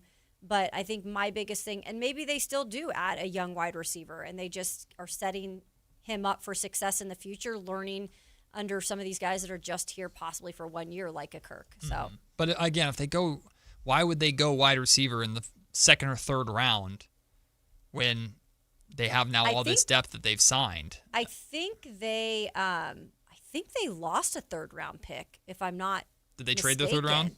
Well, they have 3 4th rounds. Yeah, so maybe they there's- snatch one in the 4th round. Exactly. Just to take a flyer on a guy, see what you got. Yeah, it's interesting. Don't hate it. Switching gears to the NBA, this is from Shams Charania of ESPN earlier today. The NBA will hold a vote at the Board of Governors meeting on March 24th and 25th to explore adding expansion teams exclusively in Las Vegas and Seattle, with the 2 franchises targeted for the 2028-29 season, sources tell ESPN. There is momentum for stakeholders to approve, surveying what industry executives project will be bids in the $7 to $10 billion range for each team. Wow. Expansion's going to happen. Why would they vote no? Expansion's going to happen. Yeah, no, I mean, it's definitely happening. And look, we all talked about this. And okay, yes, I'm a Sonics fan. Okay, I grew up in Washington State. That was my team. Good for Seattle. But I want the Sonics back. Seattle without a basketball team, if you're from Washington and you're listening, you know, like, is built around basketball. Like, the state is obsessed with the game of basketball. And not having a professional team there is like a crime. And you know how it all went down. Like, it was also just awful of how it happened. So bringing basketball back to the state of Washington, it's not just good for the state of Washington. It's good for the damn league. Yeah. Like, the Sonics are a brand and will always be a brand. And so I think it's great for the league to have that. Vegas will be interesting because Vegas has proven with the Golden Knights, who are their own homegrown team, that they can be successful and fans get behind it. The Aces, too. The Aces as well. WNBA, right. Asia. Yep. Like, obviously, what she's created there. They would share the T-Mobile centers where they would play, Correct. so the infrastructure's already there. It's already there. I think Vegas, as much as I never want to admit it, because Vegas just, they make me mad when it comes to their pro teams. They went from having, like, none to all of them overnight. Money talks. They'll probably be successful. Oh, yeah. I mean, over time. I think so. I think the NBA will be way more successful there than the MLB is going to be. Yeah, I do too. I'm not just saying that as a bitter, No, A's fan. I agree with you, Matt. But, yeah, this is going to happen. It should happen. Look, I know there was animosity for a little while between Sacramento and Seattle when it comes to basketball teams, but I've been firmly in the camp that the Seattle Sonics need to come back. You just can't take them from us, you know? Yep. The Sonics need to exist. It's a phenomenal brand for the game of basketball. There's a rich history of the NBA in Seattle. So the Sonics are a no-brainer, and then Vegas is a no-brainer. This needs to happen. They're going to approve it. I don't understand why the owners would not approve it. The price tags are there. The revenue is there. 2 expansion drafts are going to be very, very interesting to see how teams handle that. Both those teams are not expected to be very good to start, so maybe that's more competition for the rebuilding Sacramento Kings, I suppose. But regardless, I think this is great. But if it happens, these are 2 Western Conference teams. Right. Nevada, Seattle. Like, there's no way you can't, like, make them Eastern no Conference shot, teams. right? So, who's going out east? Well, Shams put out there that the Minnesota Timberwolves or Memphis Grizzlies are expected to move to the Eastern Conference if the NBA approves expansion teams in Las Vegas and Seattle. Okay. So, first question.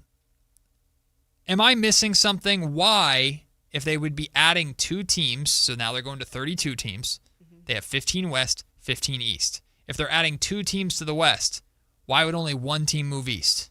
Because 16-16. So it would go 15-15. If you add 2 on the West, 17-15. Ah, stupid. Then you're subtracting 1 West and adding 1 East.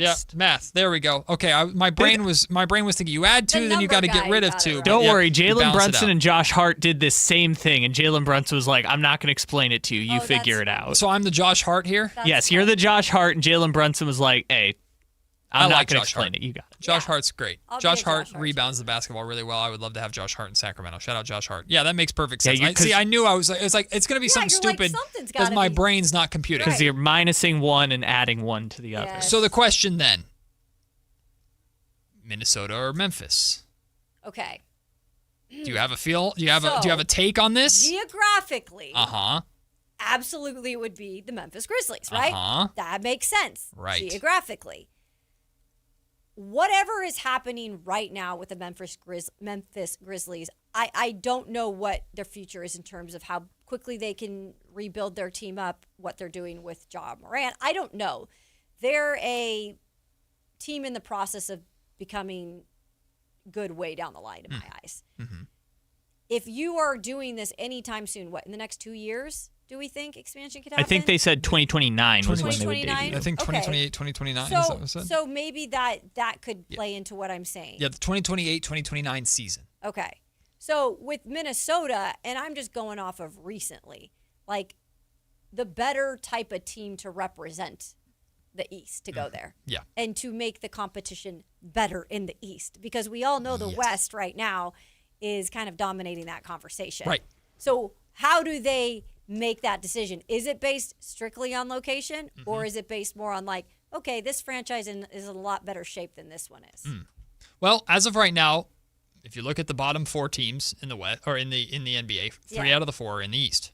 Right. It's been understood for years, decades, that the West is better than the East. It's just been that way. And it's not disrespect to any of the Eastern Conference teams. It's just been that way. The Western Conference has always been superior to the East. Except for like a brief 4-year period.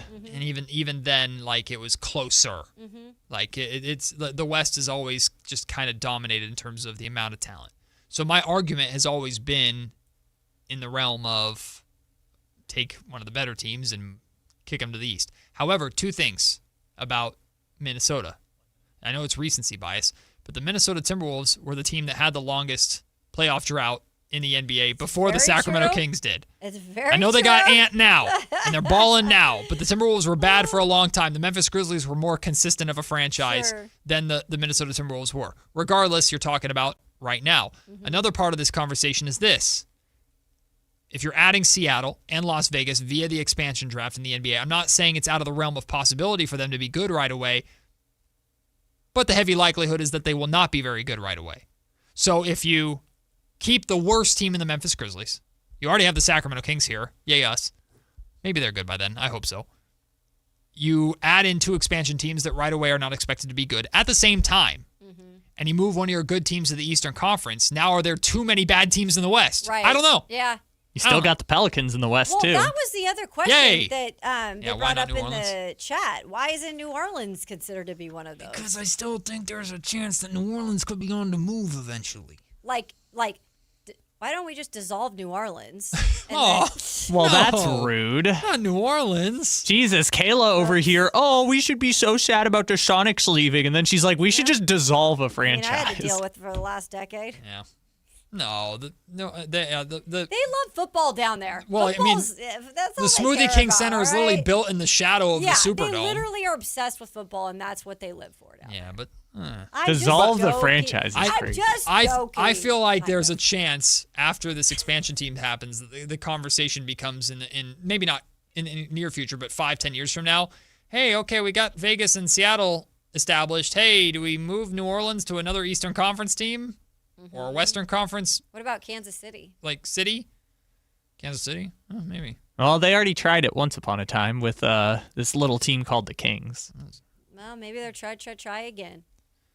Move the Kings to Rochester. Maybe we can win another title. No. It's the last time we won. No, I'm kidding. I'm What kidding. are we covering here? I'm kidding. The A's. Who are about to leave? Oh, crap, for Vegas. Yeah, Matt, come on. Hey, I love the Republic.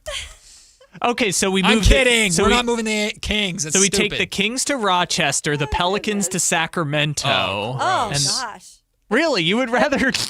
Okay. The Sacramento Pelicans? It'd still be the Kings. I would rather the Sacramento Kings stay with where they're at right now than St. Louis. be the Pelicans. Ooh, St. Louis. Yeah. St. Louis is a That good shot. poor sports city has been so deprived lately. Well, and with Man. how bad the Cardinals are now, which is know. they love those Cardinals over there, man. St. Yeah. Louis Cardinals, they breathe St. Louis and Cardinals. they're so deprived, and you want to send them the Pelicans.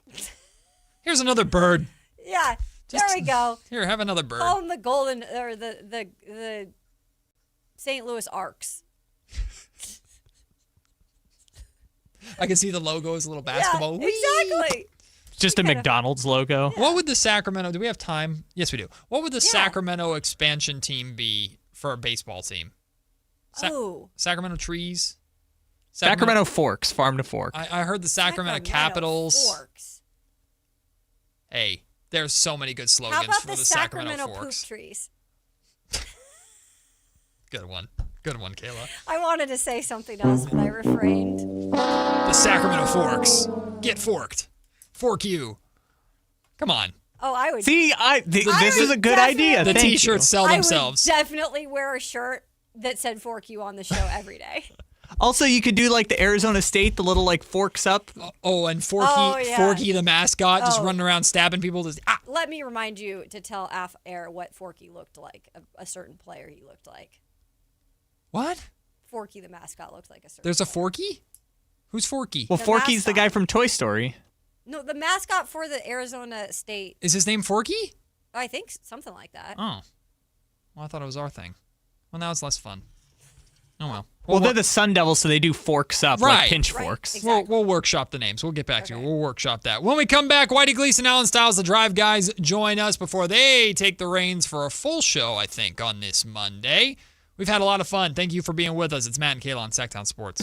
If your business depends on reliable vehicles, it's time to upgrade your fleet at myelkgrovechevrolet.com. We specialize in fleet pricing, bulk discounts, and fast approvals, so your team stays on the road and on the job. From work trucks and vans to fuel-efficient sedans and SUVs, we have the inventory, service, and financing to keep your business moving. Call or visit myelkgrovechevrolet.com today and ask about exclusive fleet savings. myelkgrovechevrolet.com. Driving business forward. If your passion is bass fishing, only one radio show has the action, information, and excitement of your favorite outdoor sport. Ultimate Bass, hosted by Tournament Bass Pro and California Outdoor Hall of Famer Kent Brown, takes you live to where the fish are biting every Saturday morning. Only Ultimate Bass feeds your passion with the latest news, products, tips, and advice from the pros. Ultimate Bass with Kent Brown, Saturday mornings at 5 a.m. on Sactown Sports 1140, part of SEP's Saturday Morning Outdoors. Think about this. In 2006, $20,000 equaled roughly 33 ounces of gold at the spot price. At today's prices, those 33 ounces would be worth over $150,000. Smart Americans diversify a portion of their savings into precious metals. That's why I buy gold from Birch Gold Group. It's a crucial part of my balanced strategy. Gives me peace of mind given all the events that could impact the U.S. economy. See if holding gold in a tax-sheltered retirement account is right for you, too. Birch Gold can help you convert an existing IRA or 401k into an IRA in gold. Just text my name, Dan, to the number 989898 to receive your free info kit on gold. There's no obligation, just useful information. With an A-plus rating with the Better Business Bureau and tens of thousands of happy customers, let Birch Gold help you diversify with gold. Now that's peace of mind. Text Dan to 989898. Again, text my name, Dan, to the number 989898 today. Message and data rates apply. Pump up the volume. Business moves fast. Orders roll in, deadlines close in. When you ship with USPS Ground Advantage, you can keep up with confidence. Every package stays in our secure network from dock to door. And with nationwide reach, dependable tracking, and upfront affordable pricing, you get built-in peace of mind. You run the business. We run the routes. Visit USPS.com/Ground Advantage to learn more. That sound? Yeah, that's not a good sign. Hey, it's Drew Brees. And when your car starts making noises like that, a big repair bill might be coming right at you. But with CarShield, you don't have to fear unexpected breakdowns. CarShield helps protect you from expensive auto repairs. I spent my career making tough calls, but this one is simple. Visit carshield.com now and join the team that's helped millions of drivers save. Coverage varies by plan. View contracts and exclusions at carshield.com. When a person is seriously injured, there's no substitute for the personal legal relationship offered by the local NorCal firm of Ashton and Price.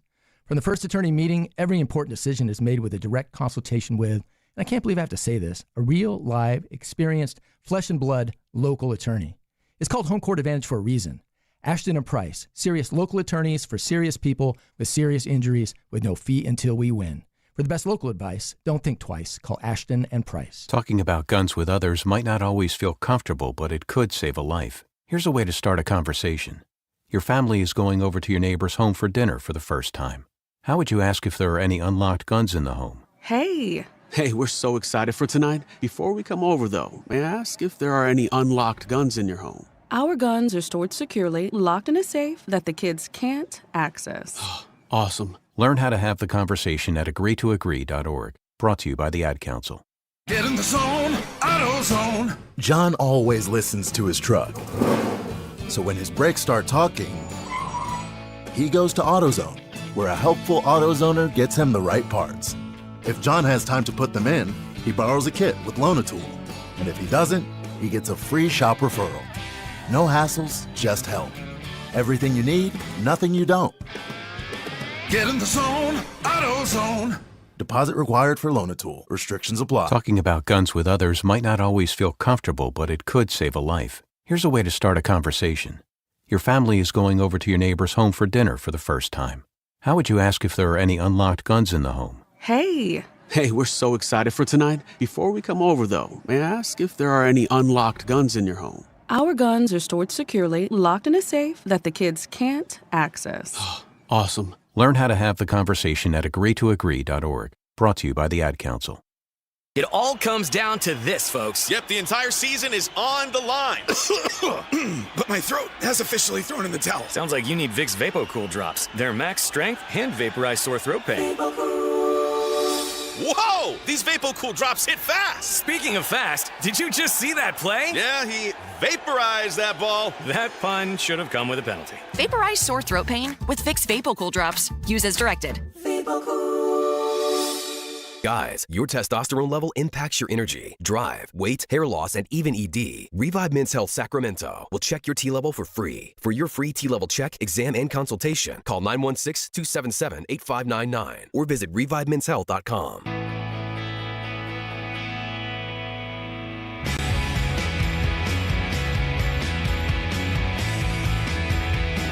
10 a.m. to 2 p.m. Matt and Kayla on Sactown Sports 1140.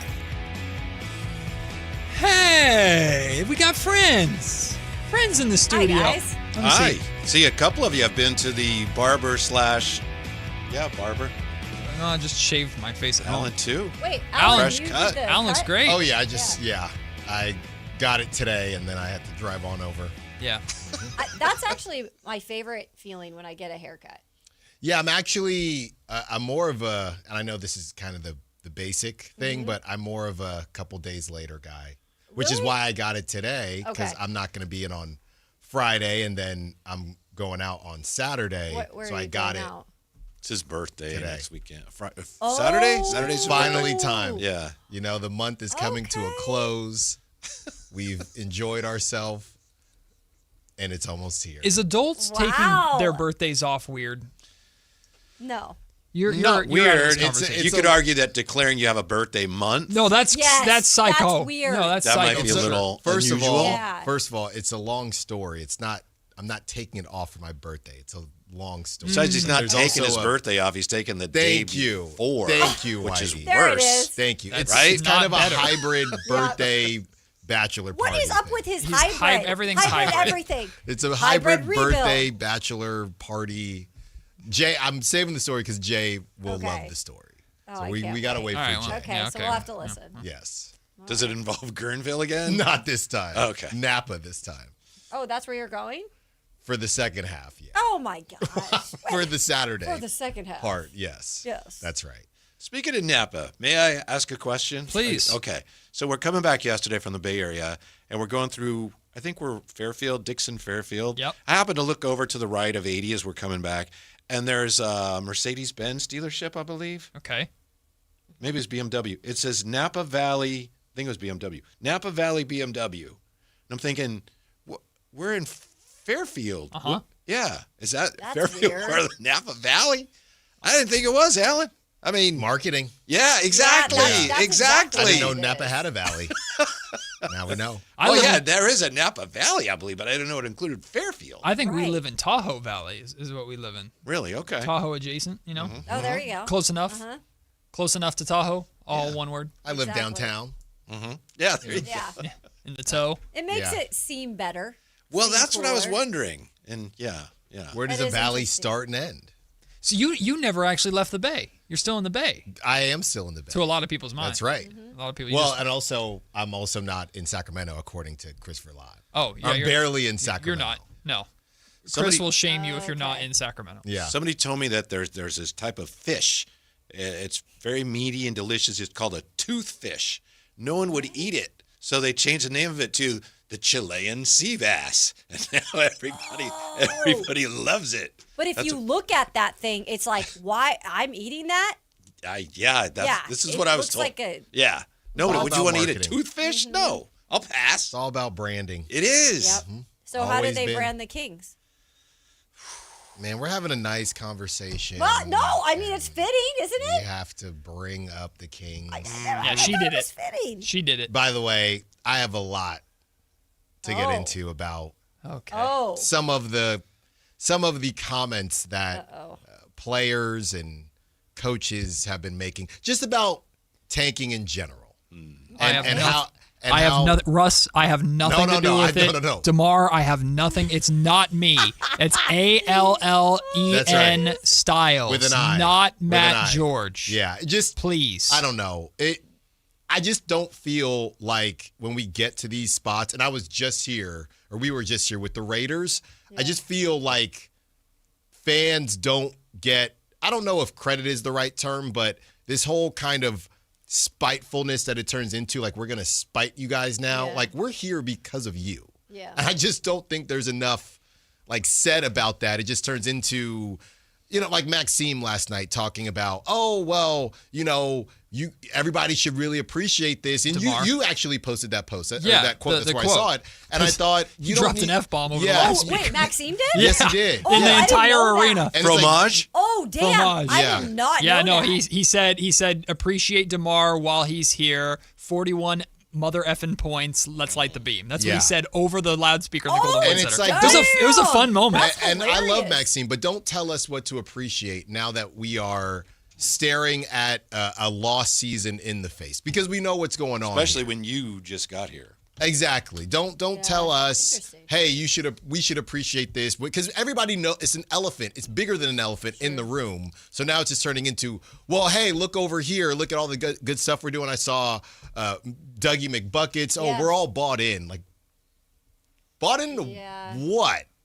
To not playing poorly anymore? I'm really interested. That's interesting. I'm interested. I don't know. That's interesting. It just rubs me the wrong way, all of it. I'm curious about what the response is going to be from the listeners on your guys' show, because we had a very in-depth conversation. Spirited debate, I'd say. At noon, but 12 to 12:45 diving into this, and I did not expect to be as alone on the hill as I was. A couple people agree with me, but a large portion of our audience was talking about, Matt, win basketball games now, set the culture now, establish the culture now. And when it comes to that tanking versus win now conversation, I completely understand it. But the idea of, I guess, better odds is becoming more taboo all of a sudden because they've won 4 out of the last 5 games. I don't understand it, but hey, fans, good. If you're enjoying it, if you enjoyed 41 from Lamar, hell yeah, man, you keep enjoying it. But those same fans, I don't think ever wanted to tank to begin with, and that's what we've talked about. Fine, go get your 6th pick in the draft. You got DeMar, or you might still have DeMar. You got Levine, you got Sabonis in hybrid rebuild and pray. Like that's been their take. People like that, I feel like, has been their take the whole time. And Twitter is completely different to the calls that we get 100% on this show, or on this station, I would say. Well, and the one thing I'll say, too, to wrap it up before we toss to you guys with the Twitter conversation, too, that we addressed today is the vitriol that's directed at the players or at the coaches for not tanking is silly and foolish. Right. It needs to be what happened with Will Hardy in Utah, right? It needs to be the call from up top. It needs to be the organization making the call. It's not on Doug or DeMar to do it. Not at all. Not at all. So, and we'll talk about whose role it was and is coming up next. Alan Stiles with a tease. Whitey Gleason wearing a 2002 shirt. Remembering the good old days. Kayla and I, we getting up out of here. We'll see you on Tuesday. Thanks for the conversation. Whether you agreed or disagreed today, we're all one Kings family, and we appreciate you. We'll see you at 10 o'clock tomorrow. See you then. Peace. Is here, and so is your shot at $1 million. Enter the Sactown Sports 1140 Basketball Mayhem Bracket Challenge. It's free and open to fans nationwide.